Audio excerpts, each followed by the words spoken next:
Good afternoon. This is the Oakland Unified School District Board of Education, Wednesday, March 11th, 2020. Can we have a roll call, please?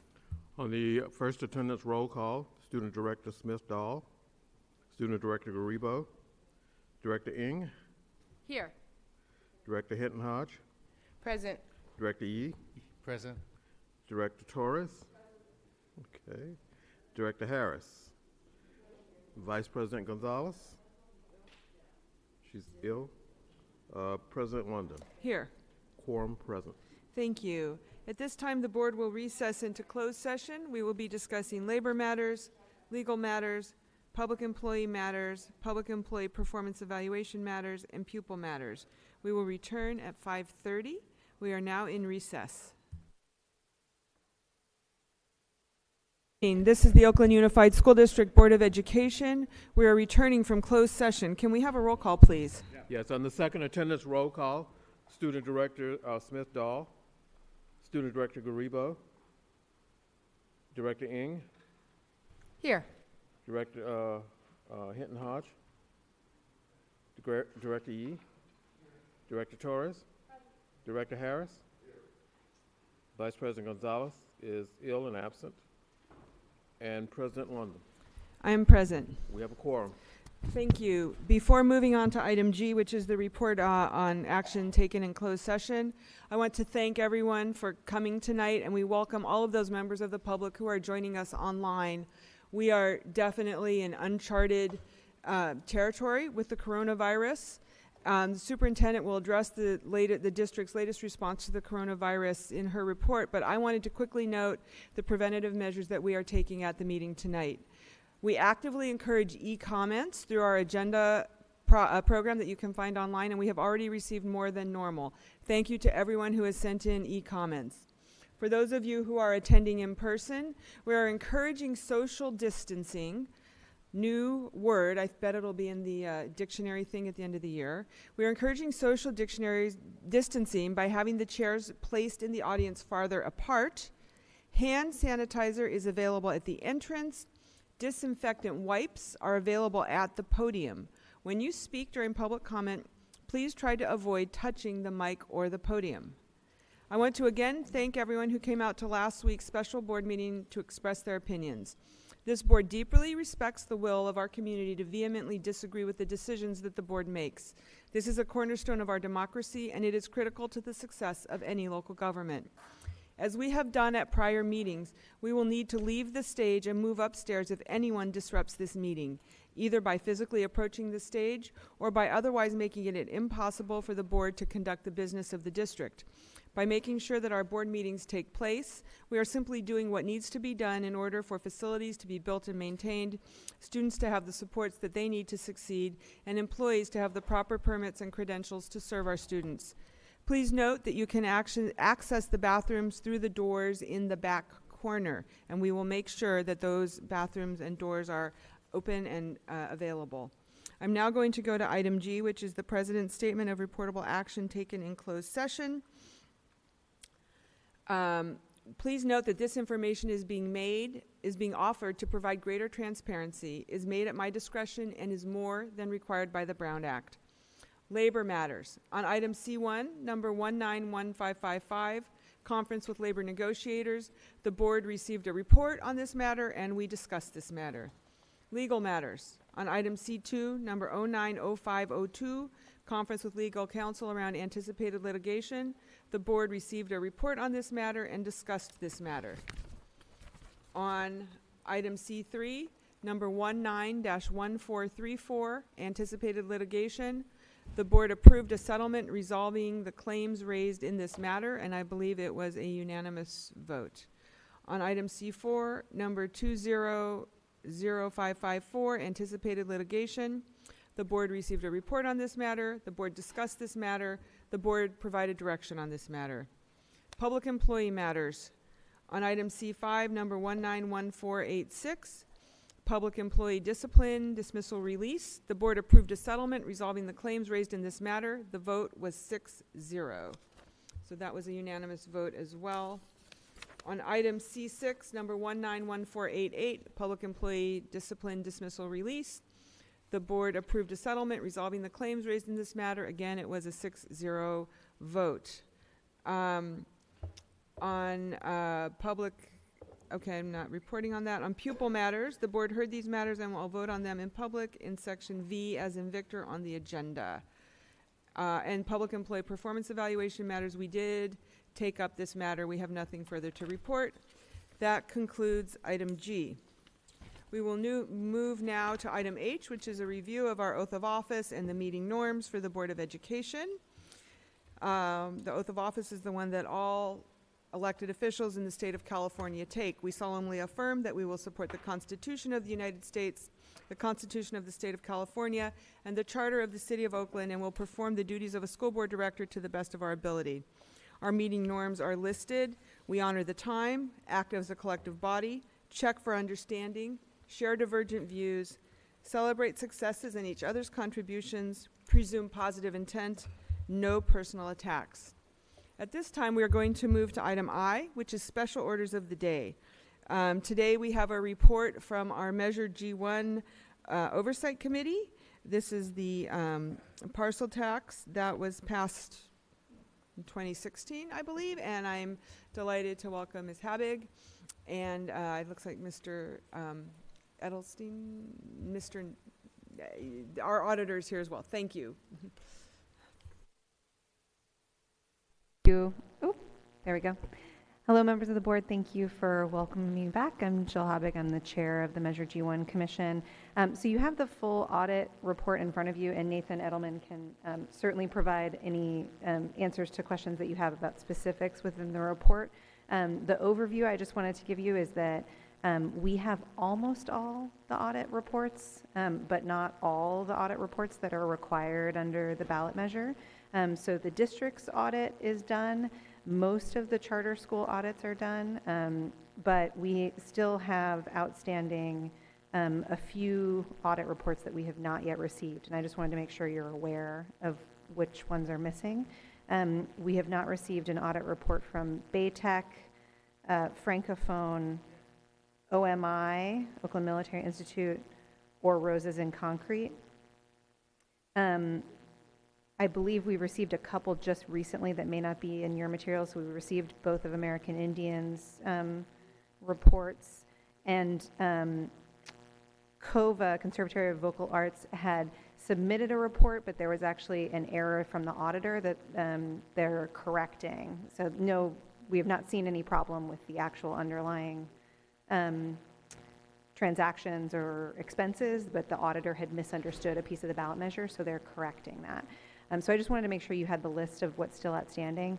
Our current administrative regulations actually state that failure to submit an audit by March 30th will result in us denying reimbursement for their expenses this year, because we don't, as an oversight commission, we don't feel that we can continue to disperse funds without confirmation of a clean audit.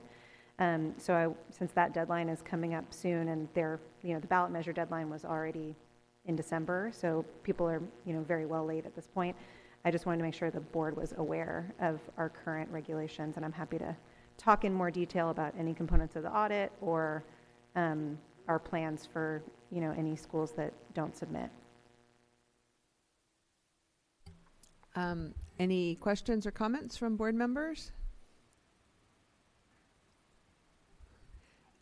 Go ahead, Director Hinton-Hodgins. Student directors, you're welcome also. Would you just say those schools one more time for me? OMI, Francophone, Baytech, right, okay. and Roses in Concrete. All right, so thank you very much for your work. Yes, I was going to say thank you very much for your work. I read your agendas and your minutes, and you guys put a lot of time into this. I really appreciate I know we all do. We really appreciate the investment. We know you all have very busy jobs and professional lives, so please convey to the commission our deep gratitude and thanks. And I'm sure that our charter office will convey to those schools that they have a deadline if they want to, be getting that information. With the auditor, do you have anything you wanted to add? I'll just add very, very briefly. In the district's audit, so there's a number of auditors that are involved because each of the charter schools is separate from the district, and what I do, is the Measure G1 component for the school district. And there's a lot of details in the report that we laid out, and there's some items that are, I think, pretty minor that we do have to call out.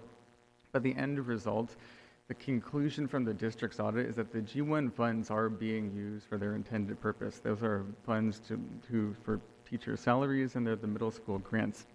And we have really no audit findings. It's actually what we call a clean or unmodified audit opinion. I think that's actually a really good thing for the school district, and it means that all of the reports that go to the oversight committee, the reports that have gone to the board, those are complete and accurate representations of what the district has spent the money on. And it's a good thing, and a lot of people have worked really hard to make that happen, including the oversight commission, because they are very diligent about asking very very specific questions to make sure that the funds are spent the way that they're intended to be. So just want to make sure that you're aware. So it's a good thing for the district. For one other thing on the actual underlying work that Measure G1 supports, we are continuing to get reports of just really exciting things happening within district and charter schools around arts education, school climate, suspensions, being reduced based on student advisors that are hired with G1. I know some of you are, if not all of you, are aware of the Oakland Music Festival that just happened at Roosevelt. Many of the instruments students, the teachers that are, instructing students on music, like a lot of that activity came from G1. So we're really, the commission is really excited about the work overall.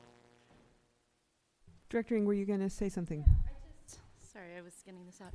I just wanted to hear more narrative-wise around, I know that it's been an issue both also with Measure and just making sure to get all of the information from, especially those from charter partners. And so just, it sounds like, there's still 4 that are outstanding, but aside from that, the rest of the information had come in. But I just wanted to hear if you had any kind of narrative around how the process went, if you were able to get information. I know that there was new protocols, I believe, that were put into place, and so how those protocols have being implemented, how they, in this round, how successful it was in getting more timely responses overall and seeing improvement overall. Yeah. If you could just elaborate a little bit more. Sure, that's a great question. So we have made a lot of effort to try to front load the audit process as much as possible and increase communication, particularly with the charter offices. It's a little bit easier for the district offices because it's all one auditor, and so each individual school doesn't have to do quite as much to complete that process as the charter schools do. So we've been proactive about information sessions in the early fall and sending out communication. I think there are a couple of the big challenges, and I will say just based on that and just based on this being the second year, we did get more audits in a timely manner. We're closer to being done than we were last year at this time, and we were much closer. We had many more schools that actually submitted, on time before, our deadline, and so we're making progress. I think some of the challenges have been when there's turnover at the school site, we don't always get the updated contact information, and so sometimes it seems like our emails will sort of circulate among different personnel within the school and fall through the cracks that way. So that's one big challenge. And then I think some of the challenges as schools are still learning, Measure G1 and the audit process, just based on the ballot measure language, this audit is due earlier than the rest of the audits that they have to do. And so that is a little bit of a logistical challenge that they have to manage. And unfortunately, that's the deadline required by the ballot measure. Thank you. Director Yee. Thank you, and thank you for the work.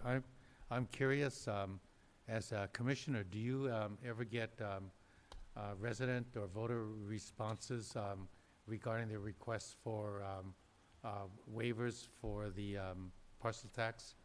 That because of senior or low income and they're not receiving it. Does that ever come up to the commission?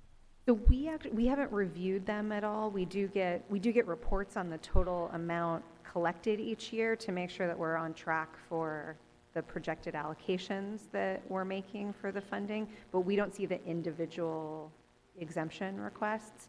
From what I've seen over the last 2 years, I believe we've sort of stabilized at around $11.8 million in revenue. So I haven't seen an increase this year just based on the allocation report from last year that's very significant, but we don't see the underlying information. Okay, thank you. Thank you. Any other questions or comments? All right. Thank you very much. Thank you. We will move now to public comment on the audit report. Ms. Floyd, do you have the speaker on the special order of the day? We're going to...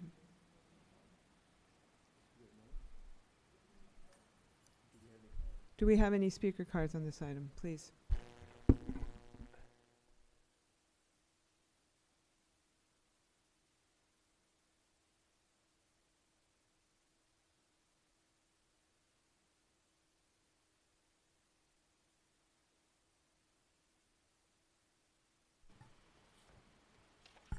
I have two cards, Ben Tapscott, Asada Olabala. Mr. Mordecai, I see you're here to speak as well, so we'll Yes, have you speak also. procedure-wise, I want to point out there was a confusion. It says A through N, and I comes in between there. So I signed up on the A through N.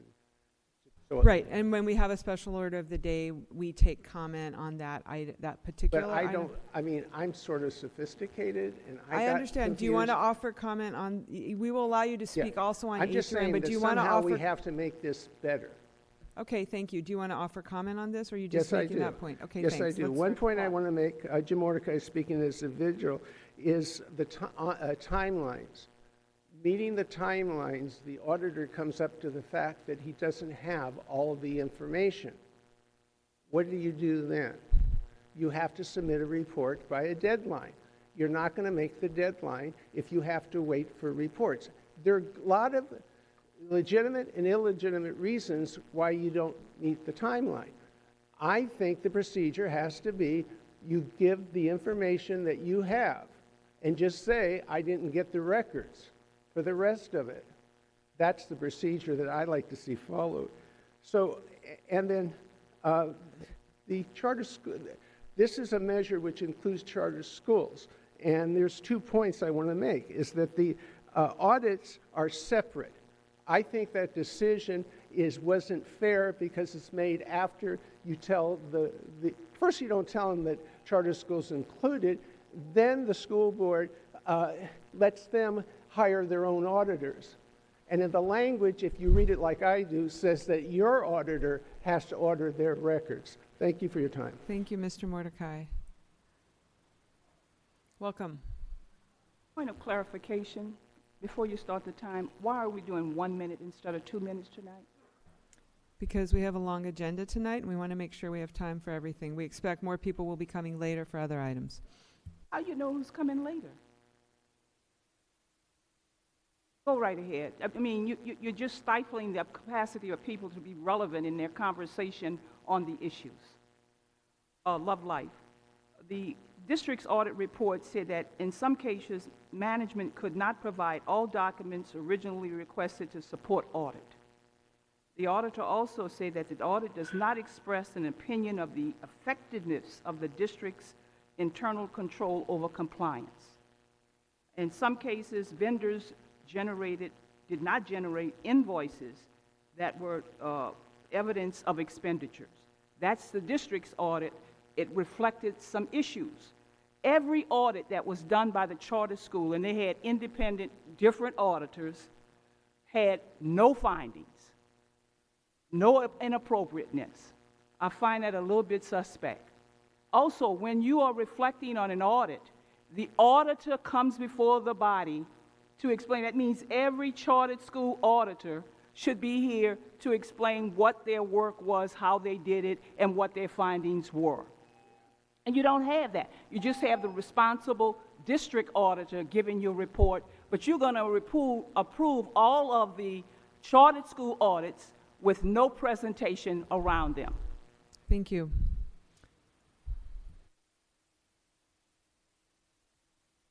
So this is just another example how the district is not complying to stuff.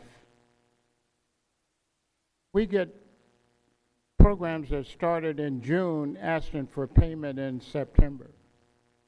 How do you have an audit if it's not complete? And I'm sure they had a deadline, and I know we're always pushing the deadline, and the last minute is just another example of how the internal management of this district is operating. And it's not good. Thank you. Okay, that concludes item G. We're now on item J, which is submission of speaker cards and modifications to the agenda. I believe there is one item that we, that staff wants to table, which is item P40. This is on the consent calendar. It's a professional services contract with ISOM Advisors, so we will be tabling that. Are there any, colleagues, are there any other modifications to the agenda? It's postponement of this item, excuse me. Go ahead, Director Torres. I'm looking for the appointments on the charter boards. I wanted to be able to vote separately. Is that on there? The charter boards is on the consent calendar. Any item that we pull off consent will be heard at the end of the meeting after all other business is concluded. And that is on page 37. It's item P45, 20-0445. So if we can make a note and take that up at the end. Any other modifications to the agenda? If you're in the audience and you wish to speak, now would be the time to put in your speaker card. Okay. So that concludes item J. We now move to item K, which is our student director's report. Welcome.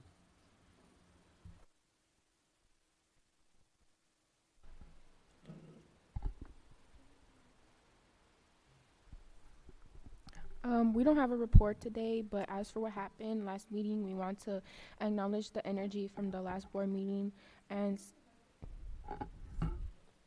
state that we would love to have a discussion and a follow-up on everything. Yeah, so we're very honored to be back here. We wanted to recognize the energy that was that took place from the last board meeting, but we will prepare a statement on the next meeting. Also, we also want to recognize that there are some important topics that we will be discussing today, and we just love to be here and be part of the conversation as well. Thank you. We're very happy to have you here and look forward to your perspective. Okay, student board member report. Right now we are at the president's report. I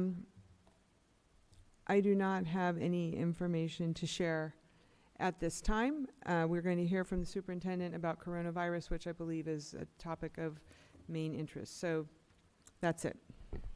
No report. We'll turn it now to item M, which is the superintendent's report.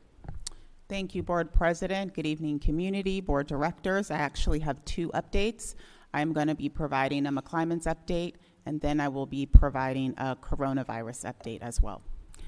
First, I want to start with an update about the McClymonds campus. I want to acknowledge how difficult this has been for the families and staff at McClymonds, as well as Ralph Bunch and West Oakland Middle WAMS. All McClymonds students are attending school at the Ralph Bunch campus, and all Ralph Bunch students are attending school on the WAMS campus. This allowed us to offer our full academic program and reunite McClymonds on the same campus. I want to thank the parents for their flexibility and patience. This has been a very difficult situation for all. I appreciate the patience, advocacy, and passion of the McClymonds community, Ralph Bunch community, and WAMS community. Every school community is a fierce advocate for their students and school community. It is clear on that we can all find common ground. I also want to thank our staff. It was an enormous effort to support the McClymonds High School community, It has required a huge amount of work after hours, weekends, from everybody involved. And I appreciate and I'm proud of the team for pulling together for their students. I want to now ask my Chief System and Service Officer, Preston Thomas, to come and provide some more details about where we are in terms of the testing and next steps. Thank you. I just want to echo the superintendent's comments around our staff. And I wanted to say that for 2 weekends, we had a tremendous number of teachers, truck drivers, custodians that helped make these moves possible for these schools to reunite the MAC community and move the Bunch community over to West Oakland Middle. As Superintendent Johnson Trammell said, both Bunch and McClymonds are able to offer their full academic programs, and the staff have been working hard to support the students through this transition. And this transition has been difficult for everybody involved. Regarding the testing, all the samples have been collected and submitted, and they're reviewing the data now, and I just want to review what those levels are. There was groundwater samples that were taken, there were soil vapor tests that were done, then you have the foundation of the school, and then there were air samples taken from each of the classrooms and around the campus, and then additionally we did tap water samples as well. They've been tested and are being analyzed by the Department of Toxic Substances and Control, DTSC, and several other state departments. There is at least 3 other state departments that are reviewing the data. We are currently awaiting the testing results and the final report from the DTSC. That report is due to us on Friday. So we will have more information on Friday. Once we get the final report in terms of next steps, once we get the final report and recommendations from the state, we will begin the decision on the location of the school for the remainder of the year. We intend to bring the process of returning students and staff to the McClymonds campus as soon as the state-approved report indicates it's allowable to return. However, we are anticipating the state will require some mandatory remediation steps. In addition to this criteria, which we must meet, we expect the process and timing to the return will include additional considerations, including the input from student, parents, staff, and the logistics of the return to the school operations. We did actually, the staff, yesterday there was a meeting of a task force or a think tank of some representatives from the school community to inform us around that decision. And in addition, this afternoon, the teachers met to describe some of the needs that they had in moving back to the school site, so we didn't have to have the rushed move that we initially did to a move that was more thoughtful and considered all the different factors involved. Currently, I just want to state some of the work that even prior to having the report, we know that there are some remediation things that we can take care of now. Our Buildings and Grounds team is working on remediating several issues that were identified. They're sealing the possible areas around the building and the foundation. If there were any intrusion spots where vapor might be able to get into the building. And also they're addressing some of the issues with the sump pump and the storm drains in the boiler room. And so they're due to complete that work by the end of next week. Yep, and I think that's the end of my update. If there's any questions. Colleagues, any questions or comments on the McClymonds relocation and testing? Students, did you want to, Director Garribo? I know there was testing on the campus to see if there was any lead, but I want to know if there was any testing for our students in case if, any health risk at all or anything. Or TC. Yeah. Could you just clarify that it was not a testing for lead? Yeah, so the testing that we were doing was a testing for volatile chemicals. One of them is TCE and other things. So we were not testing for lead in this situation. One of the things that in the testing, what the report will give us is whether or not students were exposed to vapors in the building. Right now, essentially where we've identified the TCE was in the groundwater, and these tests will tell you whether or not there was actual vapor that was inside the building, where that is where it creates a health concern. So right now, the preliminary tests that we did all throughout the site. I think about 200 different locations within the spaces, the classroom spaces, interior spaces. There were, in the initial screening, there were no detection of any TCE in any of those spaces. And so this second level of testing is a much more rigorous level of testing over the course of the full day. And once we get the reports, we'll know whether or not there were any vapors in the instructional spaces. Okay, thank you. Thank you. Director Hinton, did you have more? Okay, Director Hinton Hodge. Great, thank you. Thank you for your work, and to all the staff.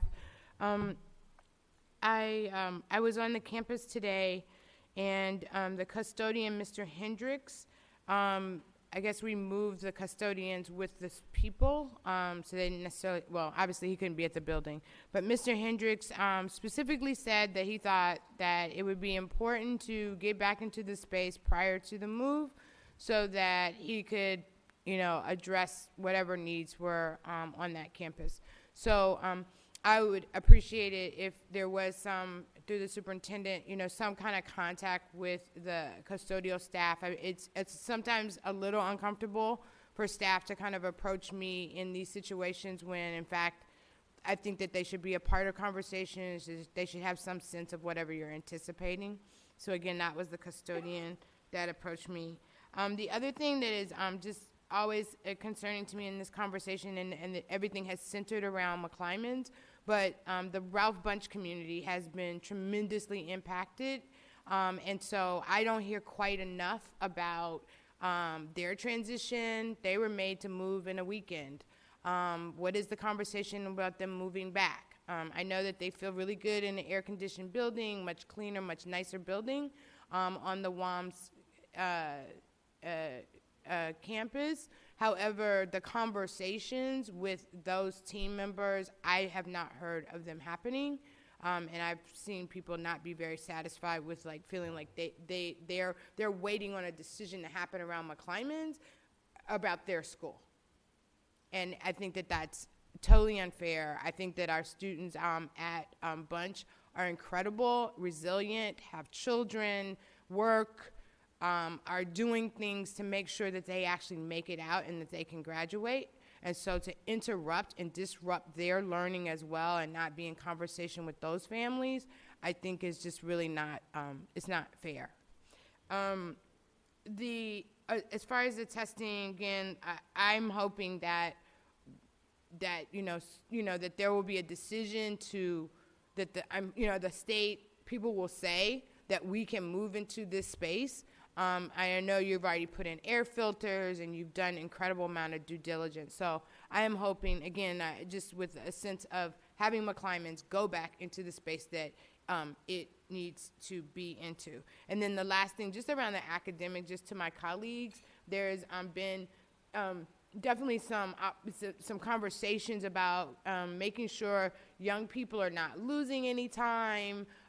People kind of have brought that up, but they're totally on track around that. For seniors who might have been off track before this event and this happened, there is, I think, this silver lining right now where there's actually a little bit more one-on-one and case management happening with parents and also with the seniors. So just feeling like that part, to the staff, thank you for, in the midst of the crisis, right, the focus on young people and their learning.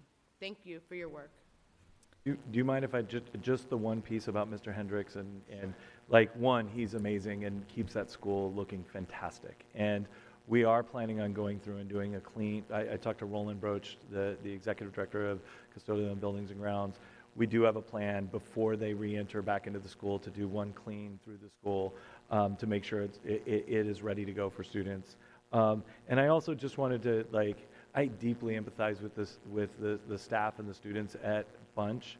I've personally done several walkthroughs, and it is very difficult for them, right? They were displaced. Some of the students in the school absolutely understood because they grew up in West Oakland, they went to McClymonds, but it has been destabilizing for them. And any ideas that you might have about how we can mitigate that, more than happy to do that. Even one of the things that I just want to let you know, the Nutritional Services Department had a food truck that hadn't been running, and we know that the kitchen and the culinary arts program is central to their program. we got that repaired and it's up and running, and Chef was able to check it out today so that it might become something that they could start utilizing in their program. But like, it definitely has been hard on everybody, and I appreciate you for lifting them up, because in this, there's been a lot of attention to McClymonds, but Bunch did they did have to move their campus to make space for McClymonds, and that is really, this wouldn't have been possible to reunite McClymonds back together without them doing that. Thank you. Anybody else? Okay, thank you very much, Mr. Thomas and the staff. Please convey our deep appreciation to all of the people who are involved and impacted by this. It's really challenging, and in my mind, it is just, this whole situation is a demonstration in real time of the environmental justice issues that our city and our state face. And I do not like it when Oakland is the example, but we are. And it's just desperately wrong. Thank you. Back to you, Superintendent. Thank you. I now am going to be delving into another emergency situation just to provide the community an update around the coronavirus. We recognize again how challenging the COVID-19 situation is for the entire city, including our families, students, and staff in our schools. People are worried and uncertain. First, I want to say that the safety and well-being of our students, staff, and their families is front of mind for everyone. But this is an evolving situation, hourly and daily. Our community values are tested in times like these. Misinformation about COVID-19 can create fear, hostility that harms people, and makes it harder to keep everyone healthy. We must continue to be united and support each other as the novel coronavirus becomes more widespread. OUSD is committed to welcoming safe and inclusive schools, and we do not tolerate hate speech or acts of discrimination. We will continue to demonstrate compassion and care as our greater community navigates this global health situation. Since the beginning of the spread of the coronavirus back in January, we have been working diligently to ensure that our students and staff are safe and protected.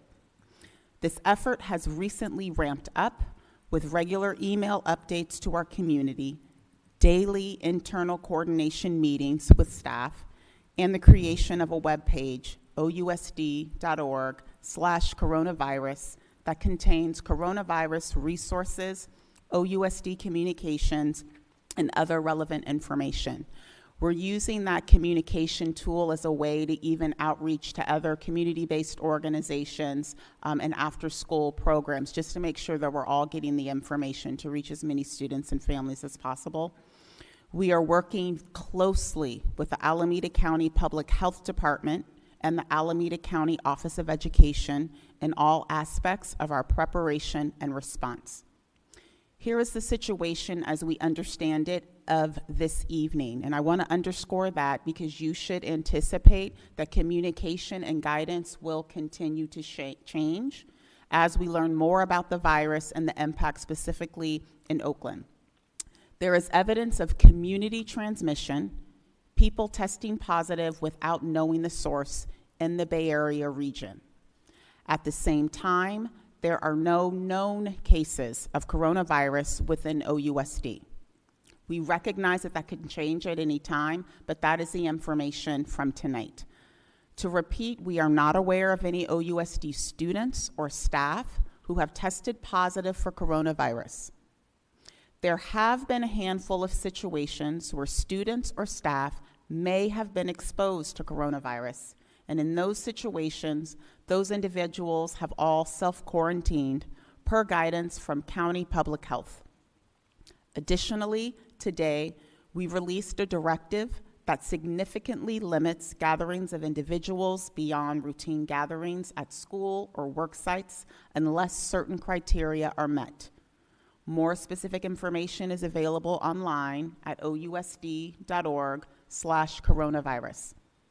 Unfortunately, this new guidance means we will have to postpone the much-loved Latino Honor Roll on March 21st, as well as other important district events. Please refer to our district calendar on our webpage for event information. I'm sure there will be lots of questions about whether certain events can be mitigated or whether they must be postponed or canceled. Please contact your principals at school sites or your direct supervisors. Please note that this guidance does not yet address athletics events, but will be updated as soon as possible. We are continuing to take the necessary precautions. OUSD custodial staff are following proper cleaning and disinfecting techniques on a daily basis, and we are incorporating walkthroughs to check availability of soap and other cleaning supplies, and have ordered nearly $250,000 in additional cleaning and sanitation products for school sites. All OUSD students, families, and staff should practice good health hygiene, which includes washing hands. I've been reminding my kids the length of Twinkle, Twinkle, Little Star. And I was told recently that there's a website where you can have a variety of songs to choose from so that you know how long to wash your hands from, including Raspberry Beret, which I'll be practicing in my head. Staying home sick, avoiding close contact with people who are sick, and covering coughs or sneezes with a tissue or sleeves, not hands. District staff continue to develop plans should the need to close schools arise. This decision to close schools, I want to be very clear, we as a district will not individually make that decision without the guidance of the Alameda County Office of Education and Alameda County Public Health Department. So that includes the update for now. I'm happy to entertain any questions from the board. And again, we will be sending out advisement and communications on a regular basis, and please keep track of all updates on our website. Thank you. Thank you, Superintendent. Colleagues, we'll start with you, Director Yee. Thank you for the report, Superintendent. If a family has concerns about the possible, sending their kids to school with the possibility that their kids might contract the virus, and they decide to keep the kids home, are there implications around our attendance and other ways to mitigate the potential attendance impact at some of our schools? So I've already been in conversations actually with our representative from Barbara Lee's office and also the Alameda County of Education, and waiting for a specific kind of an explicit response around not having any impact on our ADA, because this is something that's obviously going to hit every school district. And so as soon as I get clear response, I will be sharing that in the next update. Others? Student directors? Okay. Director Ng. This is where I thought Director Yu was going, but what about any impact on their academic or other school-based? We received some communication around families feeling concerned that their child will be negatively impacted if they don't feel comfortable sending their kids to school, if they want to keep their kids at home. Could you provide any reassurances around our school's response to those families who are making a personal decision to keep their kids at home? There will be no negative impact. We're providing specific information to principals in terms of the communication. We are strongly encouraging staff and students, anyone who is sick, to actually, many times staff don't necessarily want to be away from their students, but anytime staff is feeling sick, we're actually encouraging folks to stay at home. So there's no negative impact. It's just the communication at this point is extremely important. And I was on the phone since probably 6:30 this morning with principals, consulting with teachers, saying, hey, I just have a fever, I just have a sore throat, and really reminding people this is the time to make sure that you do stay home. Thank you. Anybody else? I just want to say that I really appreciate the level of communication and the strain that this puts on everybody. I think the whole country is on edge right now, and I know in my own family there's been repercussions and challenges. Everybody is feeling this. This is completely new, and I personally really appreciate that we are working to keep our schools open, because so many of our families need the services that school provides. So I really, am supportive of that direction, and I get very concerned about what happens to people who don't have a job that allows them to telecommute and other things, which is a lot of people, including many of our staff. And so I really just appreciate that we are very focused on making sure that students can be in classrooms and people can be doing their jobs and earning their salaries. And just to add to that, one of the points made from the Alameda County Office of Public Health was some of the disadvantages of closing too aggressively. Obviously, we have to revisit that if and when we have active cases, is that, many of our hospitals are already limited in terms of the nurses and healthcare workers. And so if folks have to end up staying at home with their children because we're closing too soon, that actually impacts, hospitals' ability to actually care for folks who actually need the services if they actually contract the viruses. So what's going on now is just a reminder of the fact that all the governmental agencies, the extent to which we're actually working together, collaborating, and communication is absolutely crucial in terms of being able to secure a certain level of safety. And so that's the commitment that I've made. Literally every single day, my team debriefs every single day information that we have from schools. I just want to personally thank Karen Monroe at the Alameda County Office of Education. It's been important to be able to communicate what's going on district to district so that we can know, share information, and share best practices. Because this is so new, the more we're sharing, here's the communication I've sent, this is what I'm doing in my district, how are you handling this situation? It's actually going to help not only benefit, one community, but multiple communities. So we'll continue to advance in those efforts as well. Thank you. Director Hinton-Hodge. Thank you, Superintendent, for your efforts. And I was able to share, I don't think I shared it with everyone, but the Council of Great City Schools that we're a member of just kind of has like the to know that there's a national response obviously to this. And so how is Memphis thinking about it? How is Washington DC? So I can share that more widely with everyone. And everyone's at different degrees and levels of response around this kind of piece. And then I wanted to just kind of check in around an update, and unfortunately I don't have my notes.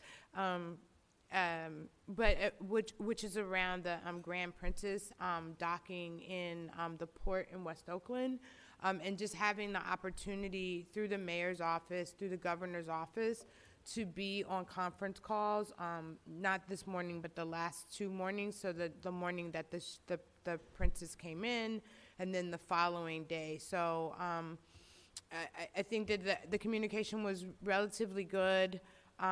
There was a lot of clarity around like the quarantine area, and making sure that again, like there was, from disembarkment to tent to, medical and a quick medical assessment onto buses to take people either to Travis Airport or Air Force Base, or in the case of the Canadian folks that were on the yacht, the Canadian, consulate was able to pick them up and take them to a hangar. I think it's hangar 15, something is in the non-commercial side of the airport. So again, a lot of relatively great coordinated effort at the federal level. I was on the call, one of the calls Senator Feinstein was on, the next one Barbara Lee was on, Congresswoman Barbara Lee. So just having, again, I keep looking for silver linings. So just the degree of communication, I think is really, really very powerful. And so appreciating you, Superintendent, I know as actually kind of being a leader right now, probably right now, to help other superintendents and other staff and everybody kind of think through these things. And I would say, again, the city of Oakland and the governor's office and the legislature and things like that, people are really kind of paying attention to that. So I think we're going to be okay with that, which happened. And I felt like we rescued, it was a humanitarian act as well. I think I would have been very freaked out if any of you all were on that yacht sitting out in the seas for 6 or 7 or longer days. So thanks to Oakland as well, and to West Oakland in particular. Thank you. Director Garibo, Director Dahl-Smith. Smith-Dahl. I understand there's been a lot of talk about, youth not being really, impacted by the virus because of our immune system. But what I'm worried about is that we actually don't know if it affects youth. Like, we have youth that are diagnosed with diabetes. We have youth who are actually asthma, who have a lower respiratory health risk.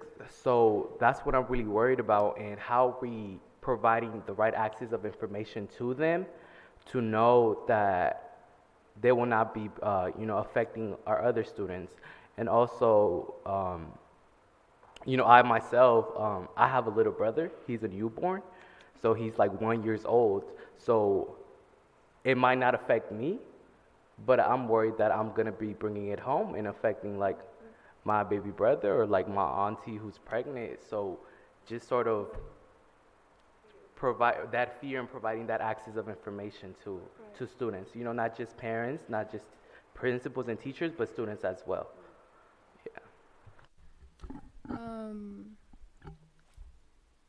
Thank you, Superintendent, for all the work that you're doing around this. It's super scary to be thinking about this stuff, and just like to your point that you said, thinking about not closing schools too prematurely, but at the same time, I want to be thinking about not closing schools too late. Because, for example, Peralta has already been the Peralta school systems, they've already closed down, and UC Berkeley has closed, and a lot of colleges and universities are closing down. And the thing about it that's so scary is that it takes 14 days to develop. And so we could have it and not even have the symptoms and be spreading it. And already right now there's 3 different strains. There's 3 different mutations. And so it's like you said, like it's changing every single day. And just like, what does it look like for the community's health?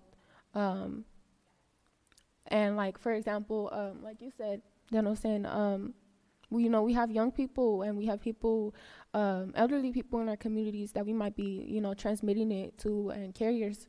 And for example, yesterday, the ACC middle school meeting, the middle schoolers, it was really coming from a conversation of, well, I don't have to worry about it. I won't get sick.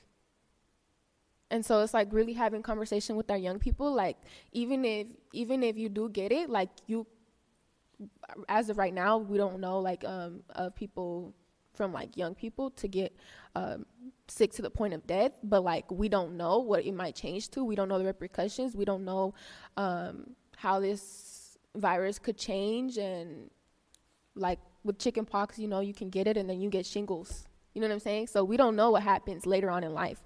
We don't know how it would affect a pregnant woman or whatever it is. So we have to be really mindful about these things, and making sure, we're teaching our little kids, wash your hands correctly, like you said, and, those types of things. It's really scary to think about, but, yeah. Like, I take the bus, so that's already scary. A lot of people in our district take the bus. And so it's just being mindful and thoughtful about, our young people and the families impacted. Director Ng. This is really quick. This is based off of Director Smith-Dahl and Director Garibo's points, is because earlier today there was, I had received some outreach from one of a high school in my district, and I know the communication did go out, but do we have communication, or can we have communication that goes directly to students in the future, or I'm not sure if that we're already doing that, but I think that was a challenge that was a challenge that I saw in this case, was that students felt like they didn't have access to the information. And so I wonder if there's a way that we could, since we have email addresses, if we could, maybe youth-friendly versions of the information being sent out directly to the email addresses, something like that, so that students feel empowered around the access to information themselves as well. It seems like it would be important so that they can make decisions based off of the information, particularly because they're seeing some of their peers in community colleges and universities not going to school, and so, having concerns around, lack of information, and as we continue to keep schools open. Thank you. Thank you, students, for your perspective. Okay, we're going to move now to item N, which is comment by collective bargaining units. Are any of our bargaining unit leaders here? This is the time designated for them to provide comment. Okay, I am not seeing them. So, President London? Yes, Director Yee. I'm sorry, but I'm a little bit slow because I'm still thinking about what Director Smith-Dahl and Director Grebo said. And I wonder if we can empower the All-City Council maybe to have a question, create a list of questions that middle school kids ask and high school kids ask, and then we can take those questions and direct them to our professional staff and provide answers to the questions that the kids are actually asking. And so, I think that kind of empowerment is what Director Ng was talking about. It just took me a while to figure out what would be the mechanism to do that, and all of a sudden I realized that you meet with all city council pretty frequently. So if this could be a listening session where we actually document the kinds of questions kids ask and then turn it around and get the answers to the kids, to the questions that they're asking, not the questions that we're asking. So would that be a possibility? I most definitely think that could be a possibility, and just right now I'm thinking of maybe like getting the questions and then doing like a PSA with the experts to answer the questions or something. Something like even that. if it can't be a Superintendent, do you discussion, think right? that would be possible? Yeah, I was writing down in my notes if we're even, because I had a meeting this morning with all the superintendents and pediatricians from Alameda County Health, because everybody, we're probably 1.5 steps ahead of you, maybe, in terms of our understanding of the virus and implications. So, that's definitely outreach that my team can do to see if they'd be willing. If it's a large gathering, it'll probably be virtual, though. But, to see if there's an opportunity to kind of do a Q&A just with some of the experts in the medical field. So, yeah, And that's a great idea. Especially her comment about this being like the measles and shingles. It never really occurred to me that that's what somebody might be worrying about, whether there's lasting, and I would like the answer to that myself, and I would not know who to ask. So, thank you. If I may, I think that if we do have a conversation like that, it would be great, and it would also be really great for it to be recorded so that it could be posted online, because it's great for the people who are there, but it's even better when more people can go in and view that. So that would be my, I think a written document would probably be more accessible in the long run. So, That's really cool. Okay, so moving on, we did not have any public comment from our bargaining units. We now have public comment on the items that we have heard so far on the agenda, items A through N. Do we have any speakers, Ms. Floyd? Yes, we have 5 speakers: Deirdre Snyder, Jim Mordecai, Asada Olabala, Ben Tapscott, Mark Airgood. Okay, Jim Mordecai, speaking as an individual, I would ask the school board to use their imagination and join me in 20 seconds of washing our hands.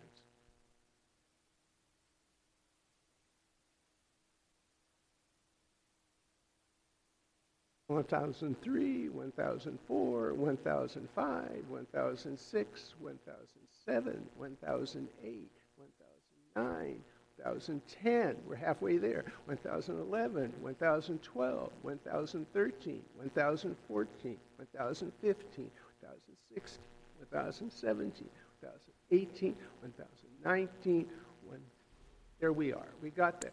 That's just the soap. Now you got to rinse it off. So, all right. That is silly on one hand and really important because the friction is part of the killing of these microscopic things. Thank you very and much. if we had nurses, they could go through and instruct people. So that's a funding thing. And my last comment about funding is that we have to fund based on enrollment so we can deal with issues like this. Thank you, Mr. Mordecai. Next speaker. Mark Airgood, Equal Opportunity Now, by Any Means Necessary Caucus, Edna Brewer, Special Ed, and a member of the OEA Executive Board. I very much agree with the concerns that were raised by the student directors. So far, the response to the coronavirus nationally, locally, California, and I believe by the board is inadequate. We don't know how many cases are out there because there's not adequate testing. We have to demand, and this board and everybody should demand massive testing. We should be testing everyone. That's the only way to find out. The board needs to be taking a hard position on canceling all extracurricular sports, trips to Washington, etc. And I do believe that we need to move to close the schools. That schools are the opposite of social distancing. That's the only thing that's been shown. We're all in classrooms. Somebody's always sneezing. People have their hands on. It cannot be maintained as social distancing in the schools. And the school then is, if it spreads in a school, it's spreading in the entire community. We're bringing together all the kids in the community. They go out, and all the families, all the grandmothers, all the staff are in danger. Thank you very much for your comments. Next speaker, please.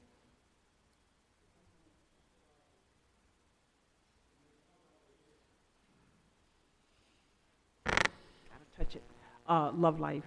As it relates to the McClymonds situation, I think it is crucial to understand the source of the toxins because that source has many potentials in terms of who is being affected by it, because it's broader than McClymonds. It could be neighborhoods, it could be a whole district, we don't know. We have to look at that source and we have to determine how long that source has been there, because this one example of being able to identify one time when you were exposed to something, it could have happened on many occasions. And if you don't have the testing of individuals to determine in some past exposure, you've been impacted as far as your health. So we have a lot more to do.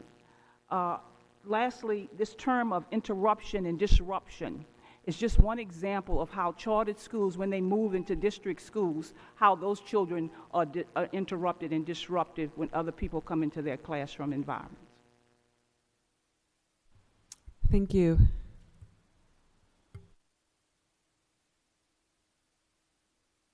Touch anything. Right. So I want to talk about two things. One is the virus, and the other is McClymonds. And for the first, I think the most important thing for us to understand is we have got to demand tests. Governor Newsom is willing to try and respond to that. That's what he spoke about. But we absolutely have to push. We can't be just wandering around. We don't know anything at all about the coronavirus in Oakland because nobody has been tested. And that is what I ask you to do, is to take a stand and demand that we have testing. The other thing about McClymonds is, yes, I'm so glad that people are now trying to do something, but McClymonds was scheduled to be fixed up, to be remodeled years ago, and the money was taken away from McClymonds and used for downtown, and nothing happened downtown. Thank you. We have 4 items, and we get 1 minute. In 1996, you moved 2 drums out of the school. You go 24 years to the first week in August when you did a test. You go 3 months, you did a second test in May. They didn't find anything. So my question to the superintendent is, why in the world would you move all of these students out with no test for 8 months? Disrupt their education, relocate them, and then McClymonds goes on a field trip with all the virus over in San Francisco. Very little notification went home to parents. We're requesting the latest lead test. We've been waiting 5 years for that. If we don't get it, we're going to file a Freedom of Information Act. We held a meeting last week in West Oakland, and everybody was invited. We had 89 people there, and I was ill-equipped to answer most of the questions between the residents in West Oakland and the parents that had their child at McClymonds High School. Thank you, Mr. I Tapscott. do not, I know. Thank you. I do not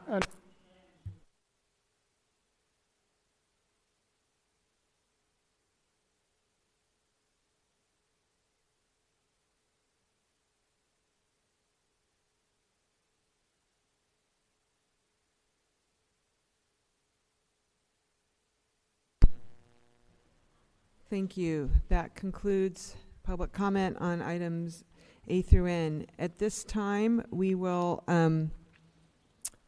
be taking up the general consent report with the exception of the item that I named earlier, the number of which I have forgotten. I believe it's anyway, we talked about that.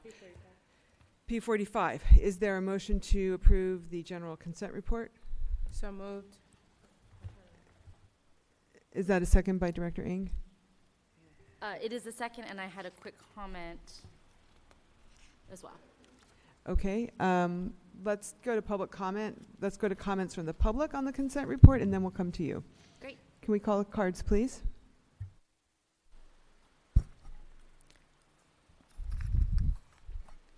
Jim Mordecai, Asada Olabala, Ben Tapscott.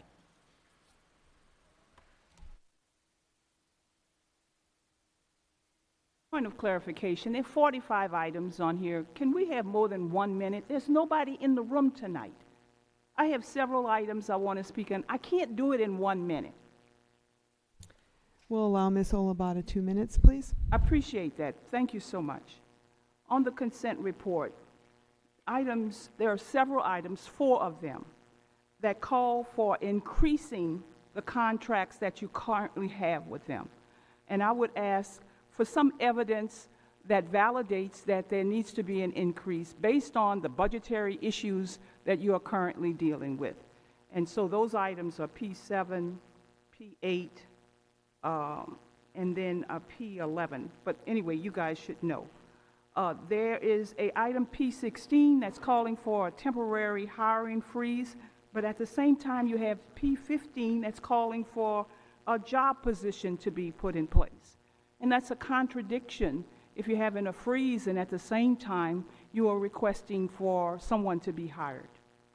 You also have items that have space being used for the chartered schools. And I'm just going to take one, and that's the chartered school that is Envision. But within that chartered school, you have an arrangement for space to be used, and that arrangement is the gymnasium, the multipurpose room, the boiler room, the restrooms, the custodial room, and so you have all rooms and places and combination of use, and I'm trying to figure out how is that going to work. You're also saying that the arrangements for who pays for what, you say there'll be separate arrangements to pay for utilities. How do you work that out? Separate arrangements to pay for maintenance. How do you work that out? With the West Oakland High School, you have 7 classrooms. I looked at the map. You have interuse of the hallways. How are you going to deal with that perspective? And so there needs to be more clarity of how you combine the use of Envision in West Oakland High School to say, rubber stamp it to say this is going to work. It looks like it's very disruptive. It looks like it's interrupting education. Thank you. Thank you for the time. Sure. Appreciate it.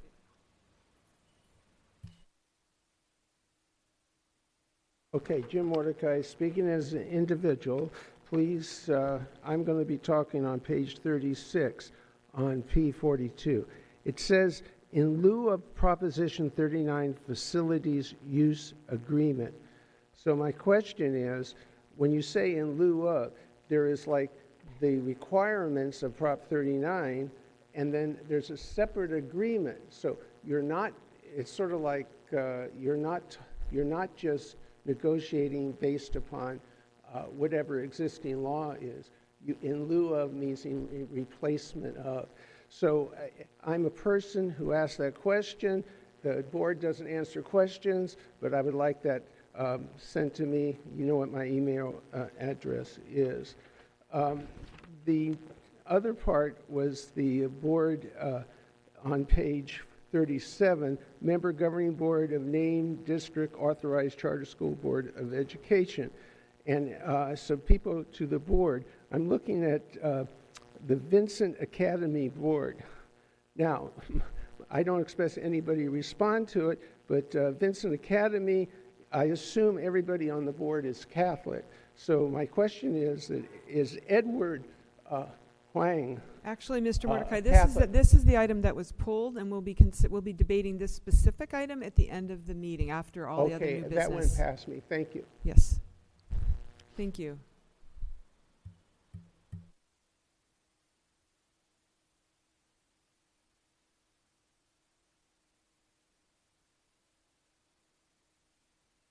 In my opinion, what's going on in West Oakland is further attempts to close McClymonds High School.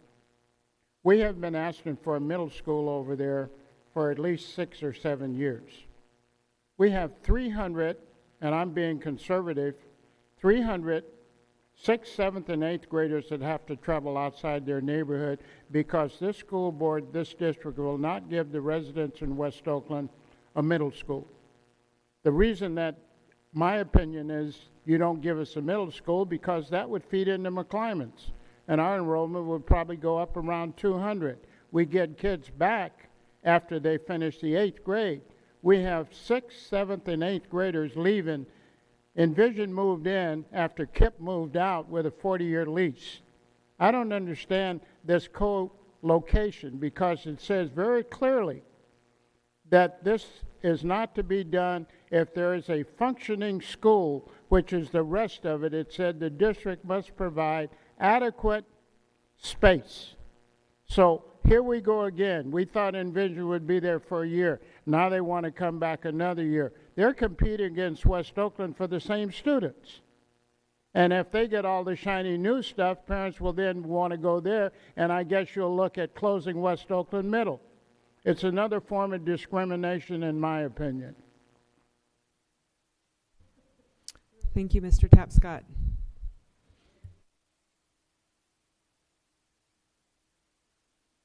Kim Davis, parent. I just wanted to raise an issue, a question that came to my mind when I saw the 3 Prop 39 in lieu of offers on the agenda tonight. And my question, you know, those 3 schools actually did request space through the Prop 39 process, and it is not unusual that at some point down the road that there may be an in lieu agreement that's reached. What's odd about these is that they never received a preliminary offer, so we don't really know what the thinking was in terms of what kinds of spaces were going to be offered. These are a little bit different because they're, particularly the 2 that are already on site, have been there for a while, but it is a little strange, and so I asked myself, why are we doing it that way? And I'm also asking myself if we're going to do this, and it's just a 1-year offer. It's not like it's an extended lease like you might have expected. It's not a different lease rate. I'm really not sure why we're going through the process this way as opposed to the very transparent or more transparent Prop 39 process that allows kind of a back and forth. So I am concerned about that transparency, but I'm also wondering why it isn't why this board and this district is not taking advantage of that opportunity of streamlining the process both for the district and the charter school, and perhaps increasing the revenue opportunities, or at least offsetting the costs more by not being bound by the Prop 39 rate, which you don't have to do in an ILU agreement, and yet these are all at the Prop 39 rate. So these are just questions that I ask myself. I wonder if you all ask questions of yourself as well when you see something that seems very unusual. Thanks. Thank you, Ms. Davis. Any further comments from the public, from community on the consent report? Okay, Director Ng, you had a comment you wanted to offer?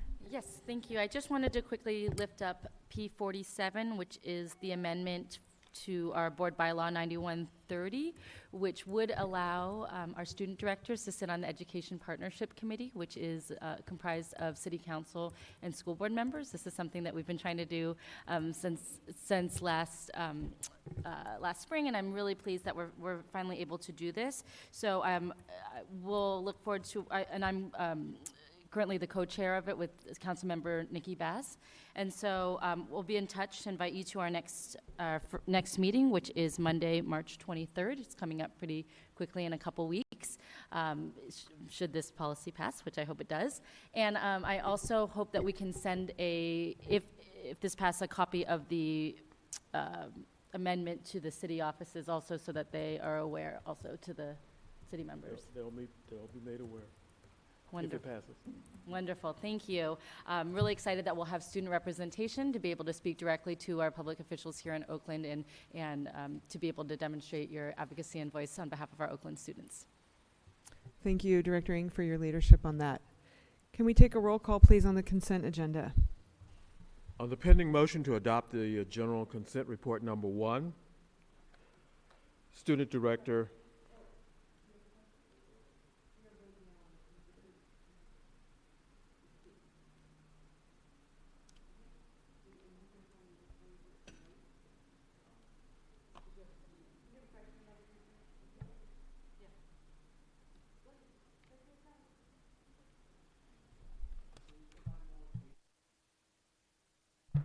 More feedback on the consent form? What are you asking for feedback on? The items that were raised by the community? Yeah. Which ones in particular? We'll ask superintendent or her staff if they can respond. We had some comments around the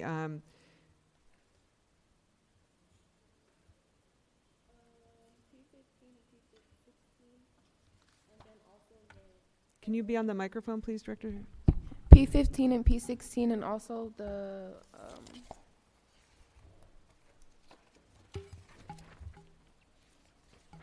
39 in lieu of those ones. The Prop 39 Yeah, offers? Prop 39. Okay, so P15 and P16 involve the superintendent. Those are the hiring freezes, the classified central office hiring freeze, and the creation of a new position for the Director of Equity, and then the in lieu positions.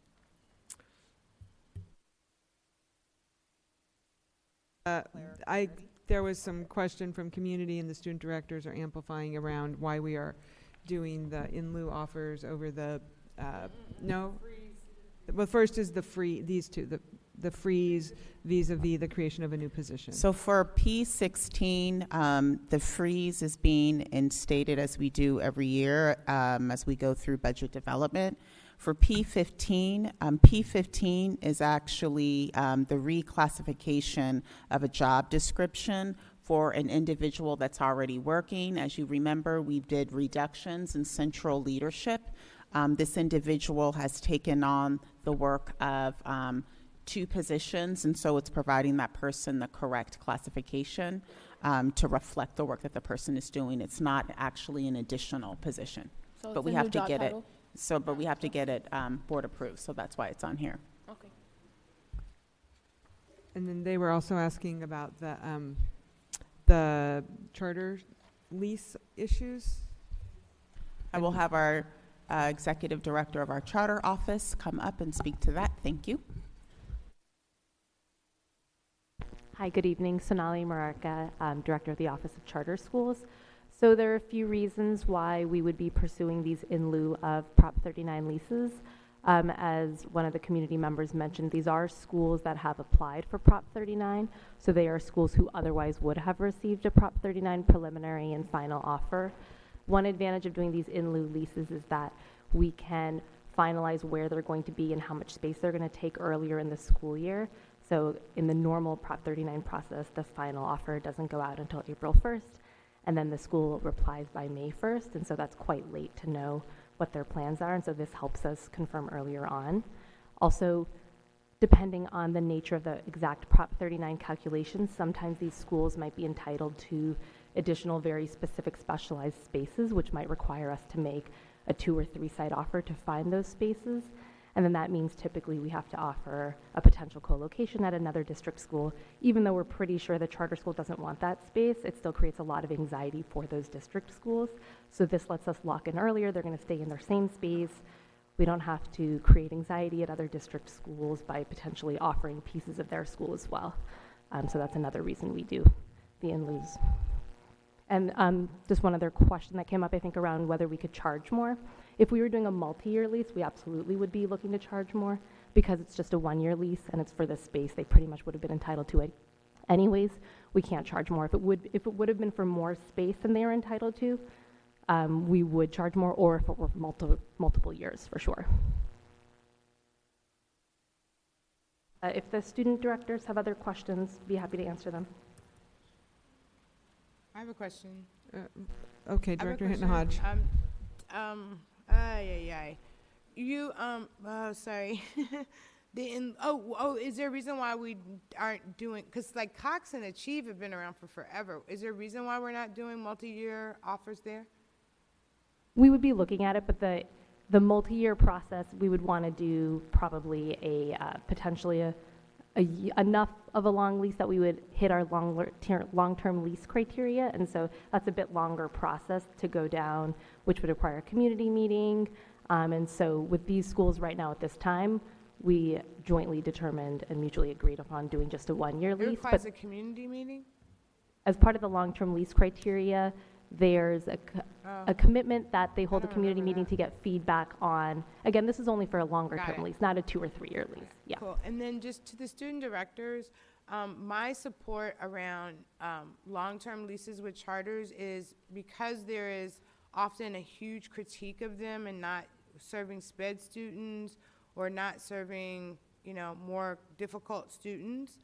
I don't even know what that means at times, but in my mind, if a school actually has a stable space and they're not it's changing from year to year, or you don't have a sense of a security about where you're going to be, I think that it becomes a little bit more difficult to kind of demand certain kinds of things from the school. So I think if you want, in the spirit of, again, kind of 6006, if you want to kind of build stronger relationships, this kind of long-term leasing piece, I think, is a strategy. And obviously money can be a really good incentive to do the work as well.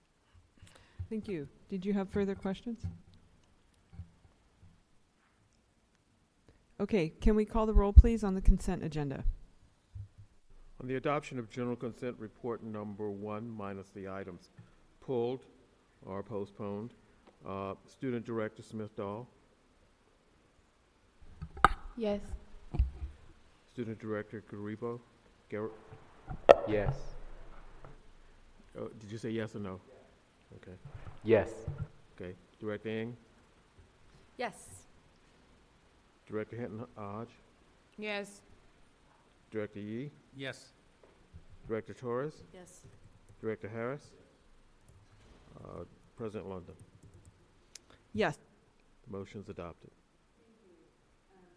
Oh, thank you. That concludes the first consent report. I believe we have a second consent report on page 39.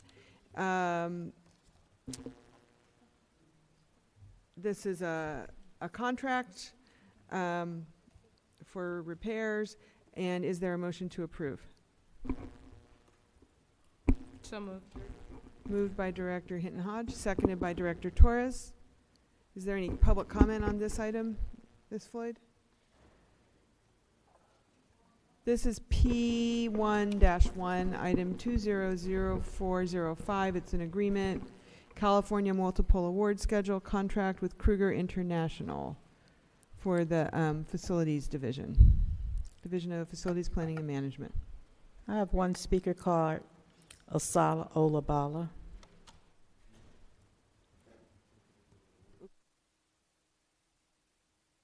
Love Life. As I read this this item, it speaks to 150 new surveillance cameras. So I just heard the president say this had something to do with something else. I was reading the title that was printed Yes, in the ma'am. agenda. Okay, so we are talking about the purchase of surveillance cameras. Is that the scope of the item? Yes, that is, for installation of 150 new surveillance cameras for Yes, various ma'am. Okay. projects. Having said that, there is something that's a part of the city of Oakland where they have a privacy commission, and their job is to review any data surveillance technology that goes into the city of Oakland with the issue of privacy not being invaded. And also, it involves the collection of data, what happens to that data, who's exposed to it, and is it appropriately used? And this is something that's going on all over the country. So I then ask this question: who collects the data from these cameras? Is it stored? And with the police cameras that they have, the most expensive thing they have regarding those cameras is the storing of the data. So are we collecting data from those cameras? Are we storing the data? And anything we're doing related to data, what's the cost involved in that? Because it seems to be very Yeah, expensive. Thank you. We'll have to get back to you. We do not have the answer here at the moment. So if you have to get back to me, are you going to continue to vote on approving this? Yes, we are. We're going to move this Okay. item. It may go, All right. or it may not go. Thank you. Can we call? London, Yes. Could you clarify why it's on a separate agenda item? Vice President Gonzalez wanted this on a separate item because it did not go through a competitive bid process. And so she wanted it separate so she could vote no, and now she's ill. She's not here. But we are still here at the agenda, so I would like to call the question. Got it. Okay, thank you. Can we call the question, please? On the roll call to adopt the second general consent report, Student Director Smith-Dahl, No. Student Director Garibo, No. Director Hinton Hodge, Yes. Director Ng, Yes. Director Torres, Director Yee. He's off. He's out, okay. Director Harris, and President London. Yes. Motion's adopted. Thank you. Moving now to item Q, public comment on all non-agenda items. Oh, we can't do this until 7:30. I apologize. It is 7:22.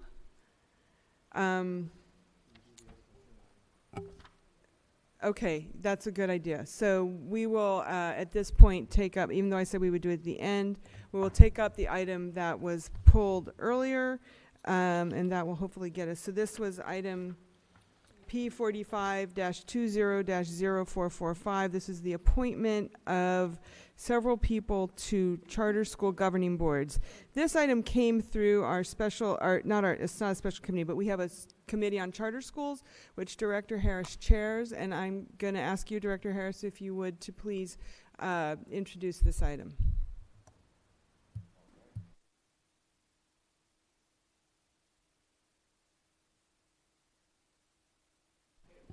We have an awkward gap between public comment and now. So Okay, yeah, this was the this committee. was the meeting that the committee Right. that you chaired very ably. There you go. So the committee is comprised of myself, President London, and Vice President Gonzalez. We we considered this item because it's a result of lots of conversation about being more proactive in appointing members, which is a power that is bestowed upon every school district. Every school board has the authority to appoint board members to charter schools that are under its authority.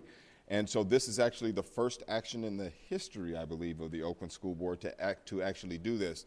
It's an effort for us to be more proactive about understanding the challenges and successes of charter schools throughout the district.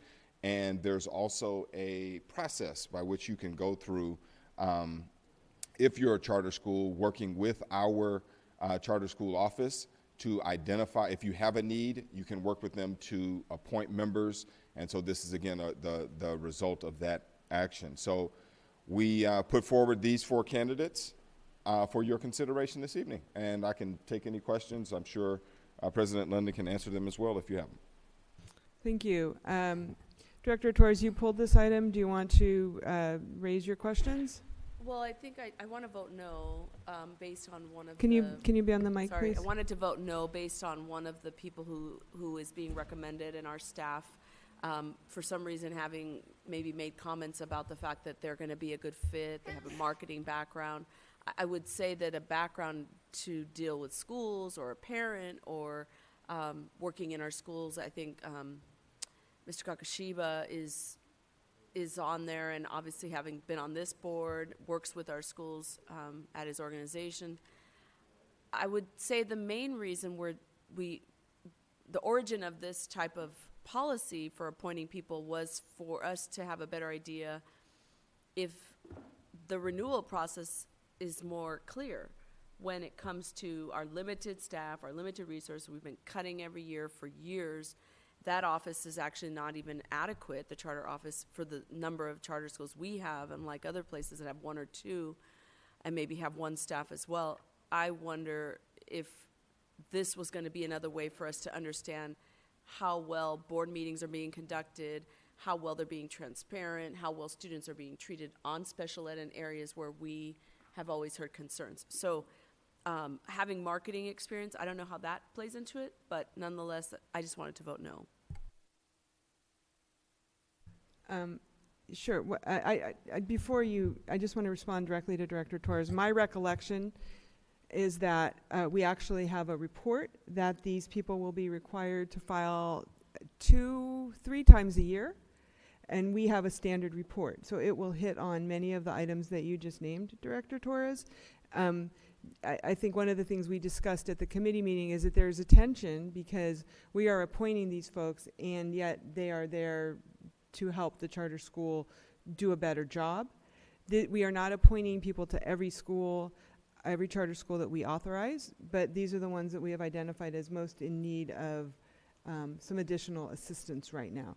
So I appreciate that clarification. So then if staff is making it seem like we're appointing someone so they can use their private personal background to improve the school's enrollment, that takes money away from the district when charter schools grow. So by and large, it's a conflict. If they're saying, we want more transparency in our policies, help us with that, so we can always meet the needs of what goes on in renewal, what goes on with our finances as a board, right, in governance, as opposed to something other, it then starts to bleed into another role. So I guess if it's really clearly demarcated, they're not there to help a school grow and have marketing for their enrollment. That's all I'm concerned about. And so if our staff would be giving that impression, that would be confusing. I'll let Director Harris speak, but and then we'll go to Director Hinton Hodge, and then we'll go to Director Yee. Well, yeah. So the spirit of this. So the folks that work on the board are there in the interest of students, right? So these are district authorized charter schools, and by being a district authorized charter school, we're saying you're a part of the way and response that we have to educating students in Oakland, and so we're not against them. So we do want them to serve our special education students, our black and brown students, our students of all color and type well. And so I think, it's a tension, but I don't think it's a tension if you look at it from the standpoint of we're here to serve students first. And so appointing them, we do want them to be our eyes and ears, and we want them to be responsible because we're recognizing these schools had high levels of notice of complaints. And so we started with those. We do want them to be our eyes and ears, but we want Knox to do well. We want Baytech to do well. We also want to know if they're not doing something that they're supposed to do, right? And so, so I just wanted to push a little bit on saying, you know, we don't want to appoint folks so that they fail. We want to appoint folks so that they're more accountable to us and to the taxpayer, and they're more accountable to the students of the school. And so we talked about that at some length in the conversation. So I just wanted to offer that. I have a quick Director question on Smith-Dahl. what does a district appointed charter school mean? These are charter schools that we have authorized. So OMI, OSA, and Well, it's not all. There's 4 schools. If you look at item P45, there's 4 schools. What Director Harris was saying, there's 4 schools where we have gotten complaints, other concerns, and we have issued what's called a notice of concern. These schools had more than other charter schools, so we chose to appoint board members to those schools. but these are schools that are They're authorized by OUSD. They're Right, charter, so- they're charter so then- schools that we authorize. So then later on, would they just be all charter schools in general? Because I'm a little bit confused. Like, what do you mean by district authorized? Like, So there are some schools that operate like, for example, Cox Academy. You know where Reach Academy is in East Oakland on 98th? There's Cox Academy and there's Reach Academy. Cox is a county authorized charter, meaning we did not approve it, the county did. And then there's even a state authorized charter where we do not have oversight over it. We don't vote on their renewal, the state does. So this only applies to local controlled schools. Does that clarify? Student Director Smith-Dahl? I'm just a little bit confused because So KIP is a national charter management organization. You might hear people say CMO. So it is a national CMO. It has one local school here and one school in San Lorenzo. And then even I think Envision is a county school, so it was authorized by the county, Alameda County. They're on, but they serve Oakland kids like downtown and there. Some schools, because of the way the law was written initially, and it's actually been changed now, there was legislation that changed it, you could appeal. So you would come to us, and if we said no, you could go to the county, and if the county said no, you Like could go to the Roses? state. So Rose is, I think, going through To that the process state, now. right. And Latitude had to go through that process, and so they got approved by the state. Does that help? No. So is it like a different delivery system and authorization, that's all? So maybe I can help. The OUSD authorizes, I think we've authorized like 34 Right. charter schools. Okay. And then there are a number of charter schools authorized by the county and 1 or 2 authorized by the state, all located in Oakland. Okay, We- let me ask another question. Okay, ask it a I different think way. This is the way that, yeah, exactly. I think this is why I'm confused. So, for example, like OMI and OSA, from what I understand, they were created by OUSD for like a separate tract, right? So, or what's his name? I forget. When Jerry Brown was the Jerry mayor of Brown, Oakland, exactly. he helped create So, those like, 2 charter schools. Right. But So we what you're saying authorized is them. that there's different sections of charter schools, some that are authorized by the state, some that are authorized by the county, and some that are authorized by the city. And the ones authorized by the city, those 4 of them right now, there's more, but 4 of them it's right now actually- are being on the table to be this. Right, but Okay. and what my colleagues are saying is that it's not the city that authorizes them; it's the school district. We want to separate between the city and the school district. So you are correct. So it's a subset of the charter schools that are authorized by the Oakland Unified School District. Does that make sense? Director Garibo. Okay, that's understandable. So my next question is, so the decision that's happening right now is for us to appoint a director for those 4 schools? A board members. Let's let Director Sorry, Harris. most of our schools are nonprofits, and nonprofit corporations have board of directors. And so the law, Ed Code 46, says that you can actually appoint a board member onto that charter school nonprofit board. Oh, okay. Okay. So Director Hinton Hodge and Director Yee both wanted to offer comments. If we could go to them and then come back to you, Director Torres. I find this hilarious. I just want to say that I really find this hilarious. Because I think it was set up to be this really punitive kind of thing and a gotcha type of thing. And I remember saying, I told you so, like, you don't get to sabotage a corporation, right? Like, you have fiduciary responsibility when you sit on that board. And I know you've sat on boards before, you sit on them all the time, and not everyone on the board is an educator. You grab a lawyer, you grab a graphic designer, you grab a mama, you grab a baba, you do a diverse set of folks to actually govern and move a charter school forward. And so I don't even understand people's objection to someone who has some skills and quality to support the charter school and to act as if, and I'll stop there because I'd actually like to get an opine from the from legal general counsel, because I think, you know, the Alameda County School Board was sued for misstepping in this process. And so I would like to have that on the record, what our behavior and responsibility is legally in the appointment of these folks. I am ready to respond. I guess I'll, tell me if this does not answer your question. Yeah, so the responsibility lies with the person appointed to the charter school board. As a member of the governing board, they have a fiduciary responsibility to look out for the interests of that charter school, not any individual member of the charter school, not the CEO or their principal, but the charter schools. And just like and you all as board members have responsibility to the district. So that's not to say that they cannot push for certain perspectives, more transparency, whatever their policy viewpoints are. But if things are discussed in, say, closed session, for example, they are prohibited, just like you're prohibited as a member of the governing board, to disclose that information unless authorized by the board.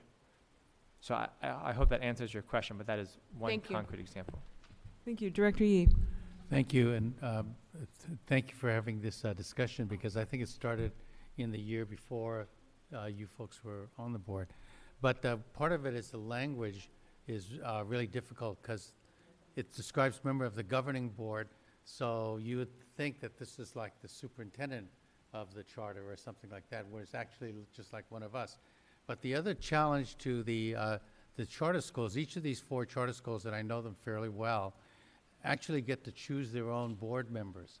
So they don't go out and there's no election, they don't have to be parents, they don't have to be anything. Oftentimes, either their management organization chooses somebody or their leader chooses the board. And so sometimes the board doesn't take its responsibilities as seriously as it might. So I think one of the ideas of this is that we think that and we have a right to assign somebody from our membership nominations to sit on their board. So this is somebody that they didn't get to choose. But once the person joins the board, they have to assume responsibility for the health of that charter. So if you look at Anthony Wilson, his job is not to be the inspector general or to be the sheriff of that charter. His job is actually to make their charter successful. And so that's part of the charge that every board member, if you've joined the Board of Californians for Justice, your job is to make California's justice successful, not to undermine it. So that's part of the tension that you're hearing among the board members, because we want some accountability for the board, on behalf of the board, at each of these charters, but they have a responsibility to that. So that's, in organizational language, that's called the problem of principal agent. You're both a principal and you're an agent, and I can discuss that offline, but it's what makes the job of a person who's in the middle very difficult, because they have to juggle both. So I really appreciate that it's not a simple job to do. Let's put it that way.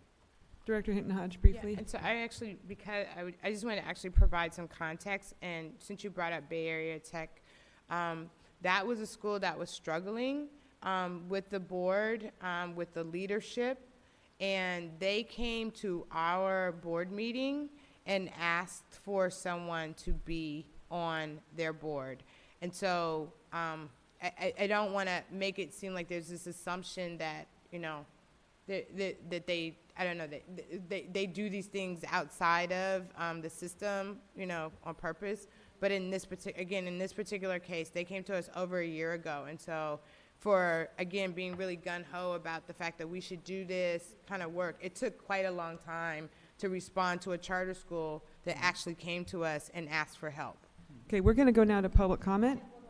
Okay, and then we'll finish the So I guess conversation period, then we'll go to public comment, then we'll vote. Ultimately, the conversation started, and I think that looking at constituent emails, people asking, and our own staff to be mindful that if you're giving a presentation about something along these lines and where it concerns charter, which can be a hot topic, it might be prudent to not make it seem like someone is going on a board to promote that charter. And that's how staff came across. Because of their marketing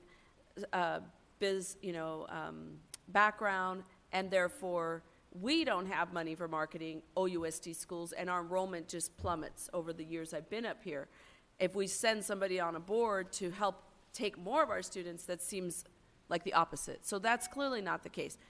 So I appreciate all of the conversation, and I appreciate where you're coming from, Director Hinton-Hodge, about this may be backfiring, but I ultimately agree that if it's about students getting served, I happened to meet a board member of Roses in Concrete who quit because they saw that there wasn't enough listening to the board and change a year and a half before we decided, and it was decided to be closed. And he said they weren't listening. I'm a professor in education, and I'm happy I was on that board, but they have to listen and change the direction, or they fail, and they failed. So this is helpful, and I just am glad to hear that they're going to be reporting to us. But with just these four, I hope we can continue to grow this if this works. I don't know if it's going to actually lead to any change, but if they're not there to make policy around the things that were complaints about Baytech and North Oakland, then they're just up there like another board member, and I don't see the point, potentially. Thank you. Agree. Director Smith-Dahl, did you have more? I just wanted to ask why each of these people were appointed, or how they were chosen. I would encourage you to read the staff report. That's explained in great detail in the staff report. Okay. It's posted online with the agenda materials. I'd like to go now to public comment, please.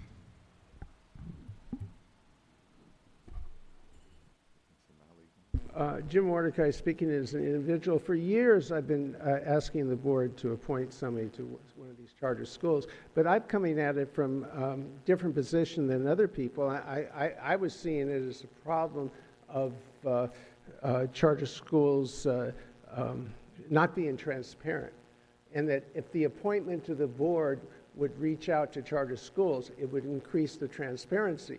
My hope with the transparency, you would find all types of corruption, and you would end the charter schools, because that would be my goal, is to end the charter schools. However, at the same time, I wear different hats, and I also would hope that children succeed, and in general. So there's a positive aspect of it.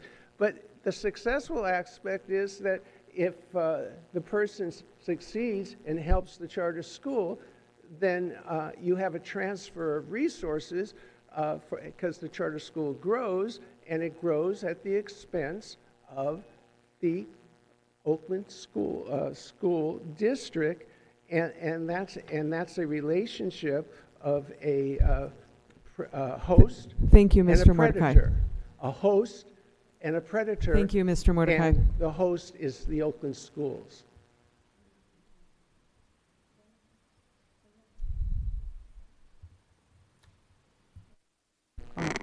Love Life.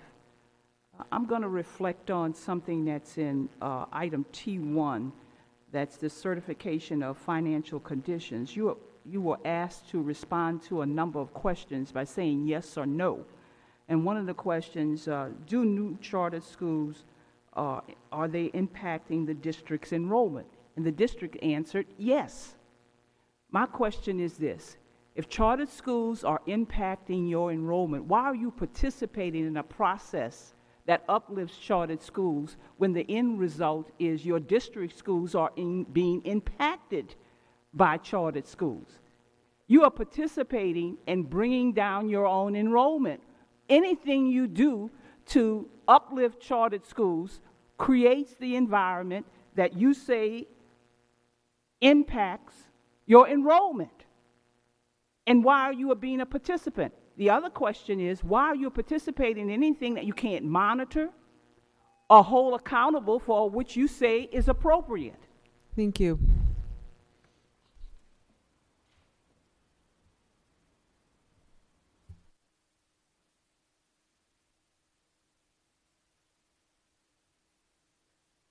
I would like to submit my petition for a charter. Ma'am, I appreciate that. This is not the moment for that. No, that will be when we get to public comment on non-agenda items, which will be a little later.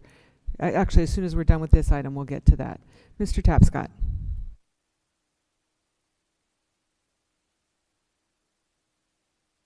We lost Tim White. Not only did I lose a friend, I lost advocate for public schools. We still do not have adequate heating in the girls' side of the gym because that boiler is almost 10 years old and it's unreliable, which generates heat for the gym. We got 2 new ones. Tim said we were going to get a third. We lost him, and we have not got that third boiler. The other item I'm not sure about, I haven't seen the schematic drawing, the pool has not been used since last May. And maybe this would be a good time to get over there and do some of these repairs because the kids are not there. So not only did we not have hot water, contrary to what Sasaki said about black kids not showering, we don't have another boiler that we thought we were going to get. They won't spend $90,000 repiping MAC. Thank you, Mr. Tapscott. I'm going to finish. And no, Mr. Tapscott, we actually need to vote now on this item. Ms. Davis, did you want to offer public comment on this item?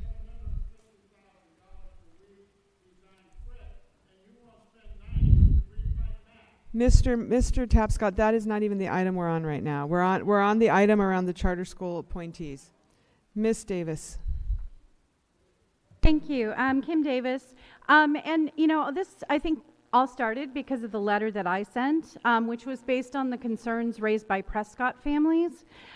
This is not about asking a board member to a charter school to do anything but fulfill his obligation.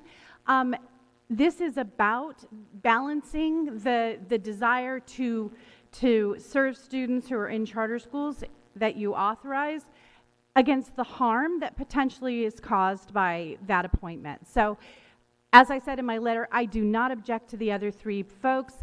The Vincent Academy gentleman is put there specifically for his marketing and brand development of a school that is not performing as well as the other elementary schools in West Oakland.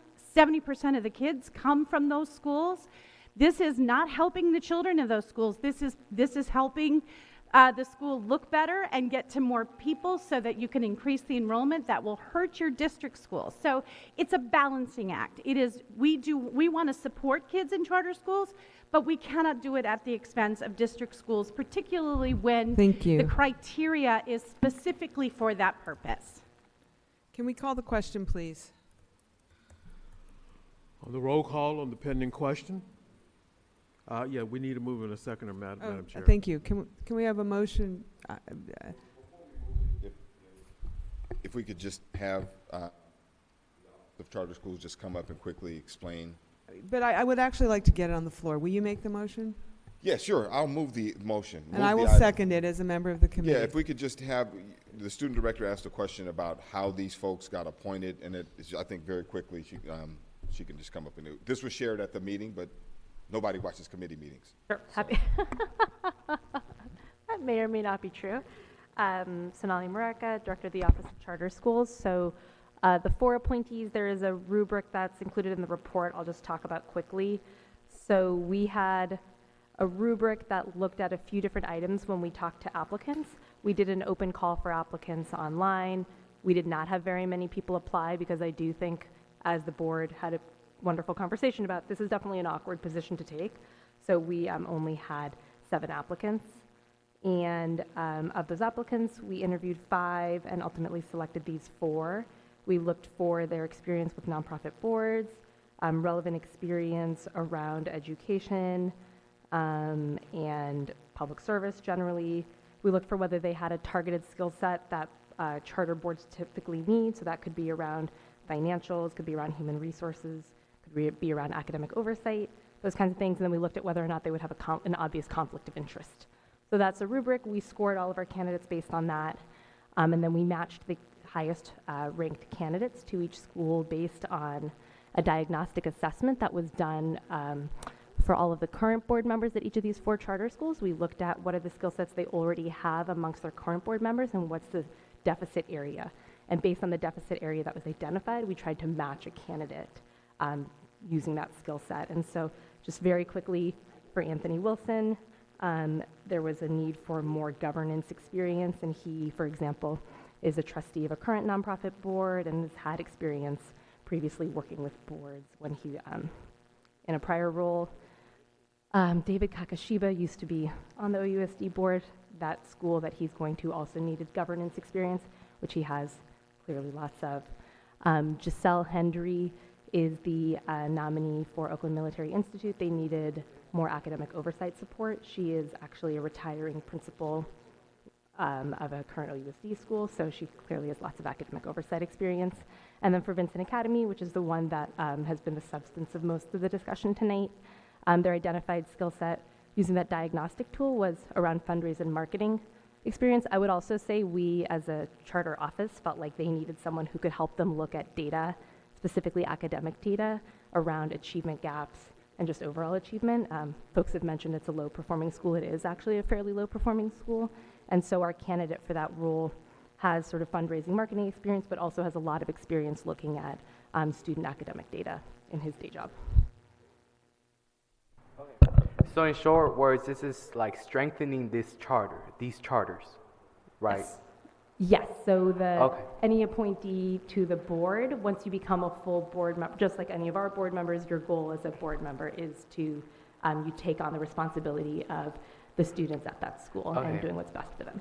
So I'm totally in support of supporting all of our students in Oakland, but I'm trying to focus on our students that are in our district. So my question is, how is this decision going to impact our students? Because like you mentioned, it is strengthening these schools. So how are we going to go back to our students that are probably like, this school is becoming better, I might just go over here. A lot of these students are moving to this school. So you know what I'm saying? Like, how are we going to feel the impact, and how are we going to prevent that from happening? Balance it out. Yeah, it's a great question. I mean, one thing I'll say is this was a board directive to make appointees to charter boards. It wasn't something our office developed on our own. And so I'd be happy for other board members to talk about how they might see that conflict playing out. I'll also say, I think maybe Director Torres mentioned, if this is a pilot and we will see if this is successful and see what we think success means. It could be that these 4 appointees, it could be some of these schools are so dysfunctional that even just making one appointee doesn't have an impact on the school itself. It does give us more transparency and information about what's happening, which is super valuable and definitely another goal of this. Since we can't go to every charter board meeting, they're often monthly. We have 33 charter schools. It would be crazy to do that.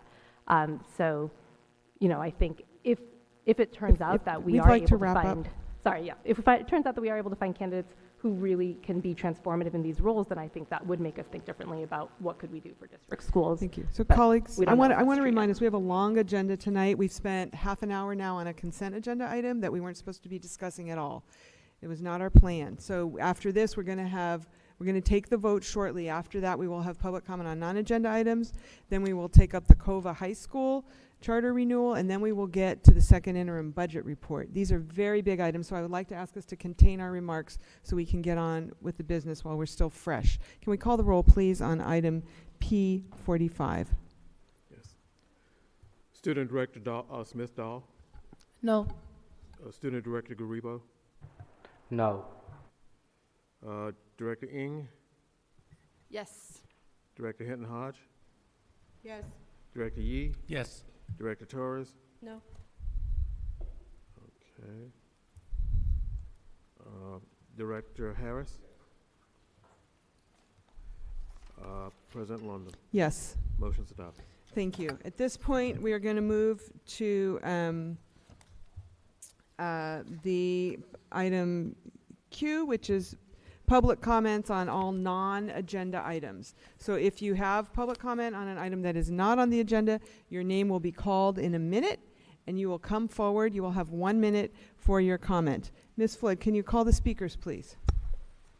Yes, Madam President. We have 4 speakers: Kim Davis, Jim Mordecai, Asada Olabala, Bintab Scott. Okay, and there's one more person here. I know she might not have put in a card, but she's going to come forward. Yeah, now's your time. You can speak after Mr. Mordecai, please. Jim Mordecai speaking as an individual. On September 7, 2005, CBS Outdoor Incorporated in the Port of Oakland signed an agreement that granted CBS Outdoor a right to construct, maintain, and operate a double-sided LED general advertising structure at the eastern approach of the San Francisco-Oakland Bay Bridge, located on a portion of Oakland Port property. The CBS Outdoor Corporation, the Port Authority agreement included a promise by CBS Outdoor Corporation to make both a one-time payment of $175,000 to the Oakland School for the Arts privately managed charter school, as well as a promise to share for 20 years annual advertising rent CBS Outdoor Corporation received from its erected Portland billboard. The promise by CBS Outdoor Corporation to share its LED billboard located on Portland near the Oakland San Francisco Bay Bridge, because of its prime location, became a promise to share millions in advertising revenue with one Oakland privately managed Oakland charter school. Oakland School for the Arts, brought to you by Jerry Brown, then mayor. Thank you, Mr. Mordecai.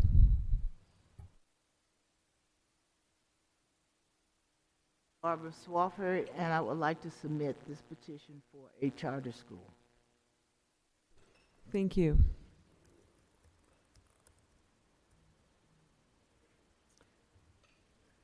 Other people, if you heard your name called, please come forward.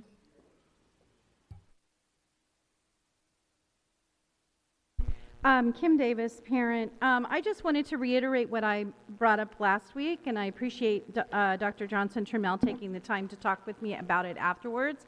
But that is the equity index, which, as written, excludes every single primarily African-American school in OUSD from receiving any concentration funds, which are intended for our highest need students. My understanding is, and I certainly believe this was not the intention for this to happen, but the impact is the same.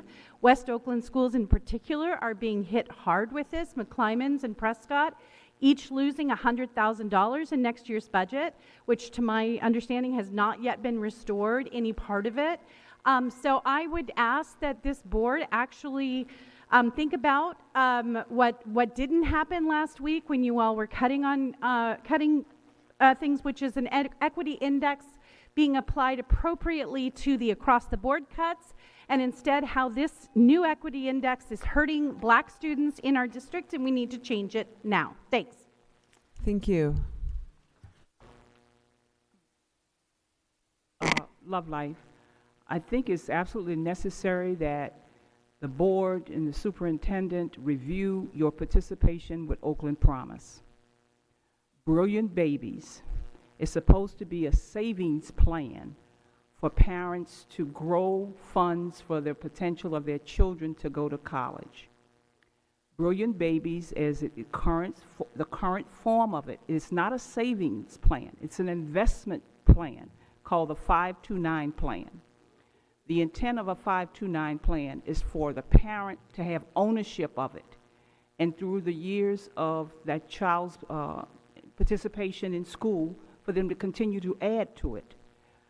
In Oakland, Oakland Promise owns the plan, not the parents. They own it.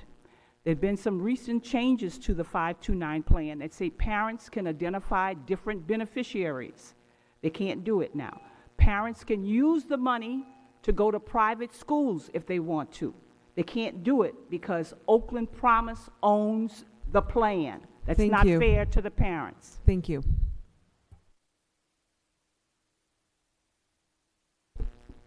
I attended this meeting yesterday to the superintendent. I did ask the teachers, not being a teacher anymore, whether they wanted those days back. I think we're counting 9, whether they're going to extend the school year, and I think they should get additional pay, or are we going to get a waiver from the state superintendent to waive those days? I know they were collecting ADA for those that showed up. The other question at our meeting last week, who's going to test the kids? That hasn't been answered. The residents are also concerned, which probably is going to be City Council or the Alameda County Health Department, about how safe are they in their home, and if there's going to be adequate testing outside of McClymonds to determine whether or not there are some hazardous things in the house. And I'm sure there are going to be other things in other schools. Thank you, Mr. Tapscott.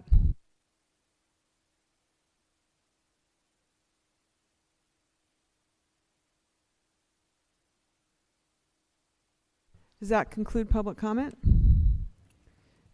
Thank you. We're now on item R, public hearings. We have no public hearings, so we will move on to item S, unfinished business. We have one item tonight. This is the decision on the Conservatory of Vocal Arts High School charter renewal. I'm going to invite Ms. Maraca and I'm losing her name at the moment. Anyhow, they're coming up. Madam President, can we Yes. get a motion in a second? Yes, can on we have this a item? motion, please? Thank you. Is there a motion to move the item? Moved by Director Harris, Second. seconded by Director Yee. Thank you. Hi, sorry, it's been a lot of me tonight. Sonali Maraca, thank you. Sonali Maraca, Director of the Office of Charter Schools. Callie Craig Arnold, Policy Specialist, Office of Charter Schools. Today we're here, this is the 7th and final renewal request for a charter school this year. It is for COVA, Conservatory of Vocal and Instrumental Arts High School. I wanted to do a reminder of the charter renewal standards. There are 3. The school is academically sound, the school is demonstrably likely to be able to implement the proposed program, and the school's plans for a future charter term are reasonably comprehensive. A charter school must meet all 3 of these in order to be recommended for approval. The evidence that we consider in writing our staff recommendation includes comparison schools analysis and comparison student group analysis, a school performance analysis that consists of state dashboard data and core growth data, school quality review site visit that includes classroom observations and focus groups with different stakeholders, including students, families, teachers, and board members, and operational and compliance elements that we review around enrollment, financials, notices of concern, and other areas. One note also is that according to state law, the district should consider increases in pupil academic achievement for all groups of pupils served at the charter school as the most important factor in determining charter renewal. So our staff recommendation is to approve this charter school because they have met all 3 of these standards, as we'll talk about. To go through the high-level strengths and challenges for this charter school. In terms of strengths, they've outperformed their comparison school. We'll show those charts on the next few slides in both ELA and math in the majority of years for which there's data. They've had very strong A to G graduation rates of about 100% for the 2 years with available data. African American students at COVA have substantially higher test scores and a higher graduation rate than the district average for that student group. And COVA offers a unique instructional program that both provides students with exposure to the arts as well as the opportunity to participate in college classes for credit at the Merritt College campus where they're located. In terms of challenges, really the biggest one is around their consistently low enrollment and their slow enrollment growth. The school remains under 100 students despite serving the full grade span of 9 to 12. Related to that is the lack that we've seen thus far from the board of COVA around a focus on sustainability and fiscal viability. And then the third point is, while the student body is certainly diverse, we believe it could more closely reflect the demographics of OUSD still. In terms of the test scores, we have the English language arts on the left, math on the right. In high school, students are only tested in grade 11. So on the left, you can see that COVA in the black line, for all 3 years where they have data, they've performed above Oakland Tech High School, which is their single comparison school, but it's based on the student demographics, a pretty similar comparison school. On the right for math, for 2 of the 3 years, they performed above Oakland Tech. For the graduation rate, on the left, you can see the regular graduation rate calculation. They've only had 2 years of a graduation rate. In their first year, they performed below Oakland Tech, but above the OUSD average. In the second year, it dropped a fair bit. I will note that, as we mentioned, the school is very small, so this is really coming off of just a handful of students. And the students who didn't graduate in 4 years are actually still enrolled and likely to graduate and on track to graduate within 5 years. On the right-hand side, you see the A to G graduation rate, and you can see that of all their graduates, all of them were A to G ready.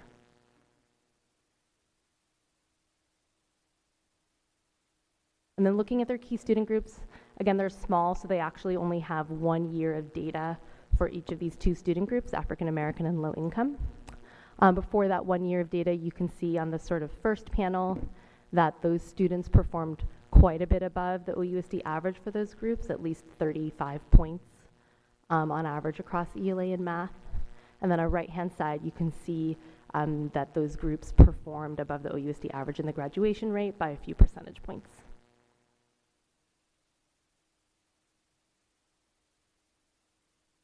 COVA has experienced enrollment growth throughout the charter term, from 34 students at the beginning of the charter term to 86 students this year.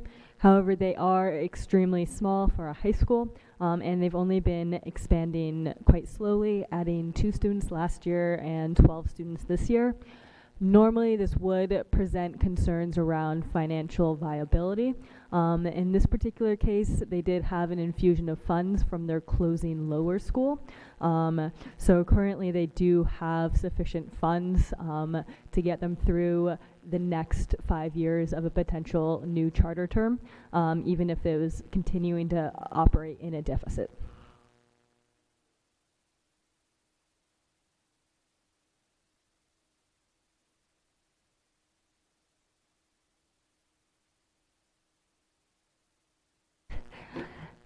About 1/3 of the students at COVA are Latinx, 57% are African American. The school serves a lower percentage of socioeconomically disadvantaged students, 49% compared to the district average of 70%, and also a lower percentage of English learners and students with disabilities than the OESD average, although those two have increased throughout the course of this charter term. And I will also note that because, again, the school is so small, a few students can really drastically change the demographic numbers. Just 2 other things we wanted to mention specific to COVA here. One is that the school has agreed to, they're not currently on the Common Charter School application, and they have agreed to join, and they are willing to sign an MOU. They brought it today. They have not yet had their board sign it. So that is one thing that I think will be moving forward, and will help with both the diversity of who they're serving as well as probably their numbers of applicants. Secondly, I think this has been an interest from the board, from us as well, about thinking about ways to bring COVA into the district. So we have been in discussions with them about what that could look like. Because of their small size, from our perspective, it would make more sense to bring them in as part of a pathway or a merger with a district school. That currently does not seem like something they are interested in. They would prefer to be more of a in-district charter school or a separate school, which I think would normally be an option we would want to entertain, but because they're so small, we wouldn't want to bring them in until they've grown a little bit more and could be at a sustainable size. So we plan to continue those conversations with them and see how the next few years go in terms of their enrollment and overall size. And then hopefully we could figure something out that would make sense for both sides in the next few years. So with that, we can take questions. and obviously the charter representative is also here. Great. Colleagues, question, what we'll do is we'll take questions and comments from the board. We'll then go to public comment, and then we can come back to the board if there is any further discussion. Colleagues, any questions or comments on this staff report? Okay. Ms. Floyd is running down. While Ms. Floyd goes down to get the cards, I will just say that this is a school that I did not support when it first came to us. And many of the reasons are the reasons that have been cited here today around low enrollment and financial instability, and those concerns continue to drive me, and I will not be supporting this charter tonight. Can we call the speaker cards, please? Yes, we have 4 speakers: Mike Reed, Valerie Abad, Eric Reed, Asada Olabala.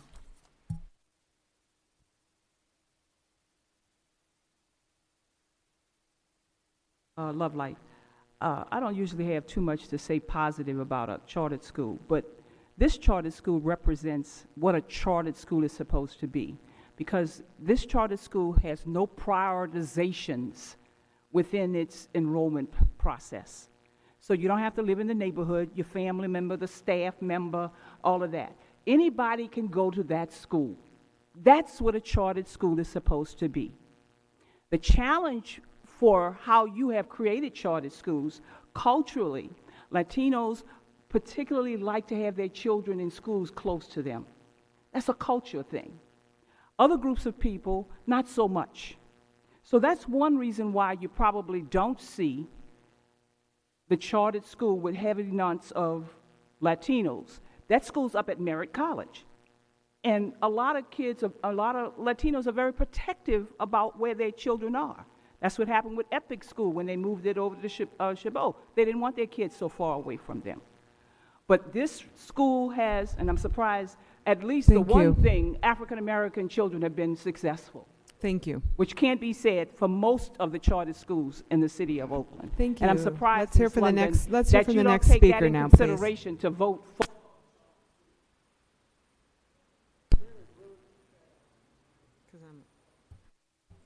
Please come forward.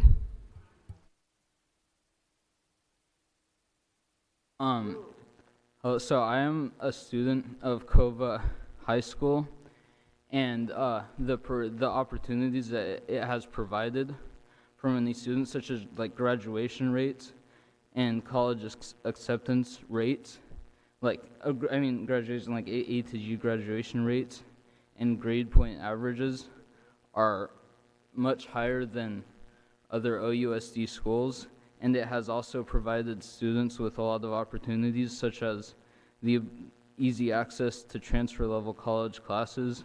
And while it is a very small school that has provided many students, it has, how do I say this, it has provided a much better opportunity for success for many students, to that where it is competing with many private schools while being much more accessible to many students. Thank you. Thank you.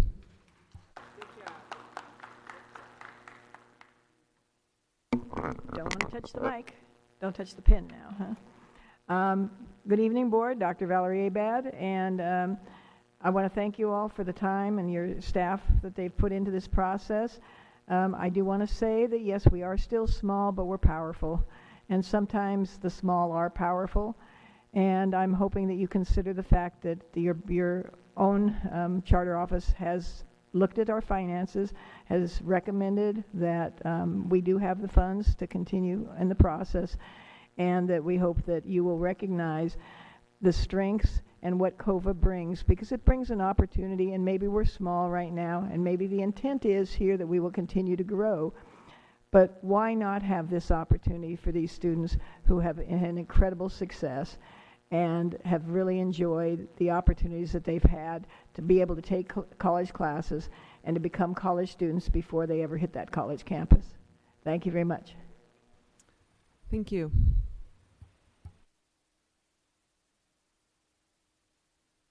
Good evening. I'm Eric Reed. I'm a community member, 94605, about 2 minutes from the school.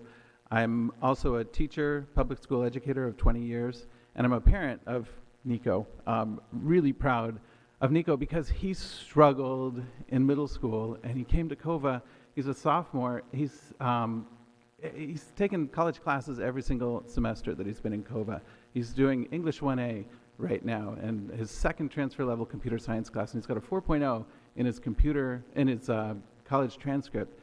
And that's the kind of magic that COVA does for every student every day. And there's research from the Middle College National Consortium that looks at schools like COVA that says if students just take one college class while they're in high school, they're much more likely to graduate, they're much more likely to transfer to college, and they're much more likely to complete college. This is a richly diverse school. I thank you for your support and look forward to continuing there. Thank you. Thank you. Colleagues, are there any further questions or comments? We're going to really be strict, so you're going to get one round. We'll go around, and then if you need another round, we'll do it again. But we're going to start with Director Garibo. How many questions can I ask? Okay. You have your 3 minutes, so go ahead. I'm not sure if it was clear on the presentation, but I want to ask how many students are there in this school per each grade, and how many graduates have we had from this school that have attended a university or, have continued their education or have had a secured plan after high school? Can someone from the school or the charter office please respond? We can take these one at a time. We are a school, about 85 students roughly, and we have, your second question was? How many students per each grade and how many graduates have we had from that? It varies, depending upon the grade level. So, we have just about 20 in 9th grade, and then we have, I think about 25 in 10th grade, and then our smaller 11th grade and 12th grade because this is in our first charter session. So very small, very intimate, but absolutely wonderful experience for the students.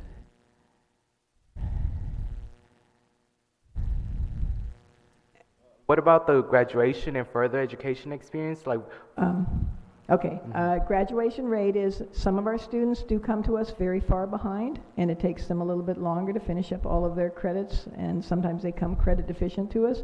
So we do have students who take an extra semester of high school. However, we do have a 100% graduation rate. We have a 100% A to G accomplishment rate, and we have 100% of the students who are now in college. Okay.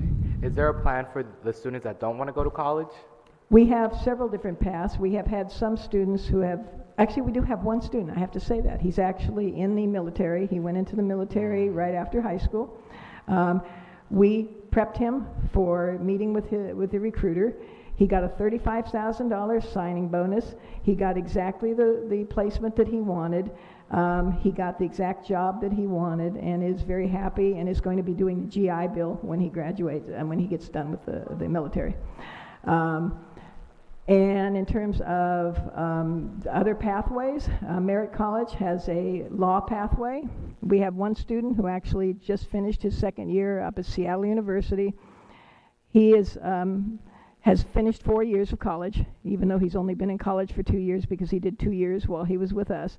He will be coming back to Merritt College to do the pre-law program, and then he will be going to law school from there. We have had several students who went through the paramedic program that they have there, and so went through, became paramedics. However, all of them went on to college rather than sort of going out into the career field. Mm-hmm. Thank you. And Director Smithdahl, did you have questions? Okay. Are there other comments? Director Torres. So I recall you brought students last time. They performed for us. We were having a pretty stressful night, and they sang a very beautiful song. I recall also that the diversity issue that we raised 5 years ago has slowly been making gains, but I'm expecting that if you're approved tonight, you'll continue to make those gains, and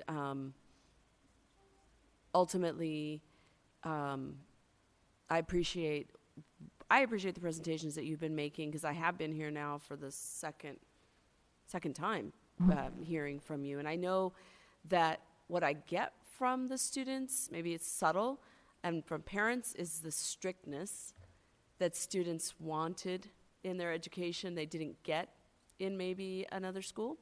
The strictness of it being so small. Parenting is difficult, but one of the reasons parenting is so difficult is being strict and not being so lenient. And so one of the things that I know from the people I know that run small charter schools here and in Richmond is when they're very, very strict, students might perform, but parents are taken aback, and it can be a source of complaints. But obviously it also works, because then performance goes up. So I appreciate and hope that you will continue to work out some of the other issues that are of concern. But as long as our students continue to advance, like this young man that came forward, thank you. He's been waiting for hours and probably has homework. And so I do appreciate if you continue to make strides and efforts towards what we all have to do, which is improvement. And nothing's perfect. Definitely nothing's perfect in education. Absolutely, and you learn something new every day. Thank you. Are there any further comments or questions from board members? Director Yee. Dr. Abad, I noticed that on your website you are the superintendent and the acting principal. Is that correct? I'm going to have to look at that, because that's not what should be on there, so. If I recall, and you have an assistant principal. And Yes, so I do I have wonder an what assistant is your intention to be the permanent superintendent and the permanent principal, and do you have if not, do you have a succession strategy for those two roles? Yes, at this point, because we are, in order to kind of grow, there is a process that we need to have people in place to do not only all of the paperwork and all the things that are required of charter schools, but also the daily operation, working with the teachers, working with the students. So we are working on that. We are interviewing for sort of the principal role, and I'm actually the director, is how I'm listed now. I'm sorry, I believe it does say executive director and acting Oh, okay, principal. yeah, okay, yeah. So I'm running in the director role, and so at this point, we have a transition plan with the board, and we have been interviewing, and there's several kind of directions that we're looking at going, because we are somewhat unique in the fact that we are highly in the arts area, we're highly in the college area, and we're kind of highly, open to all of the programs and the opportunities that we have at Merit. And so we are looking for that match that will come in and be able to carry on our programs and grow our programs. Okay, and one of the things is we've had the experience as a school board of some charters, usually in their first application, which closed down because of low enrollments and other kinds of issues midterm, and the district then bears the cost of the transition, both the human cost and the financial cost. But I noticed that you are actually located on your own independent site at Merritt College. So should something like that happen, the cost or the relationship is not borne by the district. Is that true? That's true. Yeah, we have a contract with Merritt College specifically. And is that a long-term contract, or is it year to year? No, it's right now it's been a 1-year contract from year to year. They've now increased that to a 2-year contract. That is something that actually we requested when we went on, because my concern for Merritt College is that we didn't want to be one of the high schools, or they had a previous experience that was very bad. We did not want to be one that came on and was not a good neighbor, that had problems, and that left Merritt without the option of discontinuing us if we were not fitting into their campus. The beauty of it is, after 5 years, we have fit beautifully into their campus, and they're very happy with us, and we have a wonderful relationship. Okay, and we'll get a chance for a second round, is that right, Director? Yes, we will President have a Lund? chance for a Okay, second round. Thank you. Okay. It's time for a second round. Director Smith-Dahl. My question is, what is your plan for the next 5 years regarding enrollment and regarding everything? Just where do you see the school going? But specifically I didn't hear. in Sorry, enrollment. I didn't hear the first part of your question. I said, what is the school's plan regarding the next 5 years, specifically for enrollment and just the plan for the next 5 years in general? Okay. The plan is that our agreement with Merritt College for the space that we use there is that we will not get above 200 students, that we will remain to a small school, because obviously Merritt College is a college and they don't want 2,000, 3,000 high school students on their campus. So we will always remain a small school. We, for 10 years, were viable with approximately 200 students. In fact, we did so well with our spending that after 10 years of being a small school of about 200 students, we had $1 million that was put away in our building fund. And these are the funds that we now operate off of. If we come up a little bit short, we have not had to pull more than $100,000 out of that fund each year to kind of fill the gap. So you see COVA staying on the same site? For us to be what we are, to be a college high school, because we're actually a college high school, and our students take college classes and high school classes, it's pretty necessary for us to be on that campus. And so, yes, we are continuing to hope to be what Merritt wants on their campus and to be able to continue our relationship with them. Thank you. Any other questions or comments? Any further questions or comments? Director Yee. Okay, The second and hopefully final so round. there's two questions. One, I noticed the 100% high school graduation rate. And so does that mean that of the 9th graders, 10th graders, 11th graders that have come into your school, none have left? Well, it's graduation rate, speaking of those who are in the 12th grade who are at the grade level of graduating. It's like any other school, we have some students who don't find it, some of them don't find the discipline, acceptable. Some of them don't find the music acceptable. So students may come in 9th grade and may leave in 10th grade. And that's my only observation, is that we generally are now reporting the 4-year high school graduation rate.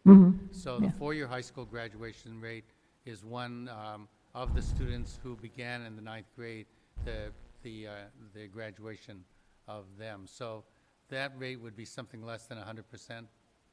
Yeah, I mean, if you're looking at that, those who started with us in 9th grade but left and went to other schools, yeah, they're not there to be counted. We also get students who have come from other schools and were marked as a certain age level. So this is a question for Ms. Maraca and her team, whether when we do a renewal of a charter school, do we use the 4-year high school graduation rate or the fourth or the senior high? We use the 4-year cohort graduation rate. Okay, so yes. would you say her 4-year graduation rate is 100% then? No, the 4-year graduation rate was not 100%. It was the A to G graduation rate that was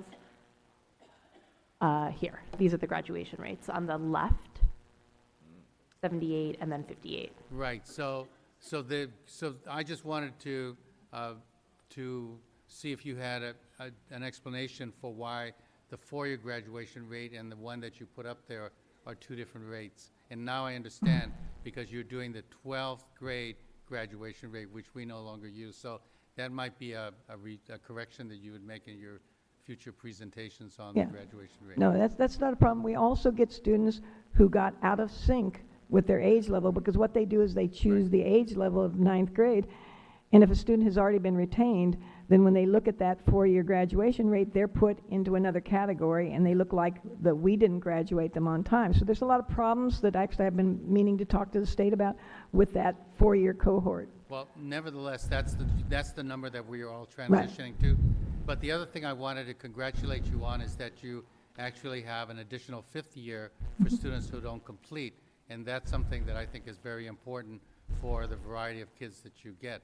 And the last question is, you participated earlier in our discussion about about the appointment of school board members for your board.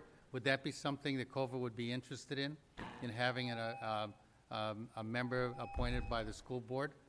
We wouldn't have any problem with that. Would you welcome it? Huh? Would you welcome it? We would welcome it. What I would say is that because we need an odd number, right now we've got an odd number. If we added one member, that would be 6. So we would need to have some time so that we could recruit another board member to make sure it was an odd number of board members.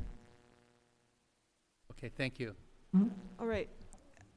Director Torres. So I'm not sure, again, staff, why Oakland Tech is your comparison as opposed to a small high school. You have plenty to pick from. You have Street Academy, you have Life Academy. Why Tech that is in the thousands? Yeah, over so 2,000? school size doesn't play into our comparison school analysis, and we actually don't have that many high schools in Oakland. It is purely based on the percentage demographics at the school, the percent free reduced price lunch, the percent English learner, the percent students with disabilities. On those 3 measures, Oakland Tech is actually very close to the percentages that are served at COVA. But Oakland Tech is still like 2,200 students, right? Correct. What's I would the size say of this school? it is unusual for any school to feel that their comparison schools Yeah. are very similar. Yeah. Anytime we've ever picked a comparison school, Right. no one has ever said that's a great comparison school. Yeah, no, it never made sense to me. But there are ways to make the graph a little bit more sensical instead of nonsense. Seeming is to put a small school. The students just blurted out Street Academy, Life Academy. I mean, the smaller demographics schools at those potentially. schools are probably very different than what's served at COPA, true. so I think True. it just depends on Okay. what one person considers is similar versus another. Okay. Just a follow-up on this, though. For the following years, what is your projection of the graduation rate shift? Or do you anticipate a 5-year increase, a 5%, 10%, 15%? How are you going to get your graduation rate up? Because of the way they do the graduation rate, it's really difficult, because if we have a student who comes in the 10th grade or comes in the 11th grade, then that skews, the count. And so unless we were a school that really had the stability, which is what we're working on, is having that stability so that we have a solid 9th grade that's going to be carried into the 10th grade, 11th grade, and 12th grade, so that the data makes sense, Thank you. Colleagues, can we call the question? All right, we're going to call the question now. Students, we're going to be voting now. On the pending motion, Student Director Gariba.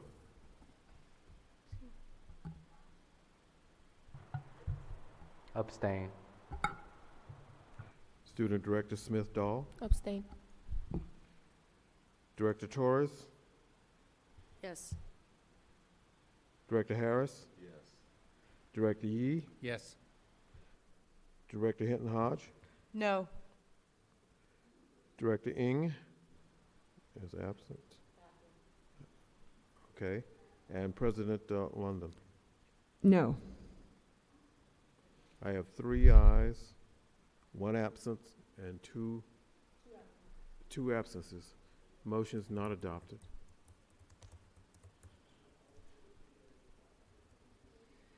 Okay. I think it would be helpful to talk about what the ramifications are in this situation. Oh, I see General Counsel not here. We have 1 week to correct. We also have an opportunity when Director Ng rejoins us to recall the question, I believe, and we will take advantage of that opportunity. Right. We will recall the question when Director Ng rejoins the meeting. She needed to step away for some family business. We are now going to move, so I'm sorry, Kova, you're going to have to wait for your answer until we can recall the question. We're going to move now to item T1. We're now in new business. This is item T1. We're going 200460. This is our second interim financial report. Superintendent, are you going to lead this presentation? At this time, I'm going to ask our interim chief financial officer, Luz Casares, to provide us the information and facilitate this presentation. Can we have a motion, please, in a second? So moved. Moved by Director Torres, seconded by Director Harris. Thank you. Good evening. Luz Cáceres here, and I'm going to walk us through our second interim report for FY 1920. I'm going to start off by just looking at a quick refresher of the budget cycle for our budget. At this point, we are at second interim, and that represents the fourth time this fiscal year that we're looking at our budget, obviously in public, and we will, of course, be submitting our budget over to the county as well upon the approval of the board. Next, so similarly to first interim, where we submitted our certification process as qualified, we're actually doing a repeat of that for second interim. Just of note, right, we're certifying positive. We're giving that indicator that we are we have confidence that we're going to be able to meet our financial obligations in the current year plus the next two. What we do by certifying ourselves as qualified is essentially noting that there's some uncertainty to that. I did actually consider making a shift over to positive given the fact that we made the spending reductions at the last board meeting. Given the dollar amount and given the question mark that has been raised about our ability to carry out board's direction with fidelity, I opted to recommend that we stay with qualified until we're able to show that we are willing and able to implement the reductions with fidelity so that the county and the FICMAT and the state and everyone who else is paying attention to our budget can see that we're able to follow through with fidelity. I'm going to walk us through some of the major changes in our budget from first interim. First interim was the last time we looked at our budget in detail. And I'm going to just, there's lots of numbers here, but I'm just going to highlight some of the more noteworthy ones. So one, the LCFF dollar. So we are looking at a decrease of about 1.4 million in our LCFF revenue sources. This is primarily reflecting a lower attendance rate at P1, which is reflecting what happened as a result of the PG&E outages. And so we had some days that we had some school closures, and interestingly enough, we had on the days after the closures, we also experienced a lower attendance rate. And so we will be filing for what is known as the Form J13 waiver, where we get to pick up the ADA based on those school closures. And that will hopefully be reflected by the time we get to third interim as part of our P2 ADA. I always highlight the LCFF figures because it is our primary source of revenue. And so that is one place where we want to be able to show that we are stellar at projecting that revenue because it is such a large part of our funding streams. And so it is one, no matter what the size of the change is, it's always worth noting whether it's a few $100,000 or 1.4 million, it's always worth having as an indicator here so you can see how, what progress we're making in refining our ability to be able to project LCFF dollars. Staying on the unrestricted side, we have pretty minor adjustments to revenue. What you see on the unrestricted side essentially reflects some decreases to lottery dollars, a small decrease to our mandated cost block grant, and some increases to interest income, and those are all local dollars. On the expenditure side, the one that I would like to highlight is what you see there as that Measure G adjustment. So as we are refining our position control work, one of the places where we see room for improvement is ensuring that in the budget development process, before we adopt the budget, that we are really truly charging positions to those places where we intend for them to be allocated. So this is an example of a habit we've developed over time where we know that at the end of the year where we're going to charge it, and so we wait until the end of the year to make an expenditure transfer. It's not totally uncommon among school districts, but given the dollar amount that we receive for Measure G and the dollar amount of the adjustment, we opted to reflect those adjustments now. And with budget development, we'll ensure that come the proposed budget that'll come to the board in June, we will be sure to charge positions to the resource that we intend to charge them. What I'll note about this is one of those places where at the end of the year, when we see dollars drop down to the bottom line, it's because of adjustments like this not happening until the end of the year. And so this is one of those ways that we're refining our budget and implementing best practices to ensure that our budget is tighter throughout the year and not just in correction mode at the end of the year at closing. On the restricted side, there's not a lot of activity happening. In particular, if you compare it to first interim, where we saw what, 20, almost $25 million being added on the expenditure side because we were spending carryover. That's not happening now. It doesn't happen as part of second interim, so the adjustments are not so notable. But I do want to highlight a couple of them. So we do have some new local grants that have come in of just over $900,000, most of which is an award from the San Francisco Foundation. And we also have an increase in some special education dollars, and of course those get reflected on the expenditure side as well. On the expenditure side, I'll highlight for special education, you see our expenditures have gone up almost $2.2 million. That is one area between now and third interim that we will be looking to tighten. I think, based on what I see, that there is definitely room to tighten that budget. When we first established our purchase orders for our non-public schools and our non-public agencies, they're assumed that everything is going to happen at 100%. And in reality, 100% doesn't happen. And so we'll have an opportunity between second interim and third interim to go in there and start tightening up some of those purchase orders, releasing some of those dollars, and subsequently reducing the contribution to special education. And so that's an area I expect to highlight for you at third interim in terms of the adjustment that we're able to make. The one other area I do want to highlight is you'll see that we have some additional RRMA carryover that has been posted. As part of our ending fund balance at first interim, we had about $2.5 million sitting in the ending fund balance. We have now posted about $2 million of that $2.5 million of carryover, and so it's available for spending now, and that's the routine restricted maintenance account that's now being spent. And oops. Forgive me, went too fast there. On the other sources and uses, a couple that I want to highlight. So one, our contribution for special education has increased by $707,000.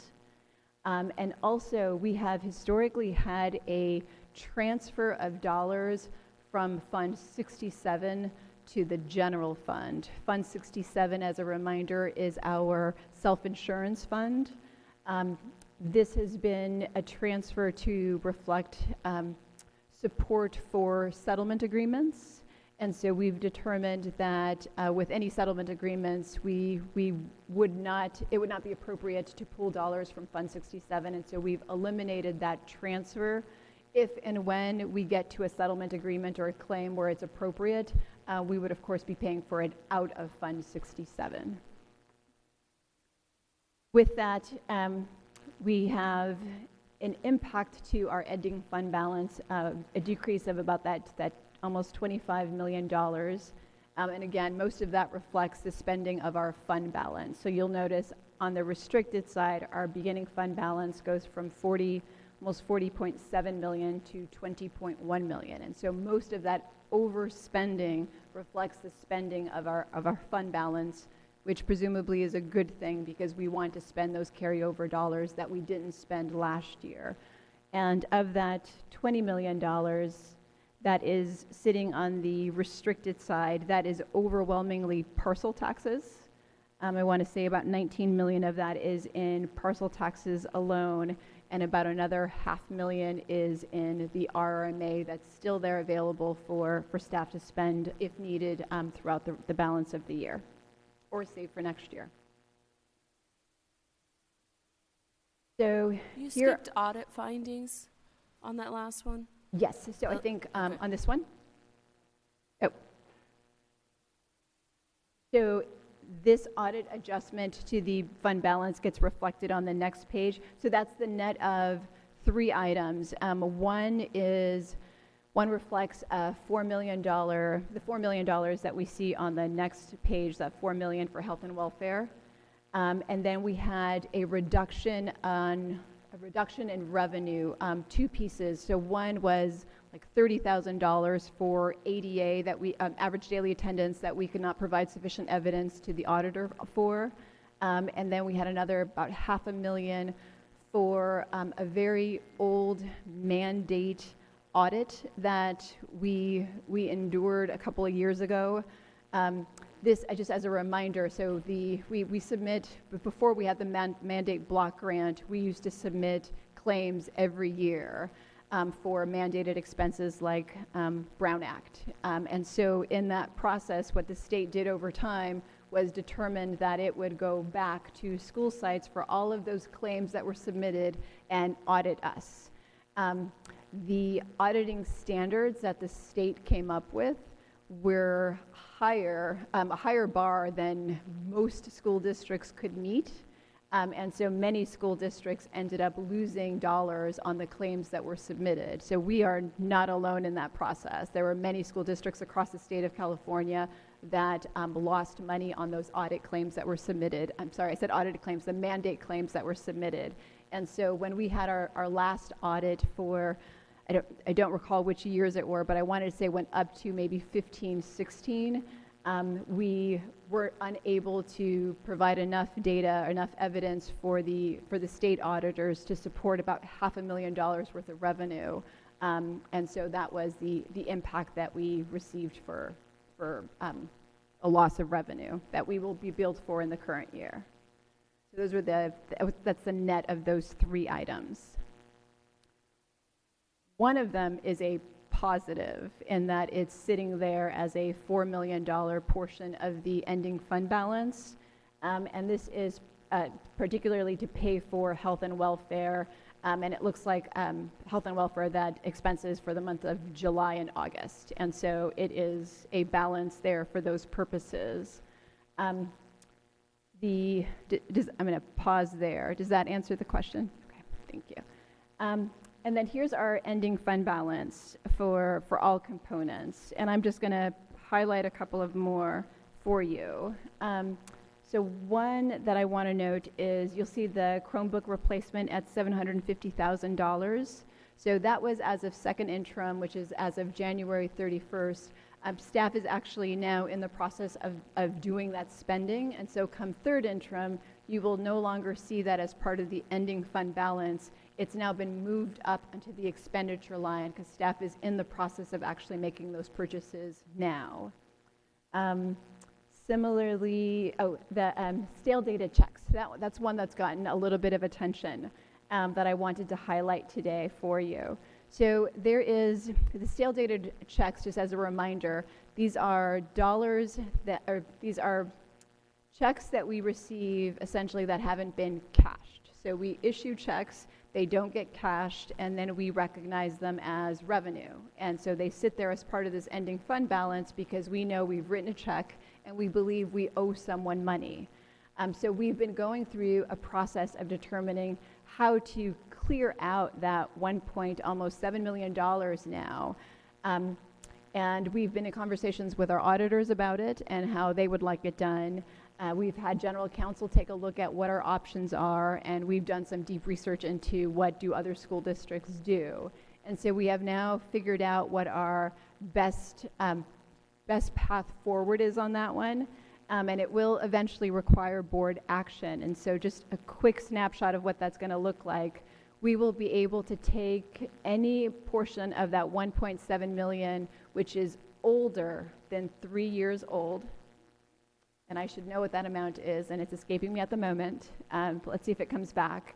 But any portion of that $1.7 million that's more than 3 years old, we can post notice in a local newspaper for a couple of weeks saying we have this check written for this purpose for this amount. And if someone comes forward to claim it, we have a process for it. If no one comes forward to claim it, then we have a process for it. And if no one comes forward to claim it, part of that process will be coming back to the board to take action to release those dollars. And so over the next few months, over probably, I'm going to guess over the next 18 months, we'll be coming forward to you on a regular basis saying, and now these ones have cleared the 3-year mark, and we've posted for them for those 2 weeks, and no one has come forward, so therefore now we can clear this amount.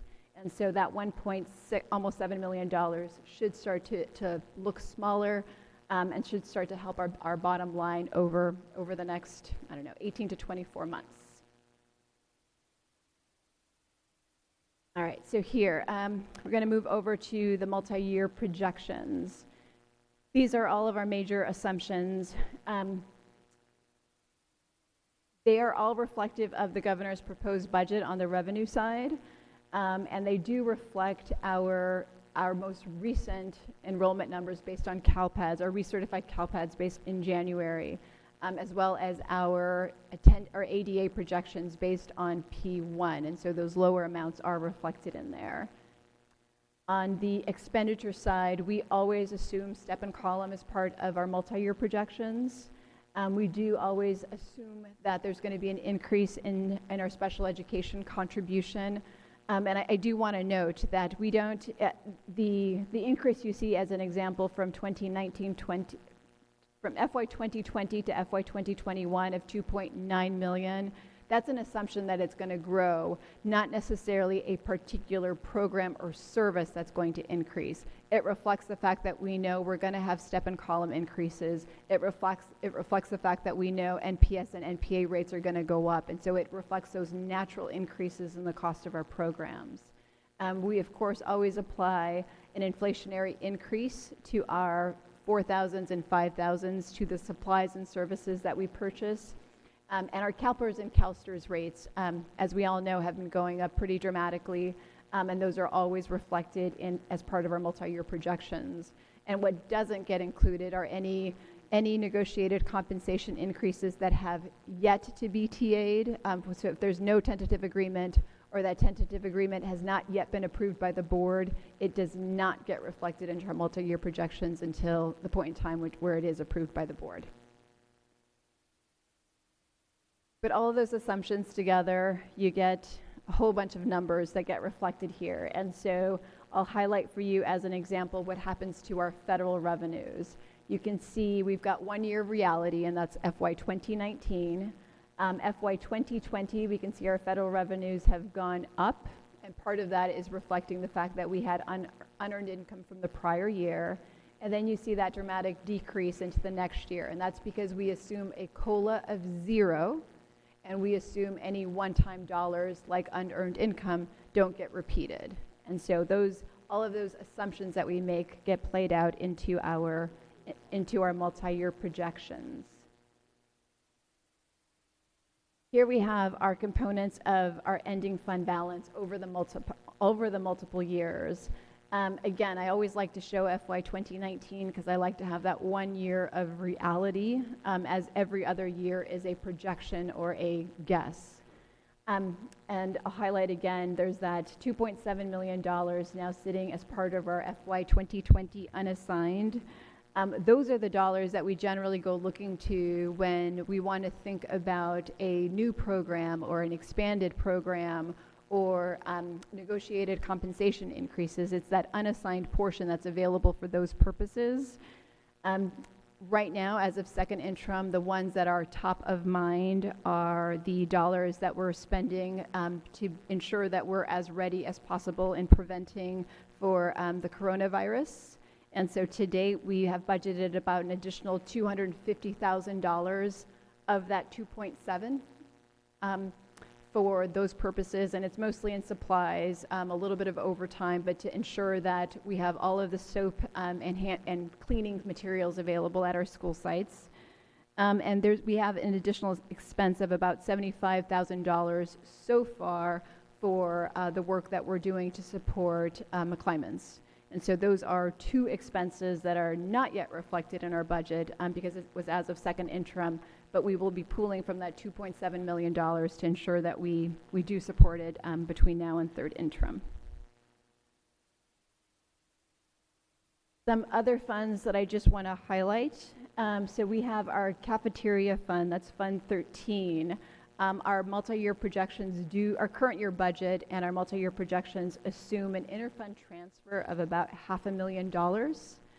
That's not yet reflective of the central kitchen. That budget will be coming to the board for approval in spring. And then another one is the deferred maintenance fund. So there is currently no interfund transfer established for deferred maintenance as of second interim.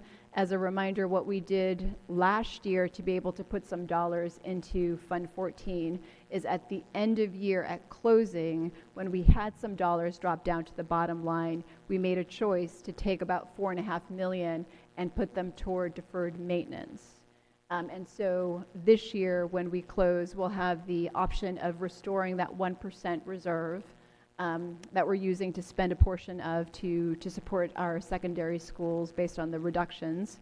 And then another option would be, if there's anything above that, to look to, again, supporting our deferred maintenance needs. And then lastly, our self-insurance fund. This is one I previewed for you at first interim and told you that you would see some changes at second interim. Now I'm telling you that we're going to be actually making those changes in time for third interim. And so Fund 67 is a self-insurance fund, and we currently use it to reflect the revenues and expenditures associated with HEBE-GBE. Our Health Benefits Governance Committee, maybe, HEBE-GBE. And it is, what we've determined based on our audit report is that its home is not properly in Fund 67. And so between now and third interim, we will be moving it out of Fund 67 into a sub-fund of the general fund to ensure that we're complying with the audit finding and the corrective action that we've been asked to correct. Coming up next, we're of course waiting on the governor's May revise to get the final estimated statutory COLA. We'll look to see what's happening with our average daily attendance as of P2, which would be mid-April. We've got the multi-year budget coming your way on the central kitchen, and then of course where we land on outstanding negotiations for our outstanding bargaining units. And with that, I'm happy to take any questions you have. Thank you. Colleagues, questions? Director Yee. Thank you. I wanted to highlight something I saw in the newspaper, and that's reflected in your presentation, and you mentioned before, and that is the unexpected drop in the COLA from the State Department of Education and the governor's budget. Could you share with us the impact or the facts around it and the impact on our budget calculations? Sure. So we learned back in November that it was likely going to be a lower COLA than we originally estimated. At budget adoption, it would have been at 3%. So at first interim, we started thinking about the fact that we might have that reduction.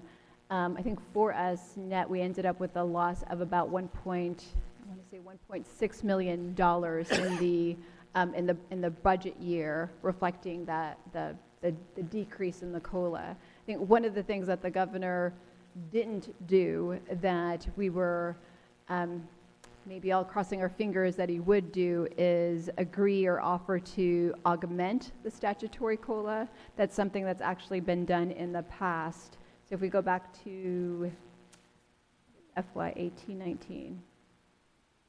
In FY 18-19, the statutory COLA was actually 2.71%, but the So 1.5% more than we're getting this coming year.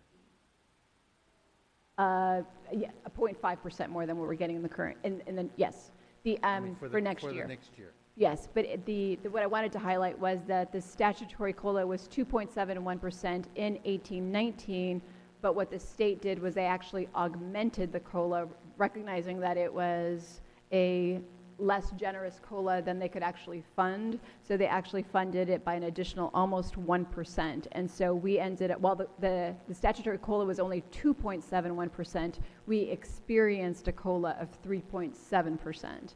And so many of us have been hopeful that the governor would again sort of augment the COLA for next year, given the fact that it was a decrease from what we all thought we were going to be getting. But he did not offer that up at the governor's proposed budget. He did the exact opposite. Yeah, he just gave us reality. So he actually took an extra 5%, 0.5%. And then my last question on this is, Director I'm Yee, sorry, can you please, just my last question on this is regarding the 1.4 million that was our decision of the board at the last meeting.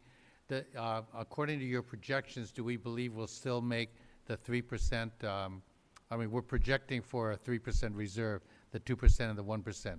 Is that correct? Because we're using the one-time money. Yes. So I expect that it is likely, I'll say it this way, I would be surprised if we couldn't restore most of it at closing. Thank you. Anybody else? Director Ng. Thank you. Thank you for walking through that so thoroughly. I had just a few questions that popped up. One was around the ADA impact, and you mentioned, I know we're petitioning at the state level. It looked pretty significant. Was that the 1.3 million? 0.4 million, yes. And what is the calculation that the state would use if they do restore funding? Would they restore that full amount, or how does that calculation get determined? So for the days that we were closed, what we essentially do is take out one of those school days. So our divisor is smaller. And so essentially we get to count out the day that we were closed. So likely would that, if it were to go through, would that help recoup the majority of those portions? Okay, that's great. Thank you. I had a question on the special ed increases. Thank you for breaking out the increases. And I know that you did a deep dive that you walked through with us in a memo earlier this year. And so I wonder if you could just, at a high level, talk about some of the changes, and I know that was kind of your best thinking at that moment, but in terms of the increase for this year, and then why it looked like it averaged like 2.9 million or so, and then this year it was going to be 6 million. And so if you could just walk through that really Yes, quickly. so there's two pieces there. So one, we have been reflecting all salary savings. So any dollar amount that isn't spent based on a vacancy in special education has been turned over to our NPA and NPS line, our non-public agency, our non-public schools, because that's essentially where we end up having the increased expenditures. When we set up the purchase orders for a student for either NPA services or NPS services, they're always established at essentially the highest amount. We assume 100% of attendance on all days, full days, and 100% of services. In actuality, that's not what ends up happening. The challenge for it's easy for me to say like, oh, there are POs that are too high. They don't reflect reality. But for special education, as they're looking at their programming, what I end up seeing as $2 million, they don't see it as $2 million. They see it as $10,000 in this purchase order, $5,000 in this purchase order. And so I have the luxury of looking at the bottom line. For them, it's a much tighter review because they're looking at purchase order by purchase order, student by student. And so that's why between now and third interim, we can take that closer dive and look into the detail of like, okay, let's go in and see which purchase orders we can start to actually close out, which purchase orders can we actually start to decrease, so some of those dollars that are currently encumbered and show up like we're going to spend them, actually have that opportunity to drop down to the bottom line by reducing the contribution. Okay, so could you just tie that quickly back to, that's tied to the increase, that doesn't explain the increased expenditures, though. There's two pieces to it. Yeah. So one, we're trying to minimize that increase by using those salary savings. The second place where it goes up is in that memo that you referenced, the other piece that we did was we took out the budget that we had established for settlement agreements. If you recalled, historically, we had a legal budget that was established, that was set in the budget, and we made a choice to pull it out and set aside a portion of our fund balance for those purposes. And so now, as the board approves settlement agreements, we take from that contingency and then we put it in the budget. And so that's another one of those reasons why the budget has gone up. It was supposed to go up because we pulled some dollars out of it. And then the 6 million for Direct, this year. Director Ng, should we come around with another? okay. We can come around again. Okay. Director Harris, did you have questions? Yeah, it's along that line. I don't know if this is where you were going with it, but I saw it looks like you anticipated $6 million for this year in special education. Before that, you showed a $2 million increase. Is that included in the 6 or on top of the 6? It's included in the 6. Okay, that's what I was trying to understand. Yes, and that's the 6.2 increase you see in 1920. That's the one where between now and third interim, we're going to be going in there. We have the opportunity to go line by line, purchase order by purchase order, to get closer to where we think we're going to actually end the year, and that would then allow us to reduce the contribution. Okay, got it. So the good news is you anticipated this, and that there may be, in fact, it may be $5 million. And okay, good. That is my only question. Wait, about COLA. So I didn't remember that from 2018-19 that the governor actually gave that. Did he give the indication? It was a different governor, but was the indication provided at proposed that he may do that, or did it surface sometime between then and May? I do not recall. Okay. I don't recall at what point we were alerted to the fact we were going to get the augmentation. The only thought I'll share on this is that there is over a $3 billion increase in the dollars that school districts are going to receive next year over this year. So $3 billion, that's not a small amount of money for us. But what the governor has done, the current governor has done, is more than 60% of that is being provided to us on a one-time basis, which for me reflects a lot about intention and a lot about the opportunity to grow in understanding about the way our expenses run from year to year, because our expenses don't run on a one-to-one-time basis, right? The experience we're having with the support we're providing to McClymonds, that is one-time support, but most of our expenditures, they're not one-time, they're ongoing. And so the governor's willingness to spend more than 60% of that $3 billion on a one-time basis says a lot to me. Okay, Director Hinton Hodge. Great, thank you so much. So I'm wondering about CalPERS, and since we're on this slide, CalPERS and CalSTRS, not reasonable increase year to year. And I'm just trying to remember what we thought the governor was going to do in the budget around supporting that. Can you just remind me, did that happen? And then, I'm always concerned that this is the piece where, do we have the right projections around this? And of course, how much this is, how much do we talk about this in relationship to our teaching staff and any other employees that are receiving CalPERS and CalSTRS?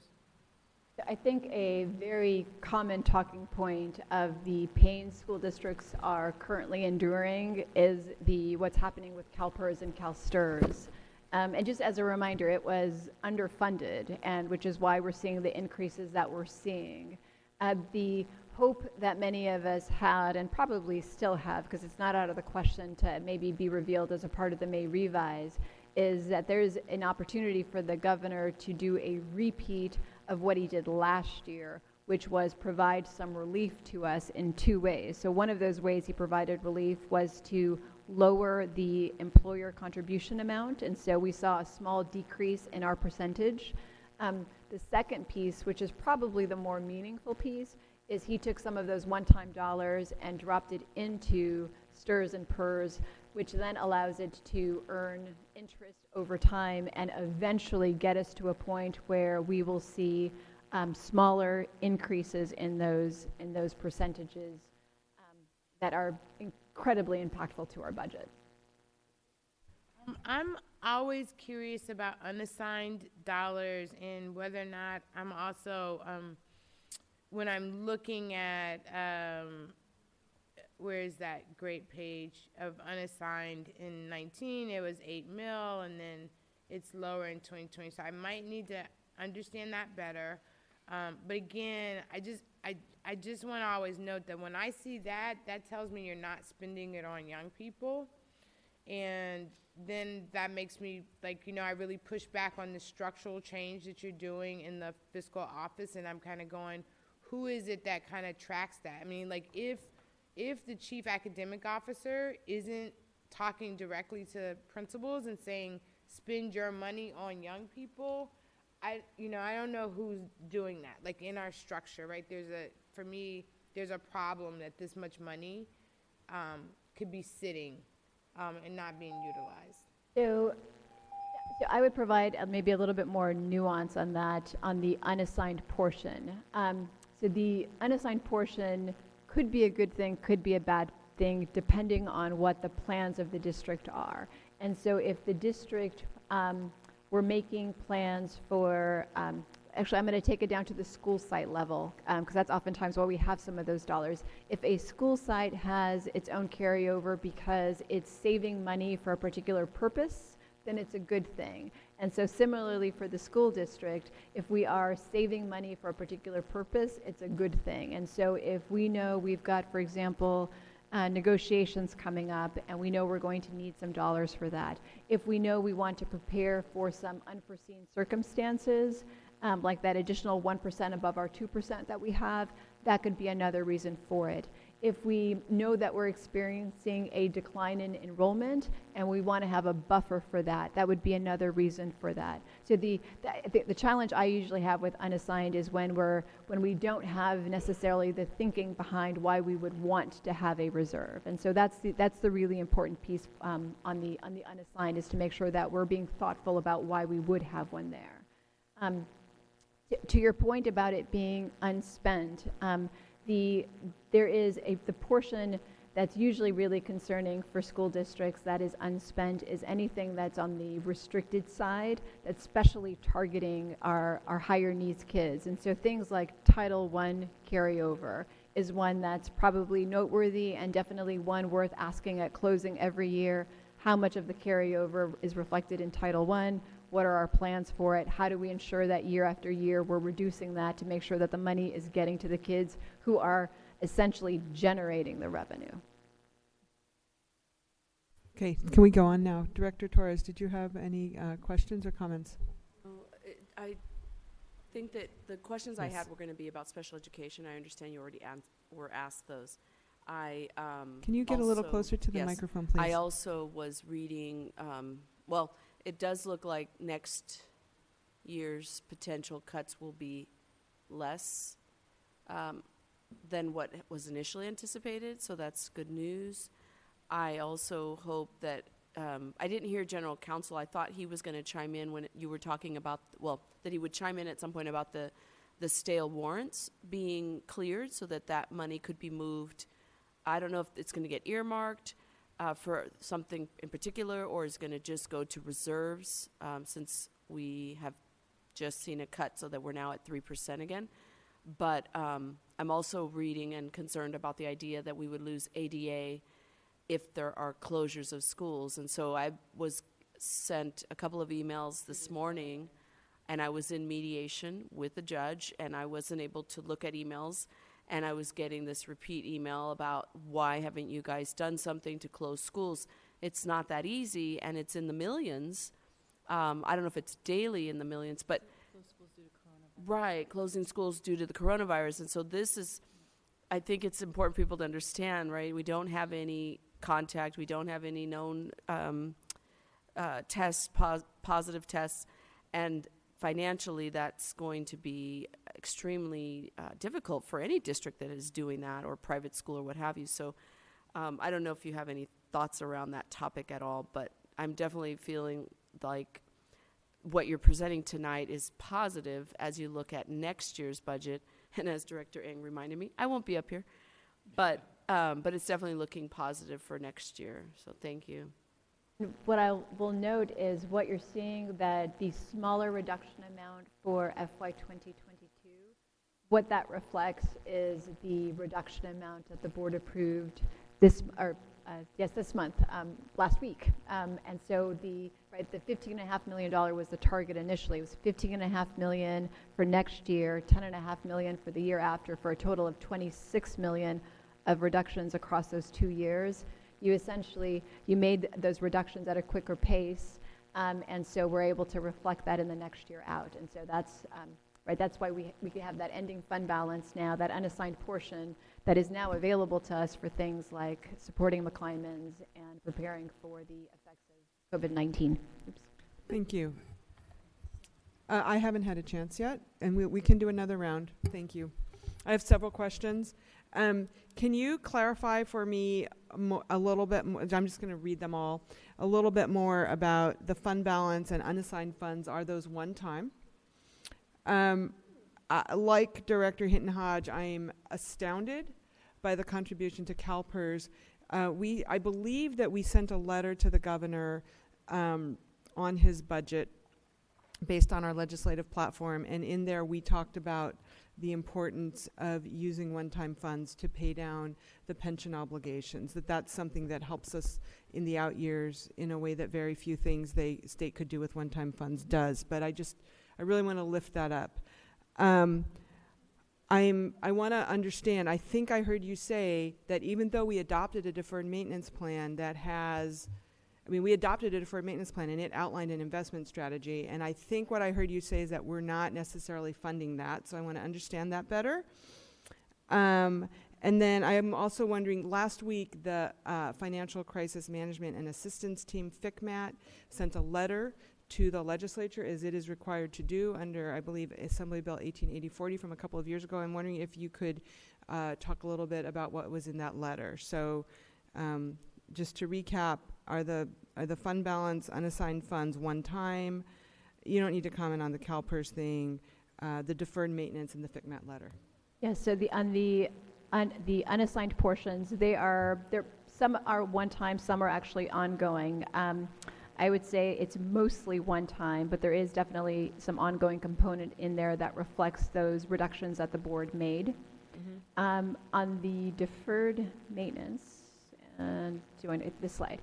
So yes, the board approved a 5-year deferred maintenance plan. The funding for that is not established as a part of the multi-year projections or the ongoing budget. It's actually not even in the current year budget. So in the current year budget, we have no transfer between the general fund and the deferred maintenance fund. The intention was to fund it similarly to the way we did last year, which is when we have our close of books and we have dollars drop down, for this year, we would be able to, again, prioritize deferred maintenance. In the ongoing years, there are 2 funding streams that I've been looking at as possible ongoing funding streams for deferred maintenance, because we went many, many years of not funding anything in deferred maintenance, and it shows.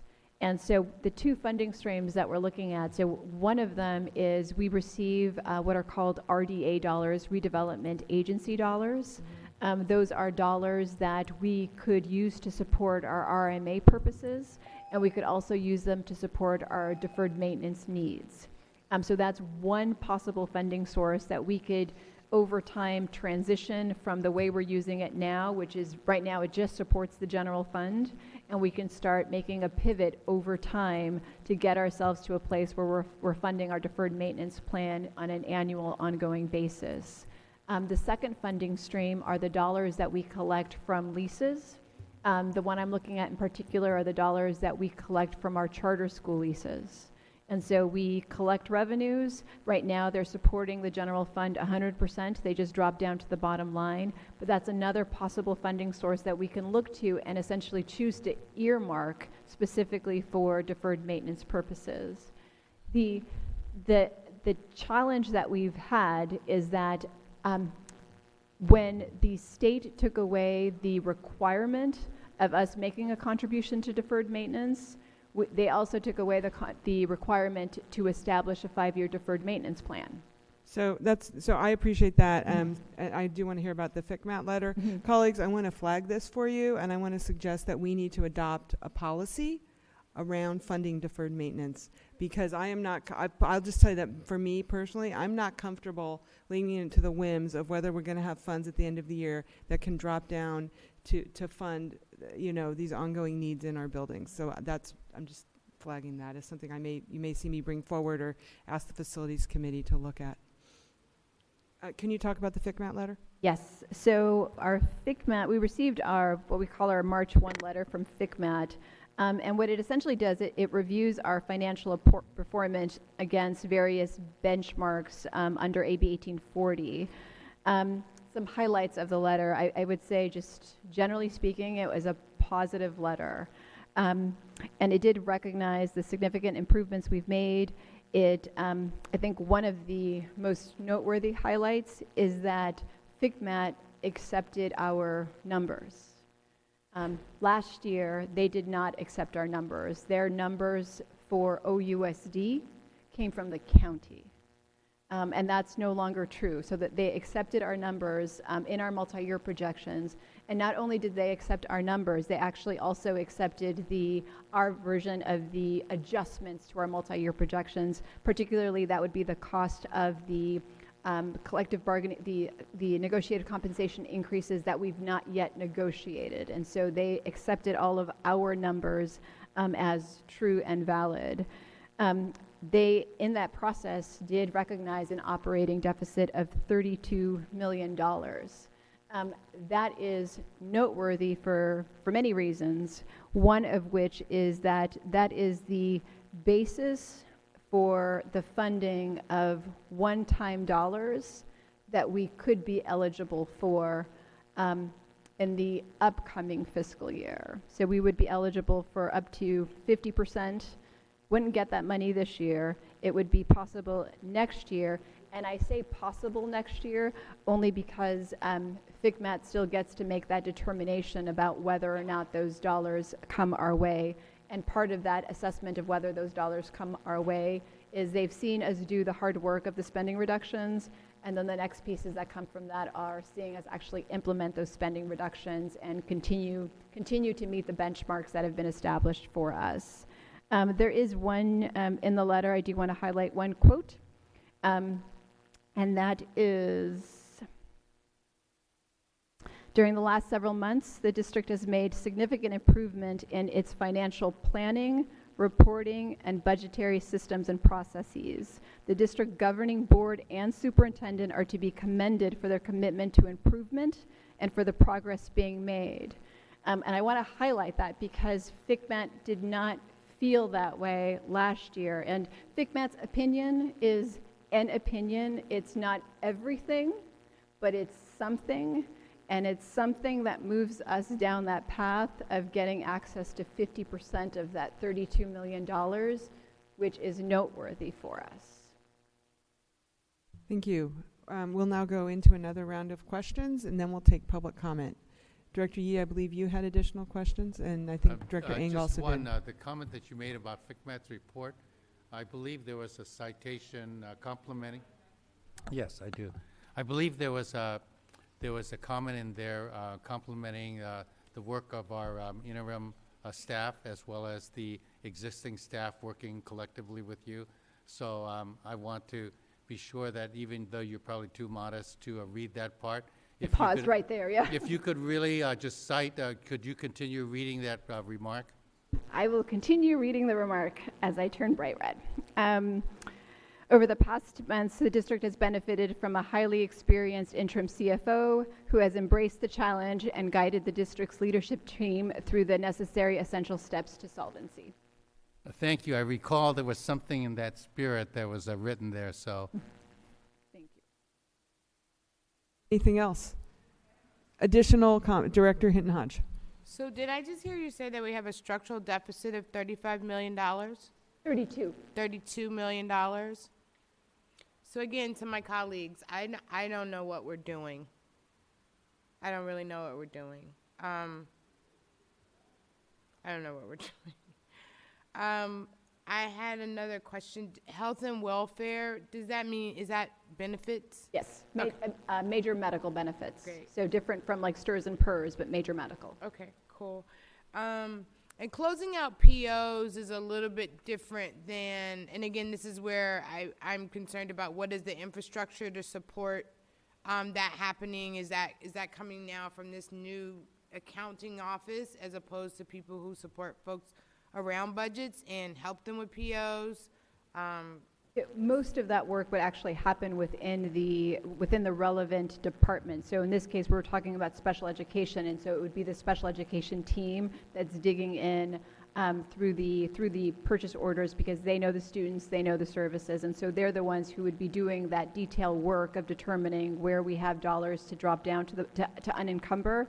And then that would get relayed over to the procurement team, who would then actually start releasing some of those dollars. So, but there's other departments other than SPED that have POs.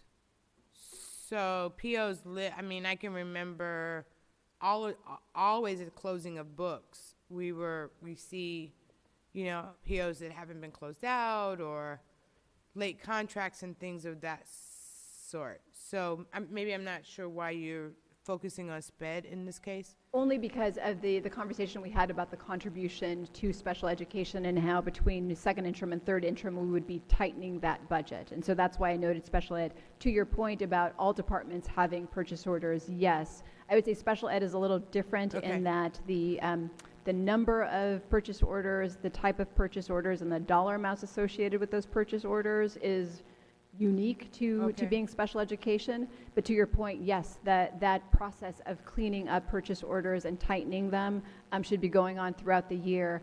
And if I remember correctly, our accounts payable team did adopt a process this year to start tightening up some of those where we either haven't received any invoices or we haven't seen any activity on it during the year to do exactly what you described. So I'm hoping, again, you tricked me into voting to the cuts last week.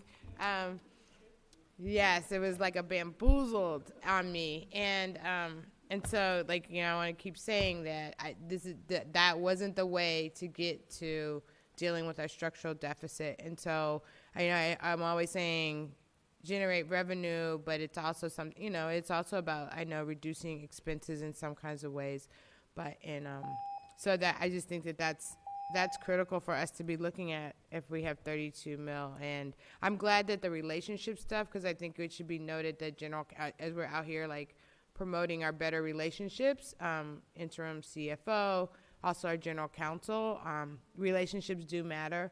And I often ask, do people like Oakland? And I think that if you all have any influence on getting folks to treat us better, and with dignity and respect, and really think about our students and our needs, that is definitely much appreciated. And so I do hope that we'll get further assistance and help through your leadership and general counsel. Colleagues, any further comments or questions? Okay, let's go now to public comment, please.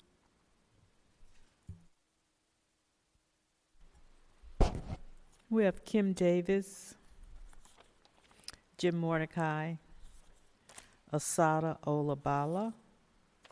That's it. Those who've had their names called, can you come forward and speak? Mordecai is speaking as an individual. Somebody left their pen here. First thing, I'd like somebody on I invite any board member to write me and explain what a structural deficit is. I have a hard time recognizing it. Other than whatever Big Matt says it is. If you have a different definition or that definition, please let me know.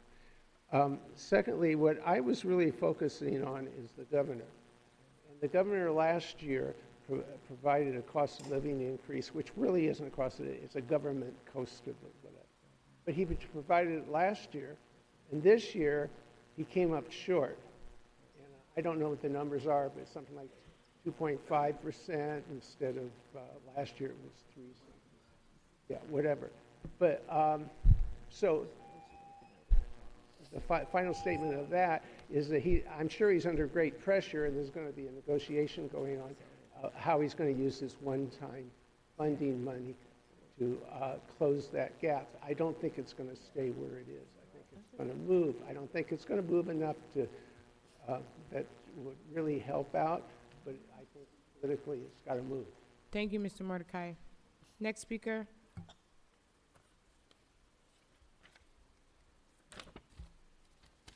The document reflects a statement that says we expect the end of the year to be a positive cash balance of $48.9 million in June of 2020. The document also has some questions that are answered yes or no as a part of the certification of financial conditions. And one of those questions is, the district may not meet its financial obligations for current fiscal year and subsequent to the next 2 fiscal years. That's concerning. It says that, yes, to the question, is there unrestricted deficit spending? You says yes. Is the enrollment decreasing in prior and current fiscal years? Yes. Do new chartered schools are impacting the district's enrollment? You say yes. So those are just some of the things that were brought to my attention. Thank you for your comments. And lastly, it is important that you have an identification of essential spending and non-essential spending so that you can prioritize the correct spending and the essential items are not eliminated. Non-essential items can be eliminated. Thank you. Colleagues, any further questions or comments on the second interim budget? Okay, can we call the roll, please? On the motion to adopt the second interim report, Student Director Smith Dahl. Yes. Student Director Garibo. Yes. Director Ng. Yes. Director Hinton Hodge. Yes. Director Yee.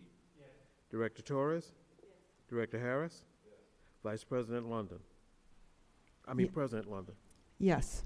Okay, motion's adopted. Thank you. At this time, I would like to move back to item 200157. This is the Conservatory of Vocal Arts High School petition and proposed charter, and see if there is a motion to reconsider the vote that we took earlier. It's been moved by Director Harris. Second. Seconded by Director Yee. Can we please recall the roll? You said a motion to reconsider. Recall it. Okay, but excuse me. I want to recall the vote. You tell me what I can do. Fine. President London? Yes. So I was, unfortunately, I was absent during the conversation, but I was following on the computer. I would like the opportunity to ask some questions. Please. If that's okay? That's fine. Okay. Ms. Marca, if you could come up, because it would, obviously. it would impact my, my vote. Obviously, yes, of course. Thank you. Okay. Thanks. So thank you for the information. I was following along, and a couple questions that came up for me, particularly because some of the concerns, especially on page 4, were around sustainability because of enrollment. And because I have in the past voted against charter schools renewals because of this sustainability element, I wanted to hear a little bit more from you around the analysis. And I heard from the executive director about some of the savings that had been accumulated, and I know that you had inferred that the closing of the was it the middle school provided some additional funding, but could you better elaborate on your analysis around that? And it sounds like that's just one-time funding that Sure. would be left over. Yeah, so there was a one-time infusion, but it was a pretty large infusion of money that came from the closure of the lower school at Cova. It is enough money that even if they continue to, they've currently been running at, I think, around 100K deficit per year. Even if they continued at that for the next 5 years, they would still be okay financially. I do think for the next charter term after that, were they to be approved for another charter term and then another one after that, if they still hadn't grown to a place that they were sustainable at that point, it would be a concern. But they do actually have enough money, and we looked at it with our accountant, and that was his recommendation, that actually they are in okay financial health. And that's with the assumption of if they don't increase enrollment, if they just stayed at the same enrollment of under 100 students, they could still subsidize the program with the one-time funds. Right. And that's because the program that was closed was able to save over a number of years and had surplus of funds. Right. Okay. And then, because the other reason why was it was concerning around the challenges of that the board is not currently focused on sustainability and viability. Yeah. And so I can wonder talk a if you little could bit speak about that. more towards They- evidence that leadership would take seriously sustainability going forward. Yeah, they've had a number of new board members join very recently, and so we have seen from them already, and perhaps they could speak to it as well. They already, I believe, have a committee working on a succession plan for the potential retirement at some point of their executive director. So it does seem like the new board members that have joined, I think within just the past few months, have brought that focus. We just haven't seen it in the past 5 years, but I do believe the new folks they've brought on are, they've brought on someone from Holy Names College, they've brought on a few parents, they've brought on people who are very genuinely looking at these issues at the school, and we would continue to monitor that, of course, over the next charter term if they are approved. So very recently, I would say we've seen signs of it. Okay. And then you mentioned an MOU that hasn't been signed yet by their board. Could you just quickly describe what the MOU would Sure. It's an MOU similar to what we had for Oakland School for the Arts, and they can provide hard copies, but it's essentially a commitment to join the Oakland Enrolls Common Charter platform. With Oakland School for the Arts, that was a different situation where we had pretty grave concerns about the diversity of the school and about the audition, and so for them joining the Oakland Enrolls platform, we wanted to make a condition of their renewal. Here, it would be more as a best practice for them to boost their applicant pool rather than sort of dire because of big concerns we have around the diversity of the pool and the potential creaming or screening of kids at the school. So, sorry, can you say that one more time? Oh, yeah. So we didn't propose it is as that a... intended to address the third point around the reflection of demographics? Yep, and their school, they're much closer to the demographics of OUSD than OSA was, so it's a pretty different situation, but they are still a little bit below the OUSD average on, for example, percent socioeconomically disadvantaged. And also, it should boost their applicant pool, so it should help with their overall numbers. Right now, it's very hard to find out about the school because they are not on the common enrollment platform. Okay, got it. And then lastly, you talked about that there was conversations around partnership, but given the size, there wasn't necessarily a pathway to consider that. What does ongoing conversations look like, given that we are renewing for a 5-year term? So they've expressed, I think, a pretty strong desire to find a pathway into the district. I think right now our visions don't totally align. From our perspective, if they are this small, they really should be a part of another district school. If they were, 300, 350 students, I think that would be a different conversation. If they were 200, maybe that would even be a different conversation. So right now, that would be the only pathway we would really consider. For them, they would prefer to come in as an in-district charter, which would be its own school operating still. At under 100 students, that wouldn't make sense financially for us to bring them in that way. And so I think we want to wait a year or two and see what happens with their enrollment and then revisit what makes sense in terms of, do you come in as part of a district school, or are you at a size now where we believe you can come in as your own school? Okay, thank you.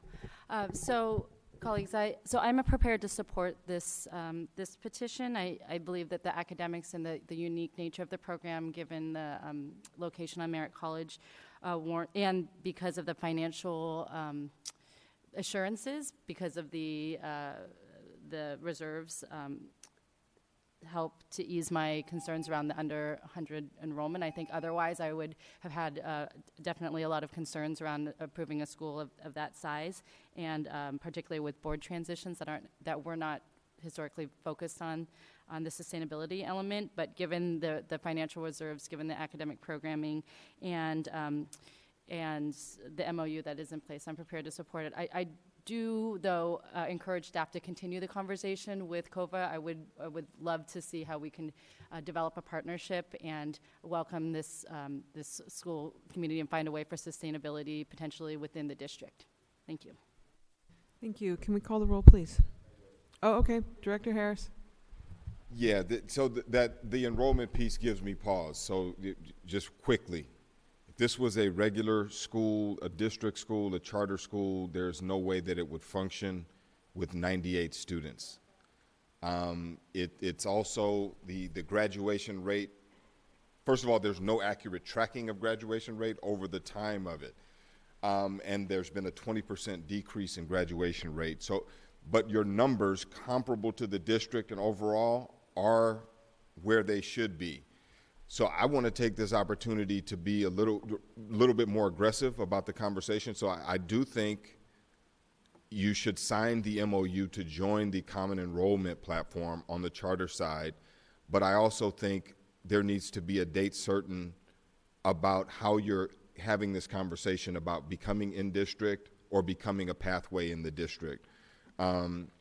So we've exercised some MOUs in the past that have required schools to voluntarily enter into an agreement that says by X date we are going to do this. I'm wondering if by June 2020 we can have reasonable conversation with the superintendent's team about what this really means, or it's just a conversation that's just going to continue to not happen. I would like some certainty that a conversation has happened. There either is or is not a real outcome to that conversation. We can't keep talking about, well, there's kind of a path, or either there is or there isn't. So by June, can we say, yes, there's a path or there's not a path? Can you voluntarily sign up for that? Because we can look at it the way it's just been described, or we can say you're going to subsidize the school to the tune of $500,000 for the next 5 years in order to keep it open. Is that really what we want to do for students? So I'm thinking you're either going to take an active effort to join the district, to join the common enrollment system and make this an option that more students can embrace and enjoy, or you're not. But this idea that we'll vote and you know, things will happen because promises were made on the night of desperation, that is not sitting well with me. So I would like to see someone from the school come to on the record and say, that is of interest to me. Director Harris, yes, we'll follow through you with that. moved this item. I did. I believe you have some ability after you hear from Dr. Abad to. Yeah, so let's let him get his answer, and then you can enter in, Director Smith-Dahl. Okay, absolutely, and I've repeated over and over again that, and talked to Sonali that, you know, people always ask me what I want my legacy to be. I have wonderful students out there who have wonderful lives, who've done well in college, doing well in life, and I see that as an opportunity for me to have made a difference in the world, but I don't see that as my legacy. I see as my legacy an opportunity. I'm born and raised in Oakland. I went to all Oakland public schools. I taught in Oakland for 35 years to try to make the changes that were necessary to make. I found that I couldn't make some of the changes that were necessary, so I went outside. But my legacy is, can I be the person who actually brought this system together? Because the system's broken with the charter and the public schools. So I feel very strongly about that. The reason that we did not do the Common App this year, we did it last year. The reason we didn't do it this year, we had many, many bugs in the system.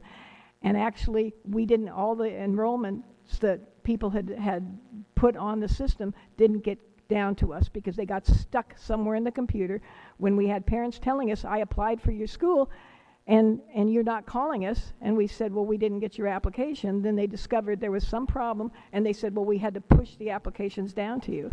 So this year we just felt like we didn't want to do to go through that again. However, I am in realization with all of the rest of you that that's one way we can outreach. I mean, we're up at Merritt College. We're not in a community. And so for us, it's very difficult to get the word out. We go out to activities. Of course, now we don't go out to activities anymore. But, you know, that's kind of one of the things we've tried to push is how to get the name out there. And I think the Common App is definitely one of those ways that we can get it out there. And the conversations regarding a transition in governance, becoming in district, are you at this moment saying, so if we were to say we would like you to work, if in fact the board says, if in fact the board approves this renewal with the contingency that you join the common enrollment system, one, and meet with the superintendent and report back with the superintendent on the progress of discussions about becoming an in-district charter school? Absolutely. In fact, as I was having this conversation with Sonali, she realized the time was too short for us to have any formative kinds of conversations prior to this vote. And I told her I still have the notes on all of the other work that we did, that I did with the Oakland staff and everything else when we had tried to put this effort together. So I can pull that file out, and we can go back through what we did before, what worked, what didn't work, and how that ended up failing in the end. I believe Director Smith-Dahl had a question or... I do think it would be extremely beneficial for this to be a pathway at a school. I think we have so many students that would love to be into art programs or music programs, and I think the only two schools that we have in Oakland are charter schools, so that's OSA and COVA. I don't know, there might be more, but yeah, I already spoke with her actually, and she said that even before right now when you brought it up, that she brought up the point of coming into the district as a community, what is the term? I don't know, something in district charter school. And also on the graduation rates, I don't know, she said that many times their graduating class is like 10 to 12 students, and so like a drop in that can, of course, you know, drop their rates to extremely. But yeah, just having these conversations, I'm really in support of this school. I oftentimes don't support a lot of charters, but I really think that from what I'm hearing, it's really extremely beneficial to the community. I love everything that I've been hearing tonight. So yeah, it's pushed me to, I want to vote yes for this school. I don't know how the rest of you guys are feeling, but yeah. Director Ng. Thank you. I just want to appreciate Director Harris for pushing this a little further, because I am in total alignment with Director Harris. I really appreciate just having a time certain and a you know, next step around what a conversation dialogue with the district looks like. And I'd like to also Director Bod push you around some of the thinking, you know, given where we are at and given the current enrollment, I think the idea of a in-district charter would be a very, you know, it's challenging for us to think given the current enrollment. And so, and as we look at our high schools, we've done a lot of work around the pathway work, and really encourage you to try to stretch thinking around what could this look like as a pathway in one of our comprehensive schools, or you know, within some of our high schools, not necessarily as a standalone school itself. I'd love for you to kind of stretch the thinking and really consider that as a possibility around sustainability and around your legacy here within Oakland, and what that could look like to really partner with the district and continue the great work that has been started already with COBA. Thank you. Thank you. I see Director Harris conferring with our general counsel. I believe they're probably discussing whether there's an amendment that might be made, or, So I have a question. I'll ask a question. okay, go ahead, So, and then we're gonna, Director Yee, your question earlier was about an executive director role and a superintendent role or a principal role. Could you clarify that? Like, are you the superintendent, are you the principal, are you the ED? And are you looking for new positions? No, I'm not looking for a new position. You know, I am the director of the school. I go by director, it's executive director, director, you know, titles And don't also bother me. superintendent? Huh? And also superintendent? No, we're one school. We're one small school, you and so don't we have don't a have a superintendent? superintendent position, yeah. Okay, you don't have that role? And No. so you don't carry that title in any No, kind of way? it's, as executive director with a single school, the board is my guiding Got it, point. great. Just, So just as a point of order, I'm reading it, it says executive director, acting principal. That's what it says. Executive I director, missed- acting principal. I So are you misspoke about hiring for a principal position? Yes, absolutely. We've been doing a search, and we are now, we're getting a committee together to start some interviews. I've actually started the discussion with a couple people. Where's the job description posted?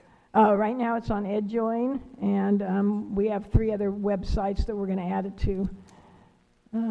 However, So we've this is been a getting... hire for August? Yes. Mhm. Okay, so just to be really clear, historically, I was there in the conversations about the K-8 school. So, you know, and this is a different charter office. So you know, in the conversations and the rigor that were kind of being discussed, I mean, it's just different, you know, different school. And I remember last time the public said, don't let, you know, I shouldn't compare that last experience. But I think it's important to note that, like, you're still the leader, and the changes that we asked for, even the last time when we approved the high school, that we haven't really been successful in kind of getting those things. I think there's also been a problem with space, because I think at some point you weren't. I don't know if you were really always stable in the high school space in that kind of way. So those are just. So I just find it interesting that this is the school that we are saying we're going to kind of develop an inter-district or inter-charter kind of space, because to me it'd be much easier not to renew and have the young people go into, say, a Skyline, or again building out a pathway in that particular kind of way. I don't see the rigor that's going to be needed. And again, I definitely am holding on to Roses and Concrete around like a school that was really focused on Black and brown leaders, Black and brown children, parents that were driving the governance board in certain kinds of way, and that in our charter office did not move them in any kind of way. So I just don't see this is not the one for me where I would lean in and feel like there's almost like too much rigor that needs to happen. And throughout this whole process, no one from the board has come up and spoke to any of the things that we've asked about. So again, I have a real question about leadership. thank you. I'm going to go back to the maker of the motion. Yes, I conferred with General Counsel, and he has a summary of what we'd like to put forward for your consideration. If you might give me 15 seconds, Madam President, just to finish the language so that it's... just give me like 15 seconds and I'm almost done.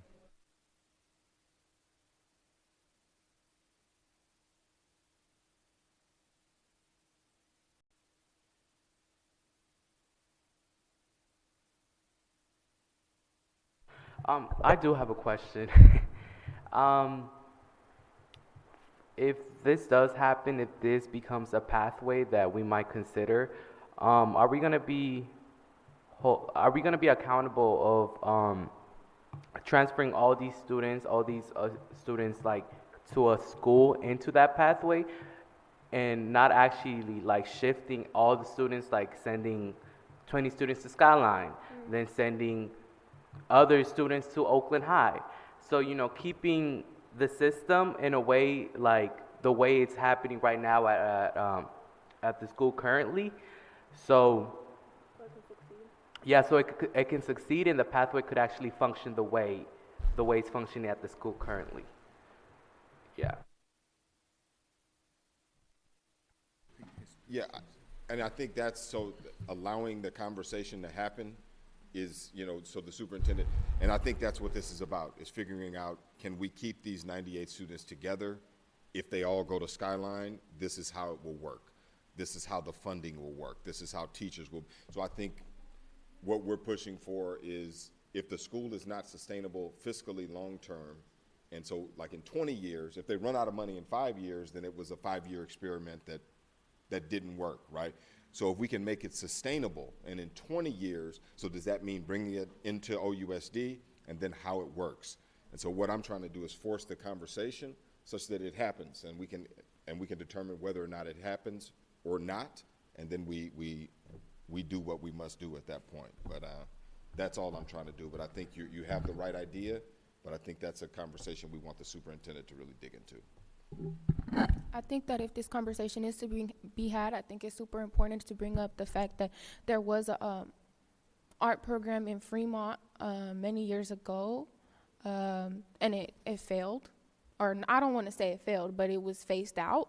And so it's like having that conversation and thinking about like what was the issues there. How do we make sure that if this is to be phased into a main school, a district school, then how do we support the program so that it's fully functioning like how it has been functioning, and that it can succeed and prosper. I think that over many years we have phased out of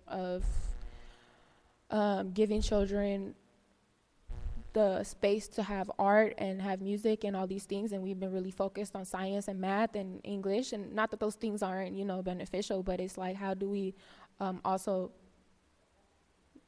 include that so that students can have that time, the opportunity to be creative. But yeah, I just wanted to offer that. Okay, can we General Counsel, are you prepared now? We've just spent 5 minutes on chit chat.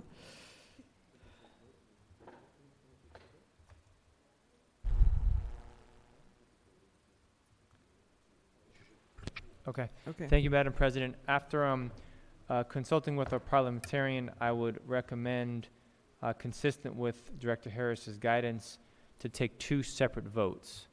The first vote would be approval of the renewal petition, and the second vote would be on the following motion.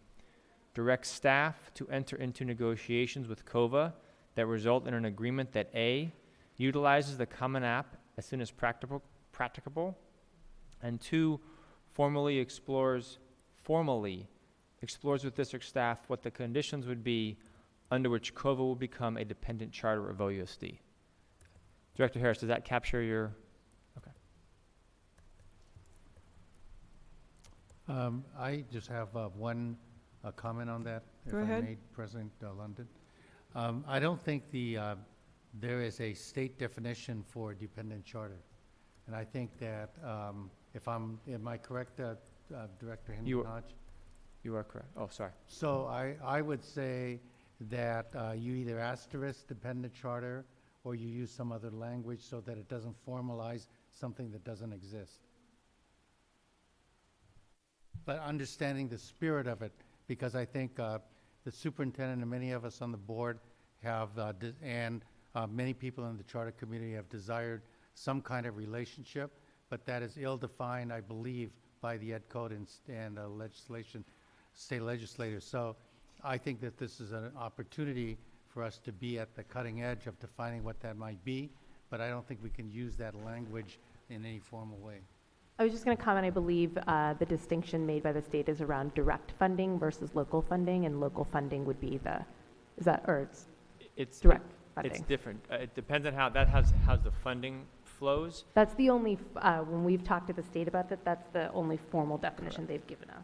The functional definition for what I understand the board's purposes would be that the governing board of the charter school would either be the school board or would be wholly appointed by the school board. So that it would continue to function as a separate LEA, whether the governance would rest with the district, either directly or once removed, but that functionally then the school, the charter school would function much more like an in-district school than an independent So then outside I would charter treat school. this like a friendly amendment and simply say that that definition, doing it on the fly like this is not the right way to do it. Right. I'd prefer to have that definition developed by the superintendent and her staff in conjunction with Dr. Abad and whoever she wants to bring to the table, so that part of the discussion that goes forward is the definition of a dependent charter and not try to do it right here on the spot. So Director Yee, it sounds like what you're suggesting is that we take a vote right now on the renewal, and that we have come back to us at another meeting this second piece. I don't want to lose the momentum of the consensus here. I'm just simply saying that the definition that we wanted to put together will take probably more than one meeting. It would take several meetings so that we get something that not only applies to COVA's relationship to OUSD, but for the future, some other kinds of authorization that might be beneficial. If we had done this earlier, then we would have In the way that I had suggested then we would about have roses met and concrete. Director Hinton Hodges' effort or desire to have had that in place before we acted on that charter. So I think this is that moment that we So I'm can trying take to that understand, because it's almost 10 o'clock, so we're going to need a motion to extend the meeting. I'm trying to understand what it is we're going to vote on this evening. Are we going to I'm fine vote? with the way it is. I just need You're- an you're- asterisk on the dependent so that we don't prejudge what that word means, because it has to have some concurrence, some phenomenological expression that includes intersubjectivity between the COVA Okay, charter so and the district. let's call the question on the first motion, please, which is whether or not to renew the charter petition. All right, on the roll call, Student Director Smith-Dahl, Yes. Student Director Garibo, Yes. Director Ng, Yes. Director Hinton Hodge, No. Director Yee, Yes. Director Torres, Director Harris, President London. No. The motion is adopted. Okay. Is there another motion someone would like to offer right now? I'll Okay. second. So, Director, President London, if I may, I made a quick change based on what Director Yee said, and if I may read it one more time into the record. Please. Direct staff to enter into negotiations with COVA that result in an agreement in which COVA agrees, A, to utilize the Common App as soon as practicable, and B, to formally explore with district staff what the conditions would be under which COVA would become a dependent charter of OUSD, as the term, quote, dependent is defined in the agreement.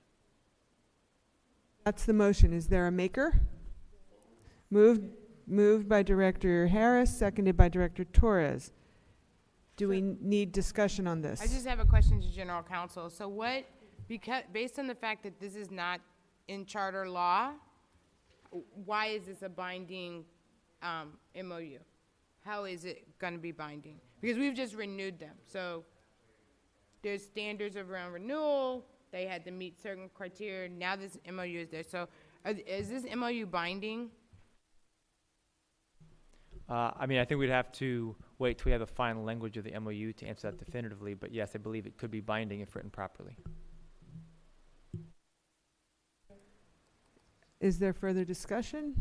I just wanted to note for the record that because when we've done and attempted to do an MOU in the past, it hasn't been, one time it was not successful when we followed through. So my vote on the prior motion was contingent on this amendment. So I do hope that in good faith that we can continue conversations and there will be follow through on both parties. Thank you.